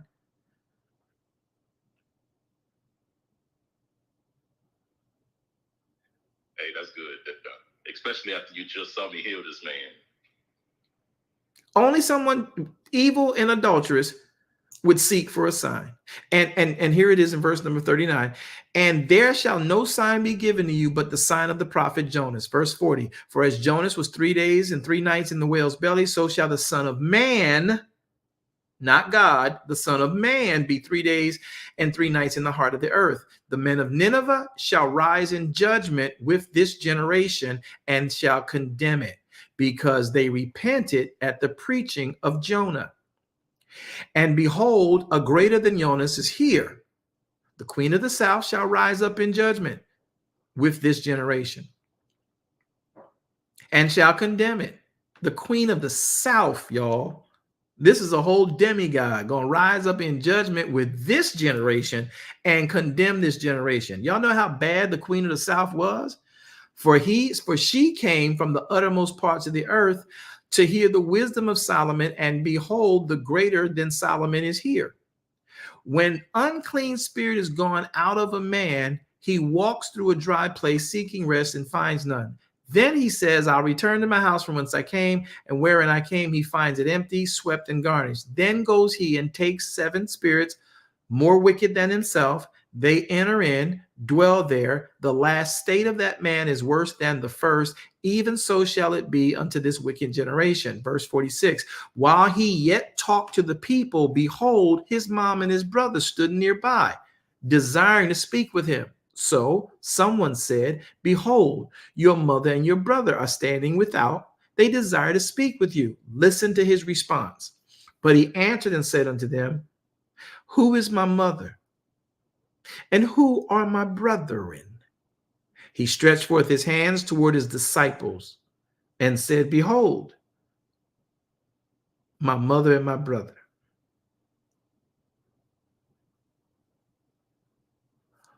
Wow.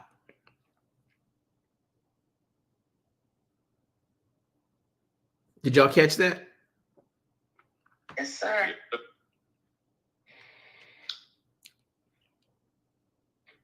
Judah was, you talk about being deep, clever, and stealthy. He was doing all of that, and they did not catch it. And now that we are catching it, It's just the preacher will say you can't do this, you can't say that, you can't say the other. But Yeshua said it. He may have used different words, but it's the same thing. He said it. So, yeah, it went over just like that and even deeper. While he was yet speaking to the people, his mom and his brother came and stood without. Now, mind you, the disciples are standing near him. His mother and brother are without the group. They said, hey, your mom and your brother can't get in. They want to speak with you. He answered them, trying to distract him from the charge he was on. Who is my mother and my brother? They're standing without. Somebody say, mom is without the gate. Mom is without the gate. But she can see. Verse 49 says, he then stretches his hand towards his disciples and says, behold, this is my mother and my brother. Now his mom saw that. His brother saw that. Now y'all starting to get a better picture? Right. Yes. So for whosoever shall do the will of the Father, which is in heaven, the same is my brother and my sister and my mother. Now, this is where it gets deep. 13. The same day went Yeshua out of the house, and he sat by the seaside. A great multitude gathered together unto him, so that he went into a ship, and he sat on the ship, and the whole multitude stood on the shore. He began to speak many things unto them in parables, saying, behold, a sower went forth to sow. He sowed some seeds, and he sowed, and some seeds fell on the wayside. Fowls came and devoured them up. Some fell on stony grounds where they had not much earth. Forthwith they sprung up, because they had no depth of earth. Verse 6, and when the sun was up, they were scorched, and because they had no root, they withered away. Verse 7, and some fell among thorns, and thorns sprung up and choked them. Verse 8, but other fell into good ground and brought forth fruit, some 100-fold, some 60, some 30. Verse 9, who hath ears to hear, let him hear. The disciples came and said unto him, why do you speak to the people in parables? He answered and said unto them, because it is given to you to know the mysteries of the kingdom of heaven, but to them it's not given. For who's that? I'm sorry, that was Santana. It ain't a question. It was just amazement. I'm sorry. That part, but that's what I'm trying to ask, because this is what we got to get. We're watching and we're reading this stuff, but we've been reading it based on how someone preached it to us rather than reading what the actual scenario looked like. He answered and said unto them, it's given. I'm in front of you. You got me. It's given you. I've been given unto you to know the mysteries of the kingdom. But to them, they don't rock with me like this. They don't get me like you get me. They don't know. It's not given them yet. Whosoever has, to him it shall be given, and he shall have more abundance. But whosoever has not, for him shall be taken away even that he has. Therefore speak I to them in parables, because they seeing see not, they hearing hear not, therefore they don't understand. And in them is fulfilled the prophecy. In them is fulfilled the prophecy of Isaiah, which says, by hearing you're going to hear and shall not understand. Seeing you're going to see and you shall not perceive what you're seeing. Verse 15, for this people's heart is waxed gross, and their ears are dull of hearing. Their eyes they have closed, lest at any time they should see with their eyes and hear with their ears and should understand with their heart and be converted. And then I can heal them. Wow. Rogers. But blessed are your eyes, your eye, disciples, for you see me. You see, your ears, For they hear, you hear me. For verily I say unto you that many prophets and righteous men have desired to see those things which you've seen. What y'all think he was talking about? Wow. How many prophets have desired to see the Messiah? Verse 17 again, for those that sitting in the back that didn't catch it. For verily I say unto you, disciples who came to me in secret, many prophets and righteous men have desired to see what you've seen.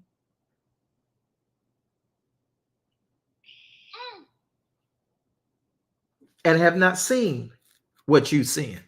And to hear those things which you have heard, and they have not heard them. Well, let me help you out. Verse 18. Hear therefore the parable of the sower. Elder Rogers, you had a question. Go. Yes, so it was as if he did not want them to understand. He intentionally blinded, or their eyes were intentionally blinded. I'm lost. Yeah, come back again. Try that again.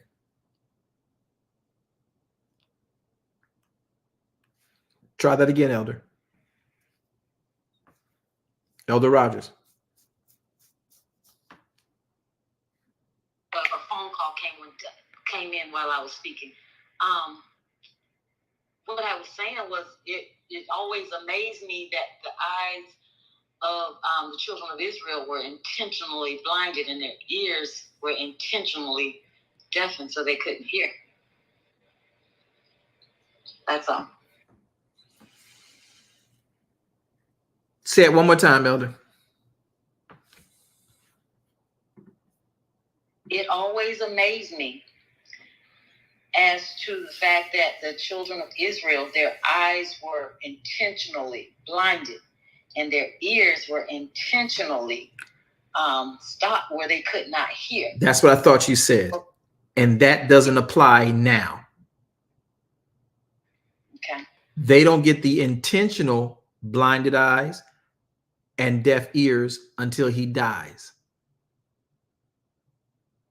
This is self-inflicted. Can't see, can't hear. You follow me, Elder? You said that it doesn't apply until now. No, it doesn't apply. That doesn't apply here now. That in this passage, he is not telling them that they are blind and they are dull of hearing because of what Yahweh did when he blinded the eyes of Israel. This isn't Yahweh's blinding of Israel's eyes. Most people don't understand what I'm going to say, but I'm going to say it so you can get it. When Yeshua dies on that cross, Elohim blinds the eyes of all of Israel so the Gentiles can be grafted in.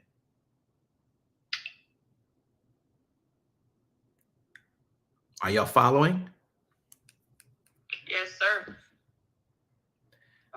The intentional blinding and deafening or non-hearing of the word is an intentional thing. When Yeshua hangs on that cross, Yahweh blinds the eyes of Israel, and he now allows for the Gentiles to come in.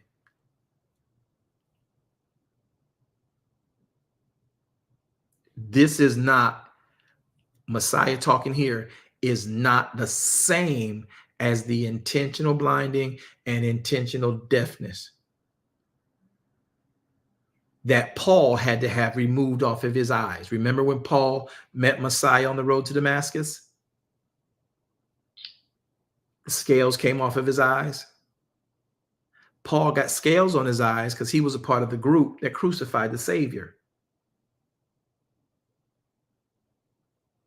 Y'all didn't know that? I was thinking along those lines. Just really hadn't put it together all as much. So the particular blindness and deafness that they're having now was strictly because of the Pharisees and the Sadducees of old. Okay. Them not keeping Torah, making the halakha, making the Mishnah, making the halakha, and listening to what the sages have to say about the Torah, profaning the temple, making the people hear their commentary. So they're blinded and they're deaf because of what was self-inflicted. The blinding and the deafening of the Father is when they crucified the Savior, because they couldn't understand who he was based on their self-infliction of blindness. They're reading everything but Elohim. They're reading everything but Torah in its context. And that's why when the content of Yeshua arrived, they couldn't see him in context of the writ. They were already blind, having a hard time hearing because of what they had been raised under in their schools, Bet Safar, Bet Midrash. They were learning Torah as a basic, school measurement, but they were not understanding it in context. But their context came from the commentaries of the rabbis, came from the Halakha, the Mishnah, the Talmud, and all the sage writings. That's why they couldn't see. That's why they couldn't hear. Okay, I get it. Thank you very much. I can see now. I can understand. Wow, I can understand now, because I always just attributed to the inclusion of the Gentiles, not really understanding that was just the way they were going based on the rabbinical and Sadducees and Pharisees stuff. So when Paul meets Messiah during the road to Damascus, long after Yeshua's death, burial, resurrection, and ascension, when he comes to meet him, falls off of his horse, asks who you are, what would you have me to do? They put scales on his eyes to take the scales off of his eyes so he could see again. But the original view, that was removing the curse that Elohim put on the eyes of Israel, because Israel was no longer going to be able to see Messiah as Yeshua, and that gives the Gentiles the window to come in. And that whole lifting of their vision won't happen until the day of the abomination of desolation, which is yet to come.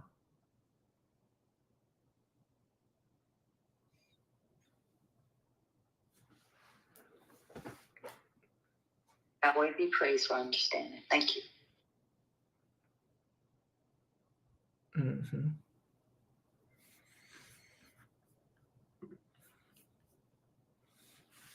Wanda. Mm-hmm.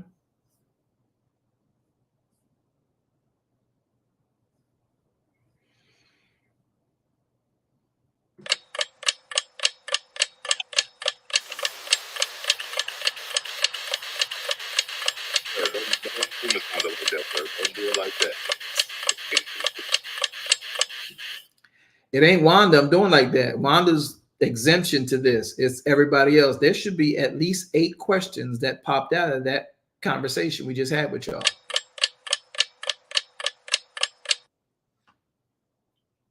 Okay. Wanda, go. Mine was about, but I guess it could tie into that. Mine was about verse 17. 16 and 17. But blessed are your eyes, for they see, and your ears, for they hear. For verily I say to you that many prophets and righteous men have desired to see those things which you seek, and have not seen them, and to hear those things which you hear, and not hear them. I don't even know how to put the question, but were they missing this because they had gone away from Torah and were now influenced by the Halakha, the Mishnah, and the Talmud? And the sages and whoever the rabbi of flavor was in that day. Yes. So because they should have recognized who Messiah was. What Elias, the prophets, because they read that, or they were supposed to be reading that. So let's look at verse 14. I'll take you to verse 12. I'll take you to verse 11. Take you to verse 10. And the disciples came and said unto Messiah, why are you speaking to these people in parables? Messiah answered and said to them, because it's given to you, my disciples, to know the mysteries of the kingdom. Well, what was given to them? Messiah was.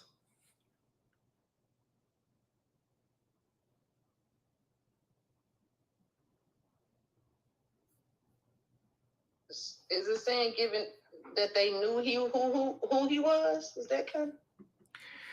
Messiah said, it is given unto you, my disciples who come to me privately, to know the mysteries of the kingdom of heaven. That's what I'm doing in your life. You have me. That's what he's saying. You have me. They don't. I'm passing through. You and I living together. You and I are walking together. You have, I've been given unto you. So you guys sitting with me and around our campfires, you're being taught the mysteries of the kingdom of heaven. But I've not been given to them to sit at campfires like this all the time. They don't have the access you have to me. To them, it's not given. For whosoever has, to him shall be given. What? The mysteries of the kingdom. And he shall have more abundance. But whoever has not, for that person, it shall be taken away, even what he has, because he doesn't understand the kingdom. Verse 13. Please follow closely. Therefore, I speak to them in parables, because though they see me, based on the way they've been trained and taught, though they hear me, they can't understand what I'm saying. Verse 14, and in them is fulfilled the prophecy of Isaiah, which says, by hearing, you're going to hear and not understand. By seeing, Israel, you're going to see and not perceive who he is. Is it not true? Is it not true? Let me talk to y'all. Is it not true? Israel is seeing Messiah and don't know he's the Messiah. Is it not true? He's telling them, you see me, you see the Father. You don't perceive. They don't know who I am. Now it's been given to you, my disciples, to know the things of the kingdom. I'm communicating with that with you every day. I'm showing you by our campfires for lunch, dinner. We wake up, we go to sleep, we drink, we eat, we go, we travel, we walk, we go to the feast together. You know who I am. Who do men say I am? You know who I am. I have to speak to them in parables. Because to you, I've been given, and you now know things about the kingdom. They don't know. And for lack of knowledge, a people perish. So to you, you've been given me to know the kingdom. You're going to have abundance. To them, because they don't know the kingdom, I'm not with them, they will lose what they have, thinking what they're doing is the kingdom. This is why I have a problem with Christian preachers who don't know how to exegete the writ. Y'all so quiet. Now we have to let that one sink down a little bit. Look at the writ. So verse 14, in them is fulfilled the prophecy. Isaiah prophesied about them. For this people's heart is waxed gross. Out of the abundance of the heart, the mouth speaks, right? I need y'all to talk to me. Yes or no? Yes, sir. Yes, sir. Okay. So for out of the abundance of the heart, the mouth speaks, right?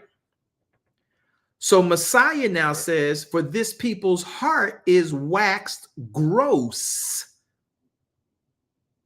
What they're speaking from is coming from their heart, and it is grossly inaccurate. And their ears are dull of hearing, and their eyes They have closed. They did it. Yeah, I see. Lest at any time they should see with their eyes and hear with their ears and should understand with their heart. Now I can help them be converted. Now seeing me will heal them. But unless they get what they got in them out of them, which is why Paul started to talk to us. Paul said in the book of Romans 12, he says, be ye transformed by the renewing of your mind. The way we were trained in Bet Safar and Bet Midrash, and in our Talmudic times of training, and in our Sabbaths with the Halakha, the Mishnah, the Talmud, and the differences of the sages, we have had given stuff that just waxed our hearts full with gross stuff that may reference Torah but wasn't Torah. So we now got to go back and get the Torah and have that right now be transformed by renewing of our minds, renewing of the Torah that we were being taught about, told about, but they were feeding us with their way of doing it. Be ye transformed by the renewing of your mind. This is why Paul saying this meant everything. So quiet. That makes sense. Verse 15, watch this closely. Look at what he says. For this people, their heart is waxed gross. Their ears, their eyes are closed. The only thing I can hope for, if I can speak this and say this in BWJ translation, the only thing I can hope for, lest at any time they should see with their eyes, hopefully they will, hear with their ears, hopefully they will, and understand with their hearts. And then if they get converted and be like, hey, I'm hearing you now, Mr. Messiah man, that you say you are. And then he says, and that's how I can heal them. Because right now, all of them are sick. That's why I got to speak to them in parables. They can't handle the truth until they desire to hear. So I got to give them something to hear. Yes. No preachers are going to talk to me right now. None of y'all? Really? That's what we're doing? No, we talking now. That's you. All I hear is you. I don't see. I know how many theologians I got on this platform.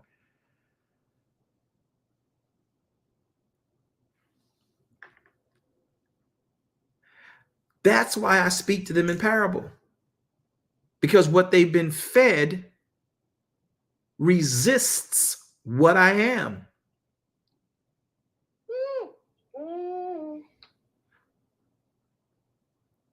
Verse 16, but you, my disciples, look at verse 16, but you, my disciples, blessed are your eyes because you see. Blessed are your ears. You around me enough that you know what I'm saying is true. You hear me.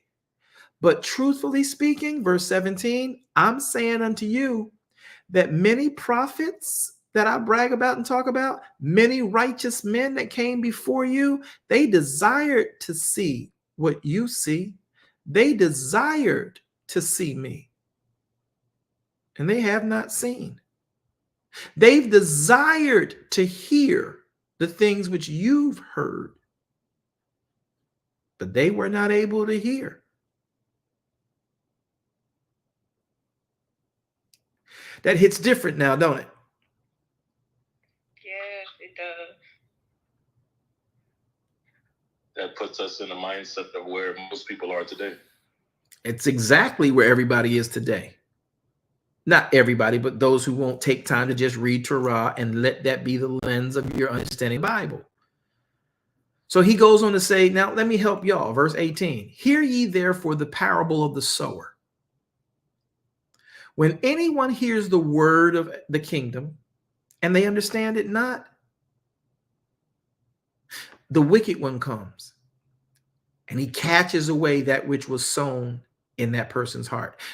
This is he which received the seed by the wayside. So the parable I gave to them, let me break it down for you. Verse 20. But he that received the seed into stony places, the same person is one who hears the word and anon with joy receives it.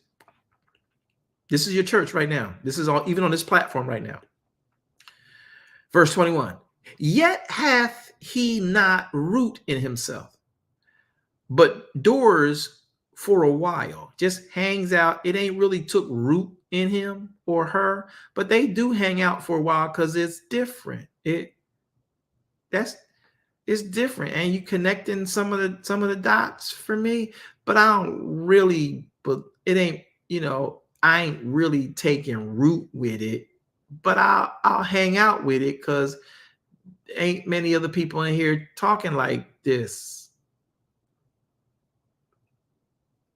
I need somebody to scream for me. Nobody got that? Okay, all right.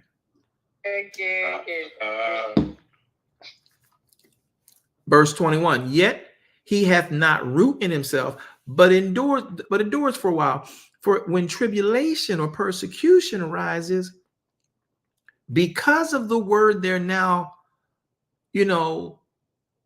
receiving, but not letting take root, when persecution or tribulation arises, suddenly they're offended and they leave. Because they endured for a while because it was new, it sounded good, but I didn't really want to take root with the word. I didn't really want to do it. It was good listening because it was different. But when they got tribulation in their life, when they got persecution in their life, they didn't let the word answer, and thereby they were offended, and clearly they left. Verse 22. He also that receives seed among the thorns is he that hears the word, and yet they care for this world, and they care for the deceitful riches of this world. So those deceitful riches of this world choke the word, and that person becomes unfruitful. But verse 23, he that receives seed into good ground is he that hears the word, understands it, which also is the one who will bear fruit and bring forth some 100, some 60, some 30-fold. Another parable put he forth to them, saying, the kingdom of heaven is like unto a man who sowed good seed in his field. But while men were sleeping, his enemy came and sowed tares among the wheat. Now watch this. This is where it gets deep. And went his way. But when the blade was sprung up and brought forth fruit, then appeared the tares also. Verse 27. So the servants of the householder came and said, sir, did not you sow good seed in your field? Where is these tares coming from? Verse 28. He said unto them, an enemy has done this.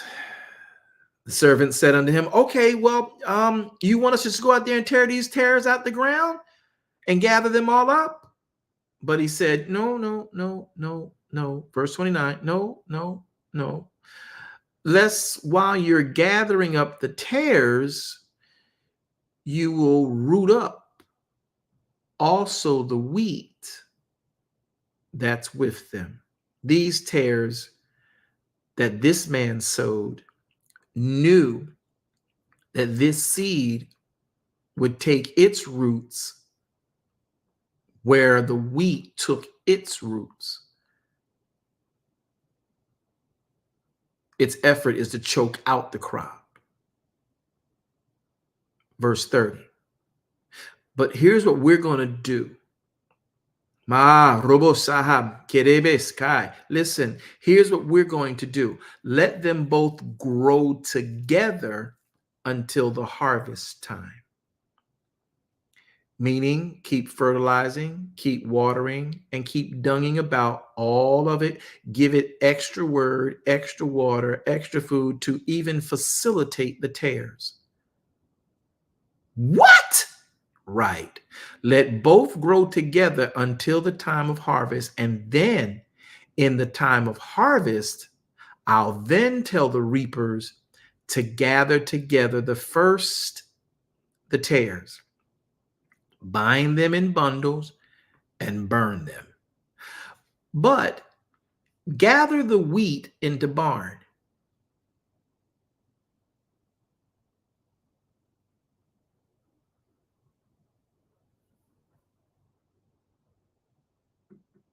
Now, when Messiah makes this statement and talks about what this good man, this good ruler did, he tells us that this particular group of workers needed to be properly instructed. Because no matter what church you're in, no matter what fellowship you're in, the enemy's always got a plan.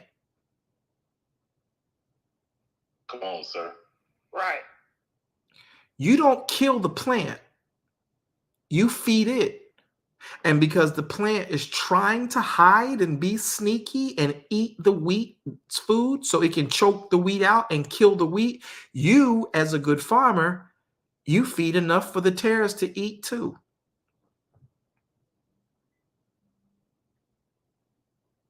This way the wheat don't choke out.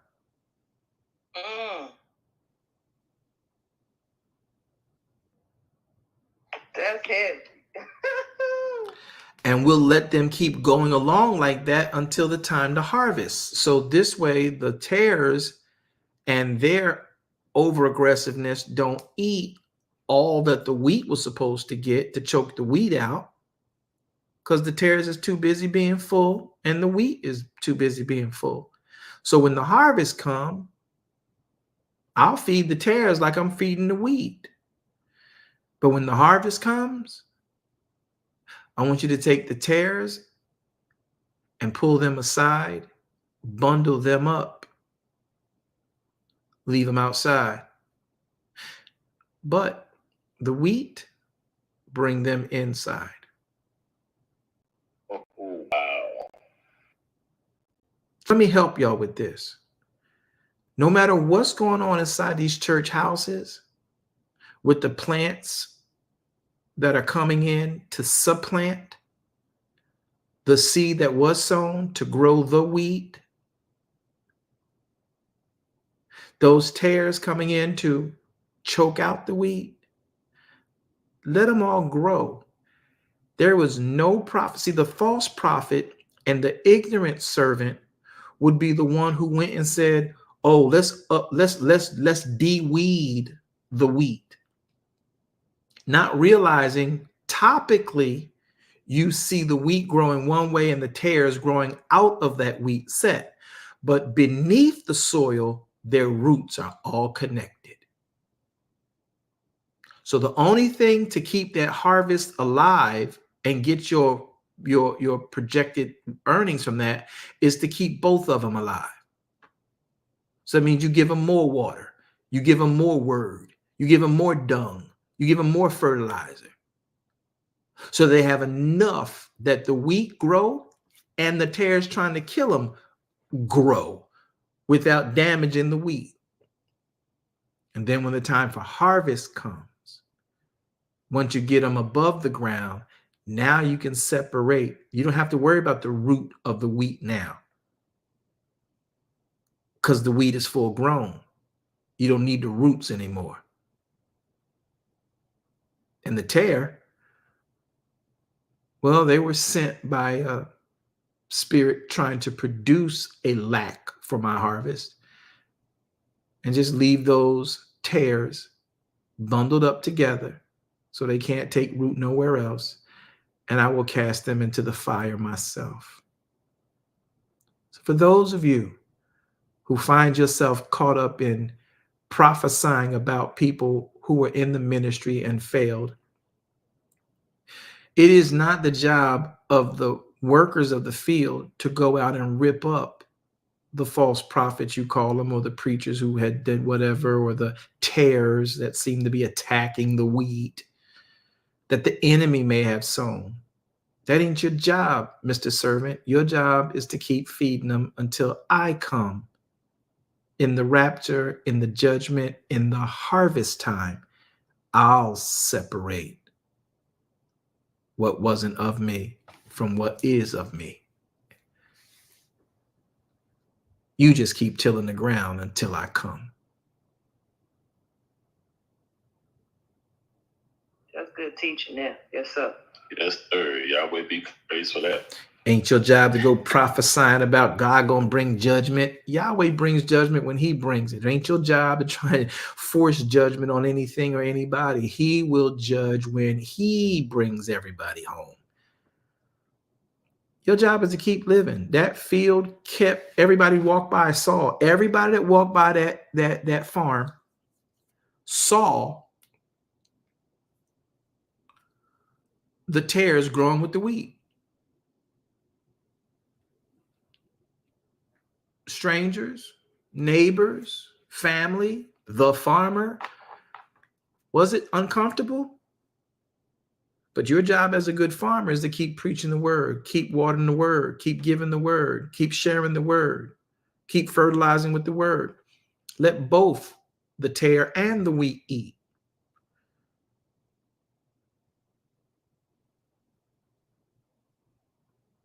He determines who's going to go with him in the last days. But everybody saw the tares is all healthy. The wheat is all healthy. They're both growing in the same church. I'm sorry, the same field. Did you catch that? We called it. Yep. When he come back for what's his, he separates, not you. Because the moment you go after what is a tare, you will uproot the wheat you thought you were saving. That's heavy.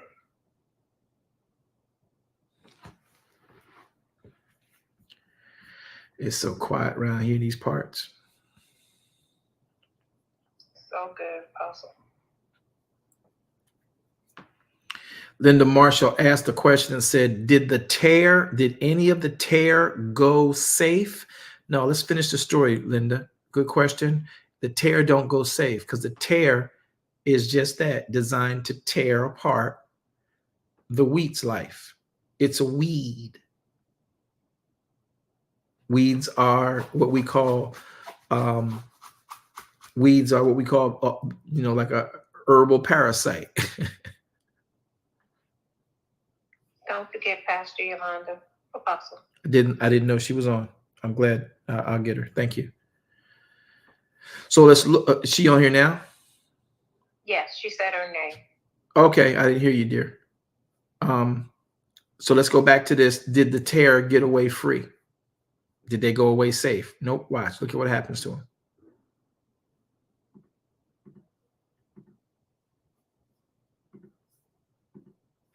Verse number 30. Let them both grow together until harvest. Can I say this to y'all? Yes, sir. Yes, sir. Y'all stop jumping on the bandwagon when these people in church are failing and not doing what they're supposed to do. The only job you're supposed to do is keep teaching the word. Each man has to choose this day who they're going to serve.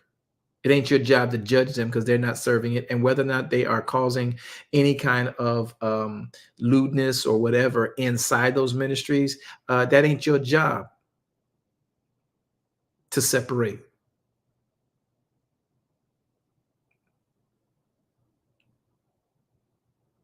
It's his.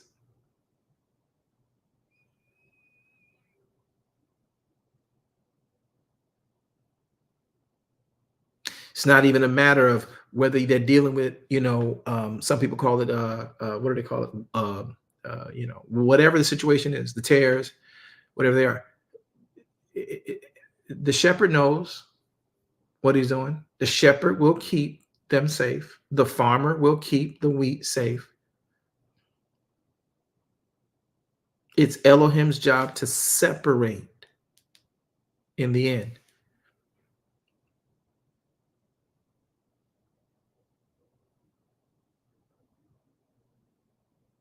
And so you just taught me something. That trusting in him as a whole, man. And that's just it. You have to trust in him. He know what he doing. Oh no, your enemy did this, master. Let me go rip up all that stuff and show him that we saw what he did. Yeah, but in that, either way, we still lose, because if you rip up the tares that you now see, what you don't see is how entwined into the life of the wheat they are. They're going to rip the wheat up when you pull them up. See, a false prophet can't see that. A religious person with zeal, but not according to knowledge, can't see that. They just go start ripping up the wheat, ripping up the weed, and don't realize they're ripping up the wheat too. Now you got church split, church divide.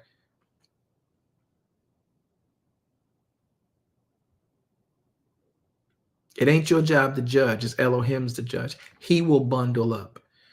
And we think it's our job to go around and point it out so we can bundle up. If they ain't dead, they ain't been judged.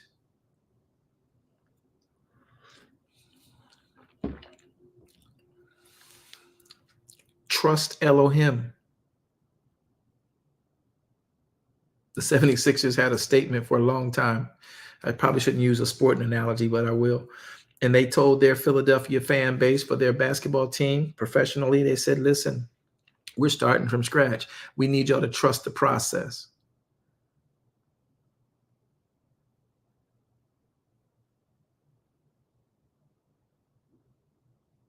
If you can't trust Elohim in the process he's giving y'all,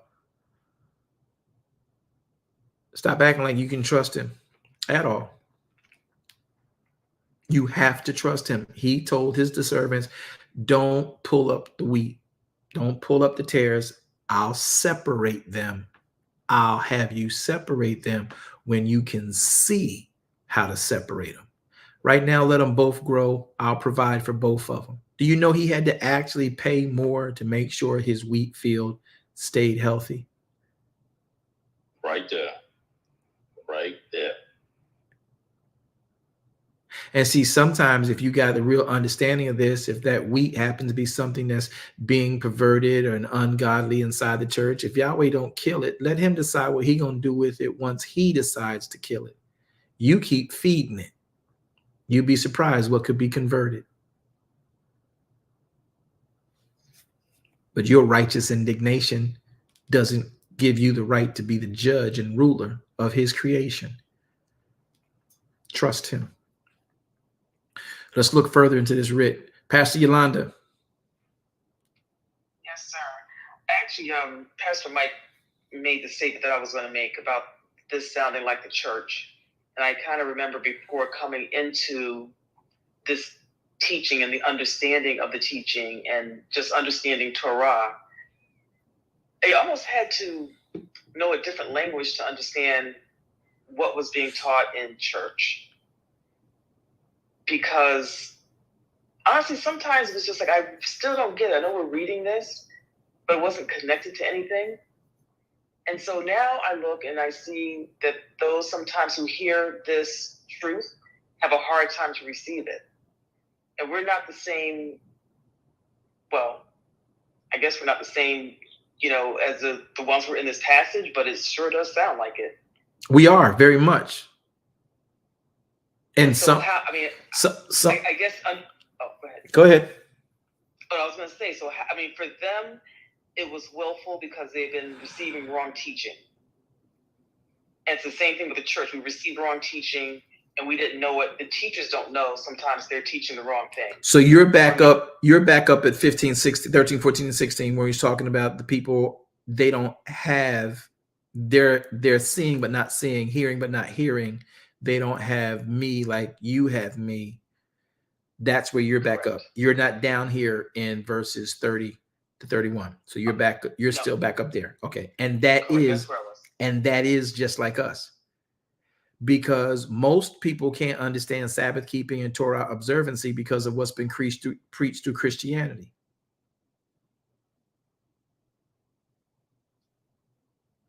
Okay, so and I guess I'm just kind of wondering, so how I know you told us to live it. Like, you can't just teach it or just tell them about it. We have to live it and let them ask. But you don't know to ask. I kind of stumbled into this. And then when I heard it, I believed it, right? You really think clarified a lot of things. You really think you stumbled in here? All right, Appreciate you pointing that out. When the it's just difficult to watch and to listen and to see people still, going down this Christian path. And it's like, yo, there's a lot more to this. And it's not this hard. It's not. Is it? But see, the thing was, you would have never seen it based on what you have been fed. And internally, you sort of kind of knew this can't be all of it. There's got to be more. And when the student is ready, Yahweh will make the teacher appear. Okay. Well, I want to make everybody ready. You can't. That ain't your job. And see, the reason you think that way, can I say this? This is beautiful. Do you mind if I use this as a teaching moment? Yeah, please, go ahead. Is Pastor with you? Tell him I'm not coming for his wife, but I want to use this as a perfect example. I don't want that man. He's listening. I don't want that man coming for me. You heard me? Listen. That's the problem with Christendom. We think it's our job to get everybody on point. We've been taught it's our job to go out, go ye into all the world and make disciples. When you think disciple from a Greek and English perspective rather than from a Hebraic perspective, which is a Talmudim, you do not take and make a disciple in the sense that you put a whole bunch of people in a room and tell them to do these things. A Talmudim and a rabbinical respect for a person is you take them literally under your wing and you walk with them. Look at what Messiah did with the disciples. They walking with him. He's like, you have me. They don't have me. And what you all learned in Bet Midrash and Bet Sefer as children, and then the other things that you've been learning from the sages of the rabbinical order and the rabbinical writings and the commentaries, y'all can't see me. If John the Baptist didn't tell some of y'all come see me, y'all wouldn't have seen me then. Peter, you didn't even know, you didn't want to have nothing to do with me until I fixed your fishing business because you was out there toiling all night and I told you throw it on the other side. Then you came and realized something different about that guy. You see me for that reason. Y'all, all of y'all, Matthew, you came because they was going to kill you as a publican, but you realized the love and everything I showed. So you came because I demonstrated myself. They don't have that. So I have to teach them in parables where now once I've convinced you that I am what you need to be, this is something real for you. You hear me now. I got to teach them in parables because they've been taught. And now that I'm around, they've been told, watch out for this Yeshua guy. So I talk to them in parables. My thing is to get them thinking. Once I get them thinking, you can't unhear what I shared with you. You can't forget. You can't do away. You can't forget what I showed you.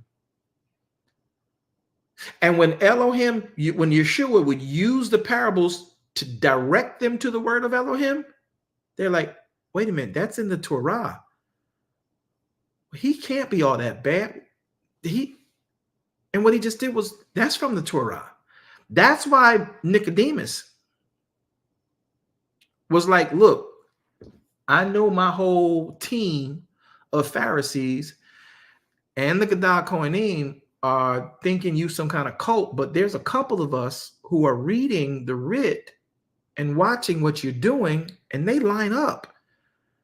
Right. See, there's another group of us, though we have access to the writ, that's just taking what the Pharisee says because they got political agendas and the political itineraries. But we really live in this. We really about this. And I'm seeing that, we might not like the fact that people are listening to you, but the more I watch what you're doing, it lines up with the writ. That's why I got to come to you at night so nobody can see me coming to ask you, are you really him? Because I'll lose my job if they see me in public coming to ask you this. Because if we Pharisees approach you, we've been told we got to approach you like a team. We got to bring a scribe. We got to bring a lawyer. And we got to ask you questions to trap you and make you look bad in front of the people. But if I come to you by myself, they're going to know I'm defecting. So I got to do that at night when nobody can see me, or at least I got a better chance of being nondescript. See, y'all got to get into the understanding of what was happening in that day in that culture. Are y'all following that? Definitely. Yes, sir. Yes, sir. So, Pastor Yolanda's statement is that, I just want to get them on point. Just keep living. I didn't set out to get any of y'all on point. And y'all here.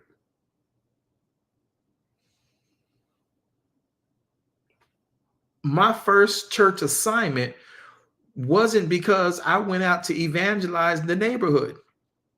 I was living a life of a freed, delivered drug addict, ex-drug addict, who now was preaching and teaching and living on the principles of the gospel. And somebody says, I've seen a lot of addicts. I've seen a lot of recovering addicts. I've never seen one like you.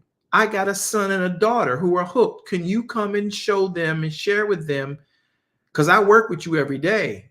And yes, I know you go to church, but you don't try to preach to me. You don't have me trying to read the Bible and got me listening to on the radio in the car when we driving to put these furniture together and all this stuff. You're not preaching at me. But I do know you had a drug addiction and you free.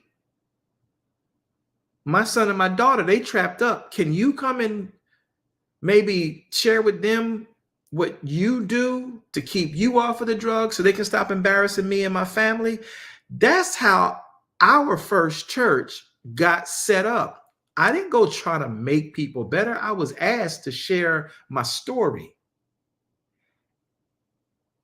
And people just kept coming. We weren't saying, y'all come over here. We having church on this day, that day, this time, and this time. And if you come, we're going to give you free gas and the place to be is in. No, that wasn't nothing of what we did. I didn't have anything. My wife at the time was like, we ain't doing that. No, you was no. And so, and that's not disrespecting her. That's just how that thing caught us all off guard. We were just helping other drug addicts and alcoholics get a sense of control of their life. And they kept saying, hey, I got another dude, another homie, and another sister that I hung out with, and they on the same boat. Can they come and listen? Because it's making sense. To me, I'm feeling better. They see me feeling better. Can they come too? I never invited anybody. I was invited.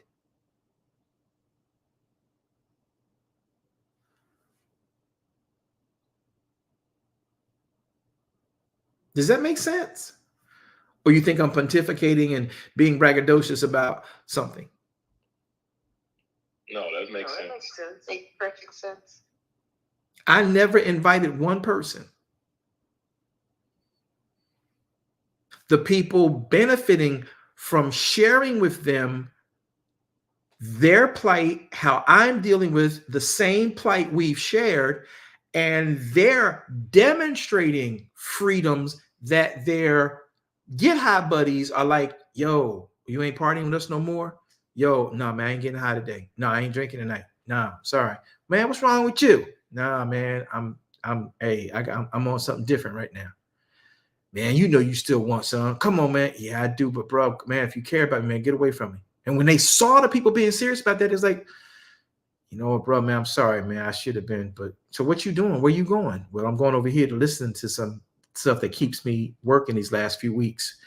And that's why I've been not able to drink, not able to get high. So you want to come?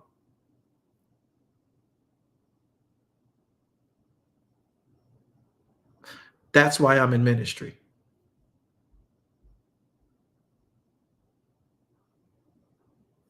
Do y'all get that? That's what that's a part of what Santana was trying to understand. Like, I don't know how to say thank you and give you roses, but that's what that's about.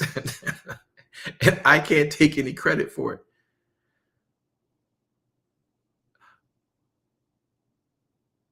But they had Messiah. Our job is to point everybody to how he lived. And the only way to get an effective work on that is by them seeing how you live. It'll be a slow, it won't be your typical church growth. You know how these churches send y'all packets to churches and be like, hey, growth, we can grow your church from 1 to 200 people in 45 days. We're going to show you how to do your little clip outs to get your evites and send yourself up with your email blasts and get the names of the district and show you, get you all your your area codes and zip codes that you're in and have automatic dialings and automatic emails and automatic USPS mails and flyers sent to their homes.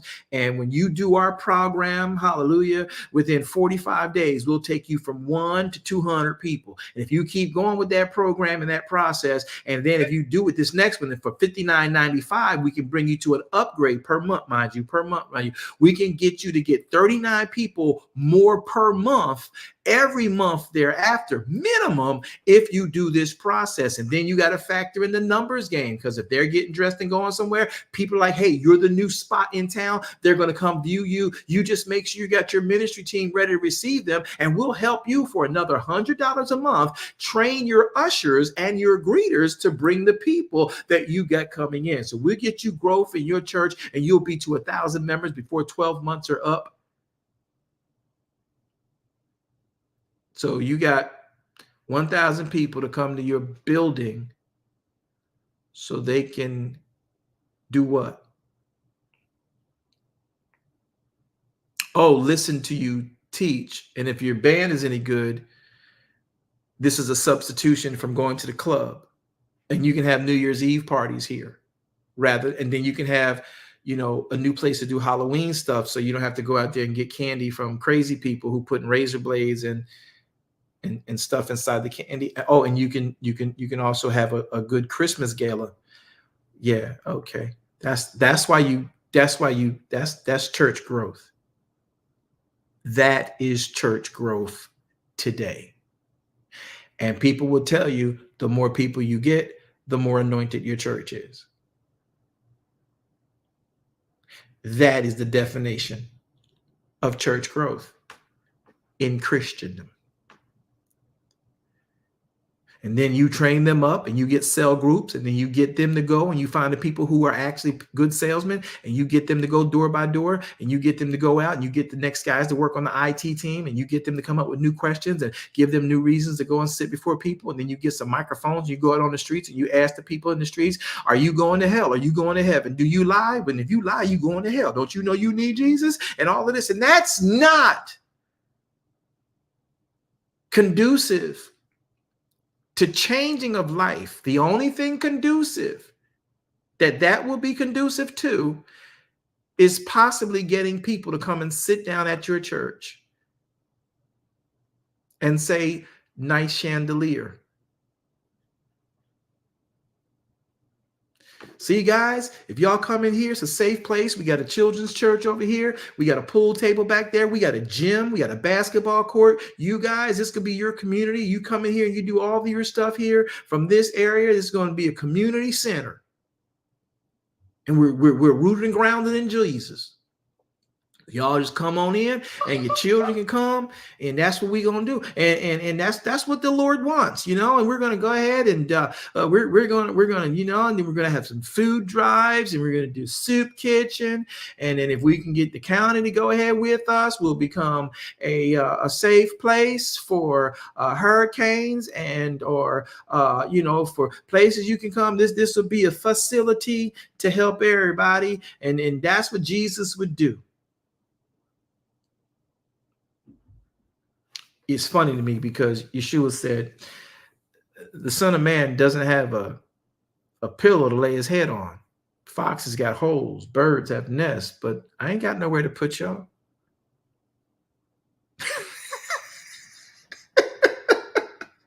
I ain't got nowhere to put y'all.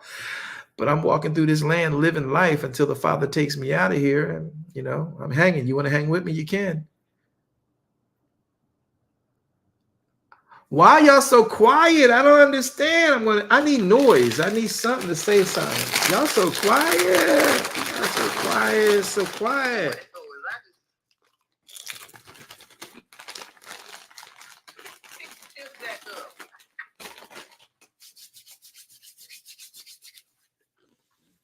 This making sense to y'all?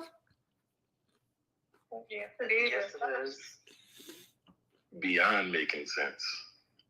So if you're trying to build your church on members in the pew,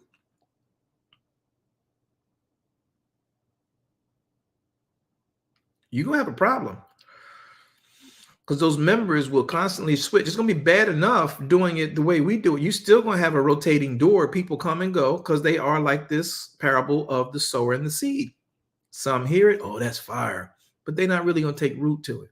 The moment they come to a place where they got to comply with it, maybe giving the feast offerings, maybe forgiving their brother who sinned against them, maybe not passing rumors of stuff that's itching ear and good gossip that they getting on YouTube about all these preachers who done fell and fallen and doing this and doing that, and they can't talk about that no more because you know what? I need to get my gossip on every now and then. I need to get my drink on every now and then. I need to get my swerve on every now and then. It's good. I mean, I'll come back when I don't want to do it. So, and then people disappear for months at a time. Then they come back. You're going to have that no matter what you do and how you do it. But to sit there and think that you have an effective church because you have quantity of people, not a quality of life, is terrible. And Yahweh going to check you on it in that day.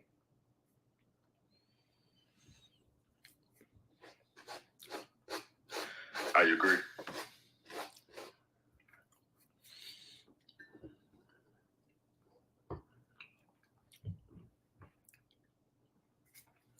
It's also a great understanding, as you were saying, sir, of why he talked to them in parables.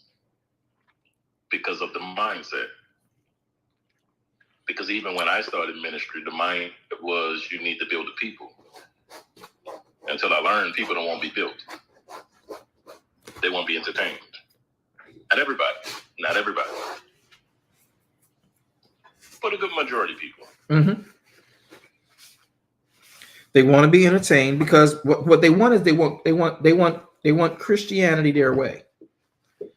And the problem is Christianity is its own way.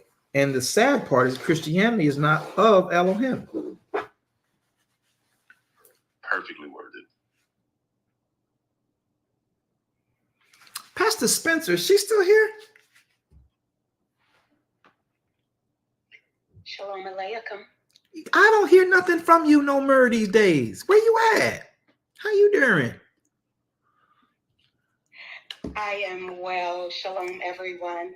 I do want to contribute just to dovetail on what Pastor Yolanda had said about, eyes to see and a heart to understand and ears to hear.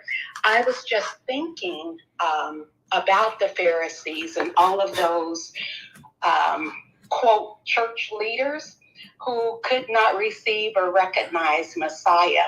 And it dawned on me that the Father is so genius, and what he desired of us in the beginning has never changed.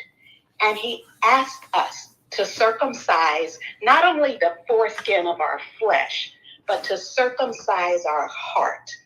And why is that? Because the eye and the heart are connected, and the ear and the heart are connected.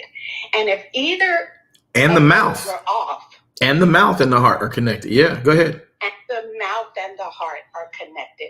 And if either of those are off, where we are not seeing correctly or hearing correctly, that affects our heart to where we will not fully walk out his mitzvah, his commandments, exactly as he has purposed us to do.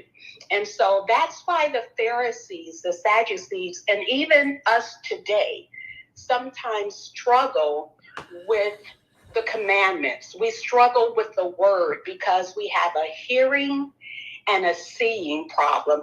And that comes from a desired result that we are looking for or that we want.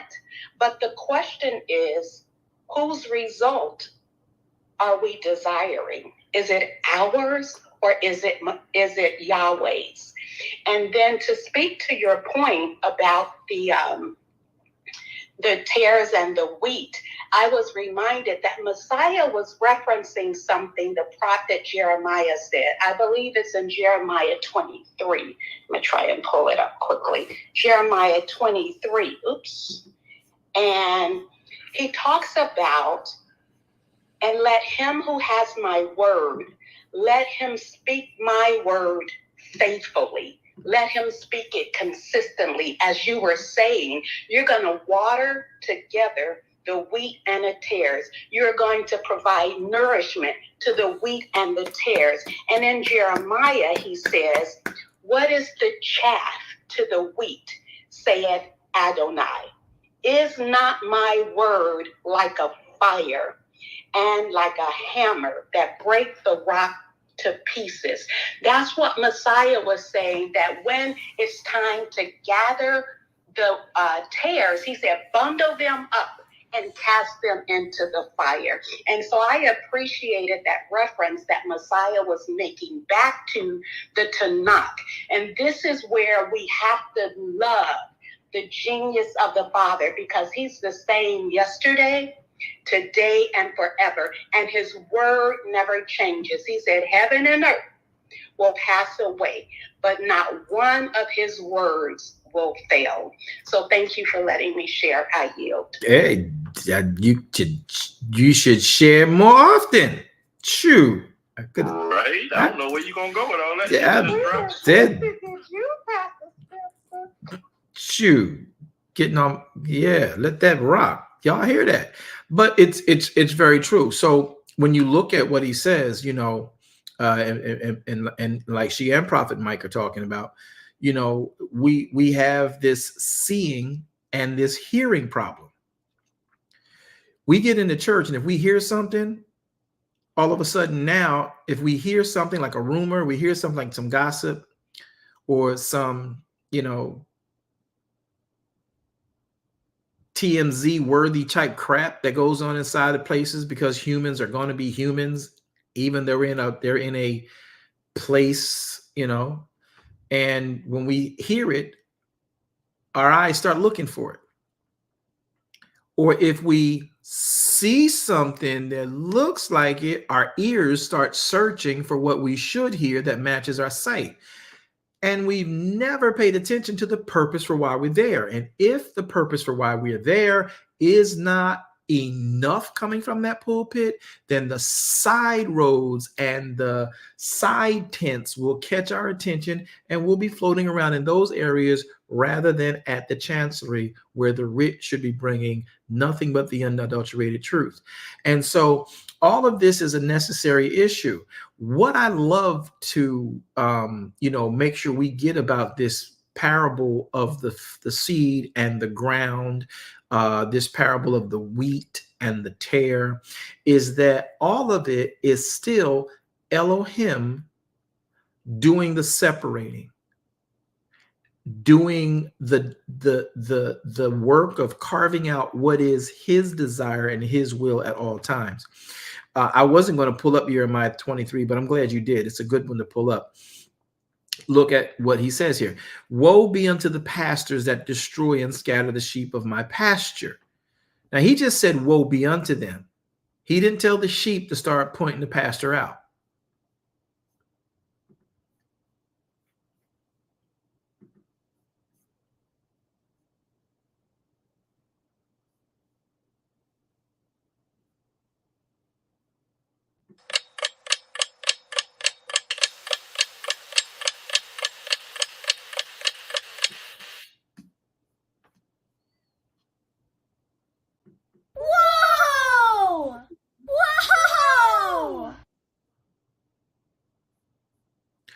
Woe be to the pastors that destroy and scatter the sheep. Therefore, thus says Yahweh or Elohim, against the pastors that feed my people. You've scattered my flock. You've driven them away.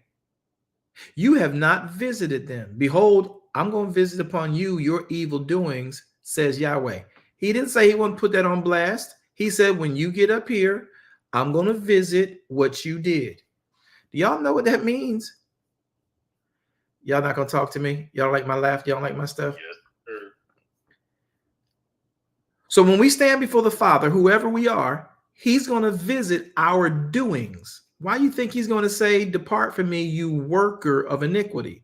What you're doing, I'm going to visit that when you come see me in the day of judgment. When I pull you up and bring you up out, yeah, I'm going to visit you. You separated, scattered my sheep in the earth. When you come up, you got a day to, you're going to come see me. I'm coming to get you. When your day comes, you stand before me. If you ain't made right with all of that, I'm going to visit your dealings with my flock. You got to see me. The terror and the wheat coming up together. Do you see the sheep? What? You know, they might run from the pastor if he coming to hit them hard or something like that. They like, but the sheep don't jump on the pastor.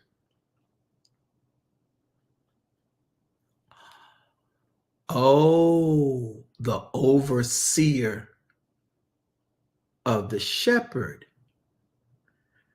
checks the shepherd.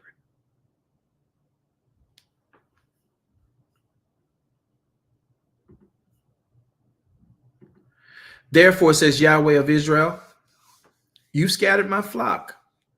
I'm going to visit you and the evil of your doings. And I'm going to gather the remnant of my flock out of all the countries where I have driven them. So if your flock and your pastor, when Yahweh starts to drive your flock away from you, he drives them where they want to go. That's why I was laughing when my dear lady, Pastor Tally, was like, I just stumbled up in it. You ain't stumbled nowhere. Yahweh drove you like he drove me, like he drove us all. All right, I am batting like zero with y'all today. My jokes just don't be landing.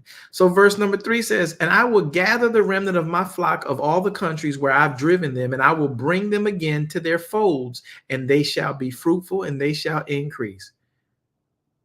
I will then set up shepherds over them, which shall feed them, and they shall fear no more, nor shall they be dismayed, neither shall they be lacking, saith Yahweh. Behold, the day comes, says Yahweh, that I will arise, I will raise unto David a righteous branch, and a king shall reign and prosper and execute judgment and justice in the earth. That's Yeshua, y'all. HaMashiach. Yes, that is. That is the millennial reign.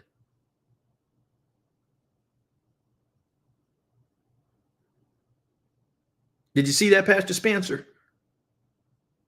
Pastor Spencer. Okay, there she go. Verse 5 is the millennial reign. Look at verse 6. In his days, Uda shall be saved. Israel shall dwell safely. And this is his name whereby he shall be called, our Adonai, Yahweh, our righteousness, Yahweh Tsabaoth. Pardon me, Yahweh Sidkanu. Pardon me. Therefore, behold, the days come, says Yahweh, that they shall no more say, Yahweh liveth, which brought up the children of Israel out of the land of Egypt, but that Yahweh liveth, which brought up and which led the seed of the house of Israel out of the north country and from the countries where I had driven them, and they shall dwell in their own land. My heart within me is broken because of the prophets. All my bones shake. I'm like a drunken man, like a man of wine has overcome him, because Yahweh and because of the words of his holiness. For the land is full of adulterers. It's because it's full of swearing. The land mourns. The pleasant places of the wilderness are dried up. Their course is evil. Their force is not right. For both prophet and priest are profane. Wait, what? Say what? Who? When? What? Both prophet and priest are profane. Yea, in my house have I found their wickedness, says Yahweh. Does it say he killed them in the house? Does he say he killed the house? Wherefore their way shall be unto them as slippery ways in darkness. They shall be driven on and fall therein. For I will bring evil upon them, even the years of their visitation, says Yahweh.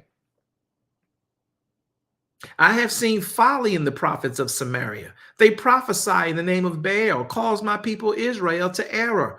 I have seen also prophets in Jerusalem, and a horrible thing. They commit adultery and they walk in lies too. They strengthen also the hands of evildoers, that none doth return from their wickedness.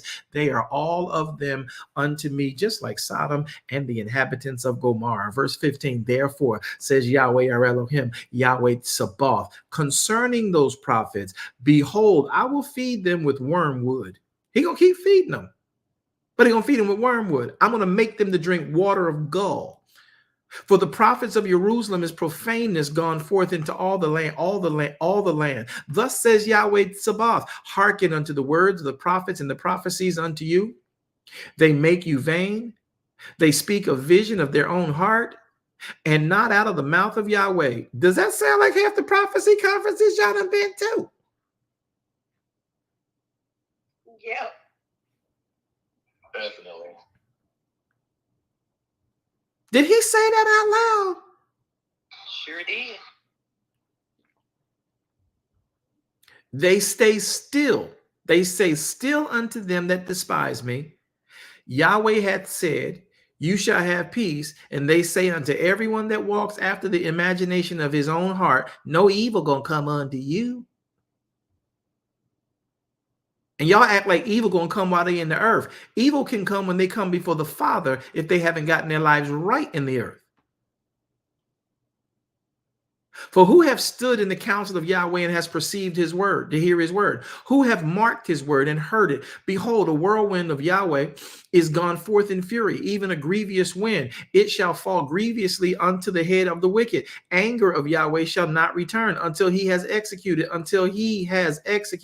He, not you, not me. He have executed until he have performed the thoughts of his heart, and the latter days,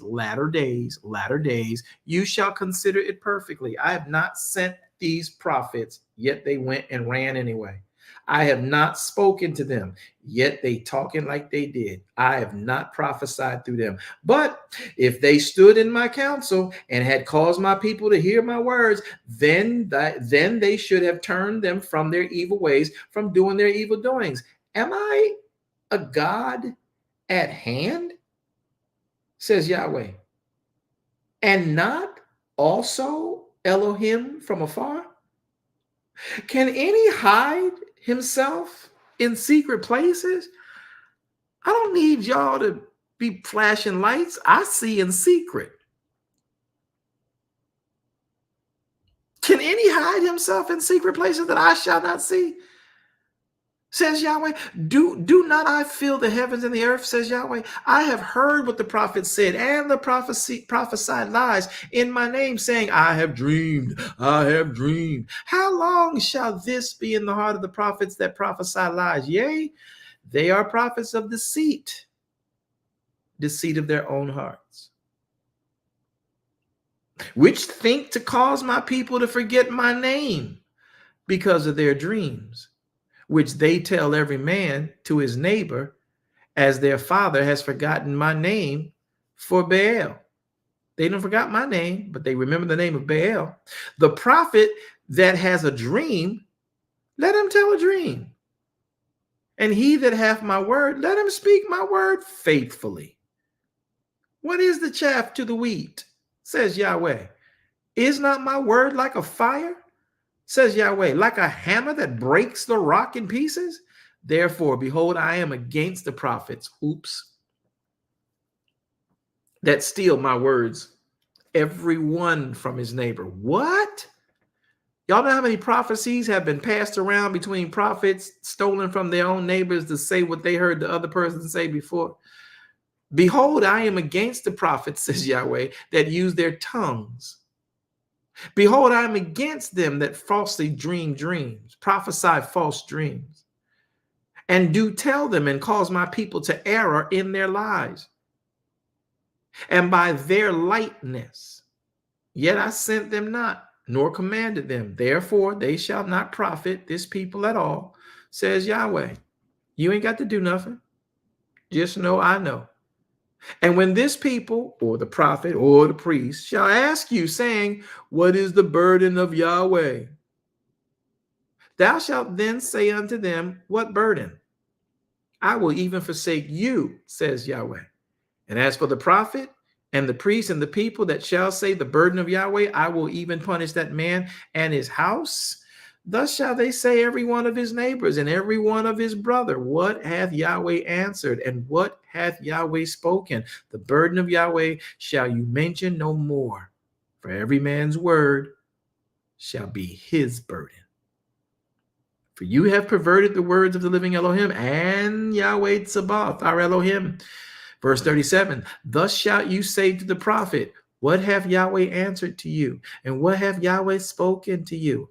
But since you say the burden of the Yahweh, therefore, says Yahweh, because you say this word, the burden of Yahweh, and I have sent unto you, saying, you shall not say the burden of Yahweh. Therefore, behold, I, even I, will utterly forget you, and will forsake you, and the city that I gave you, and your fathers, and cast you out of my presence. And I will bring an everlasting reproach upon you, and a perpetual shame, which shall not be forgotten. Can somebody say, that's talking about eternal life? That's eternal damnation. Eternal life. That's about eternal damnation. Yeah, because once you're condemned, you're condemned. That's it. Y'all act like he's trying to come out and pull people out while they yet living. No, he gonna wait for you to die. Come see me. Depart from me, you worker of iniquity. Y'all stop trying to be judge, jury, and executioner here in the earth. Talking about you exposing people and putting stuff down. Yahweh got a whole plan by himself. He got a whole program. He got a whole judgment. Ain't got nothing to do with you and the earth. You just, if you've been offended, you know what you need to do. Go about your business or what have you. Yahweh got this covered. Trust me. Because if you try to retaliate, you then try to murder them in any way, shape, or form, you now are a murderer. No better, no more different reward than they're going to get will you get. Thinking you can brag about the fact that, yeah, I exposed this, I exposed that. Good luck.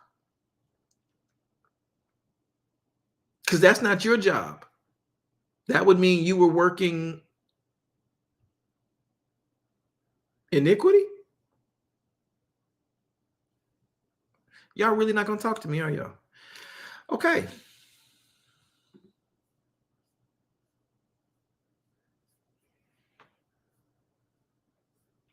So, Father, I thank you for your word and your reading today. I'm prayerful that we have done something that glorifies you in some form, some fashion, some way.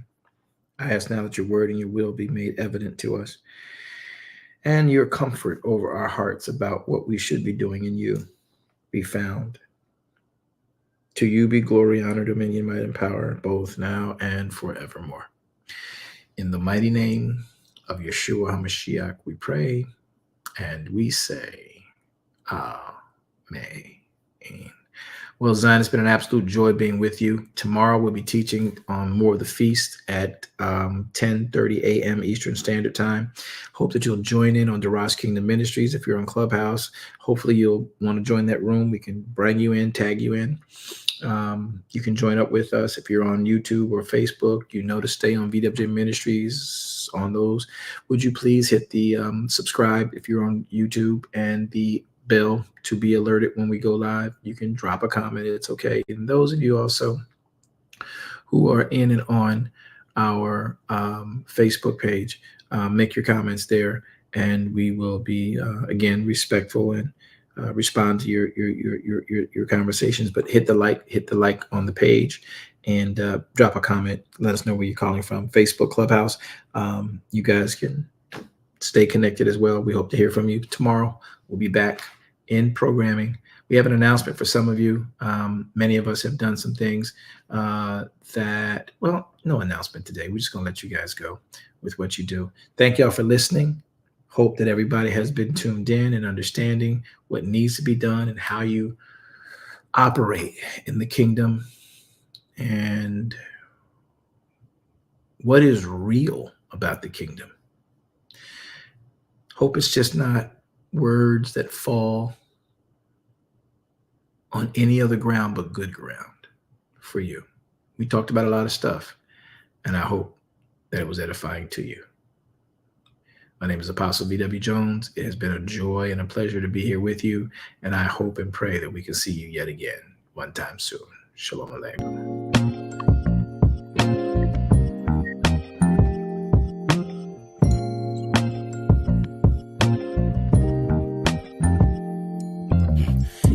Truth, this is the place for you. Don't need to complicate it. It's best to keep it basic.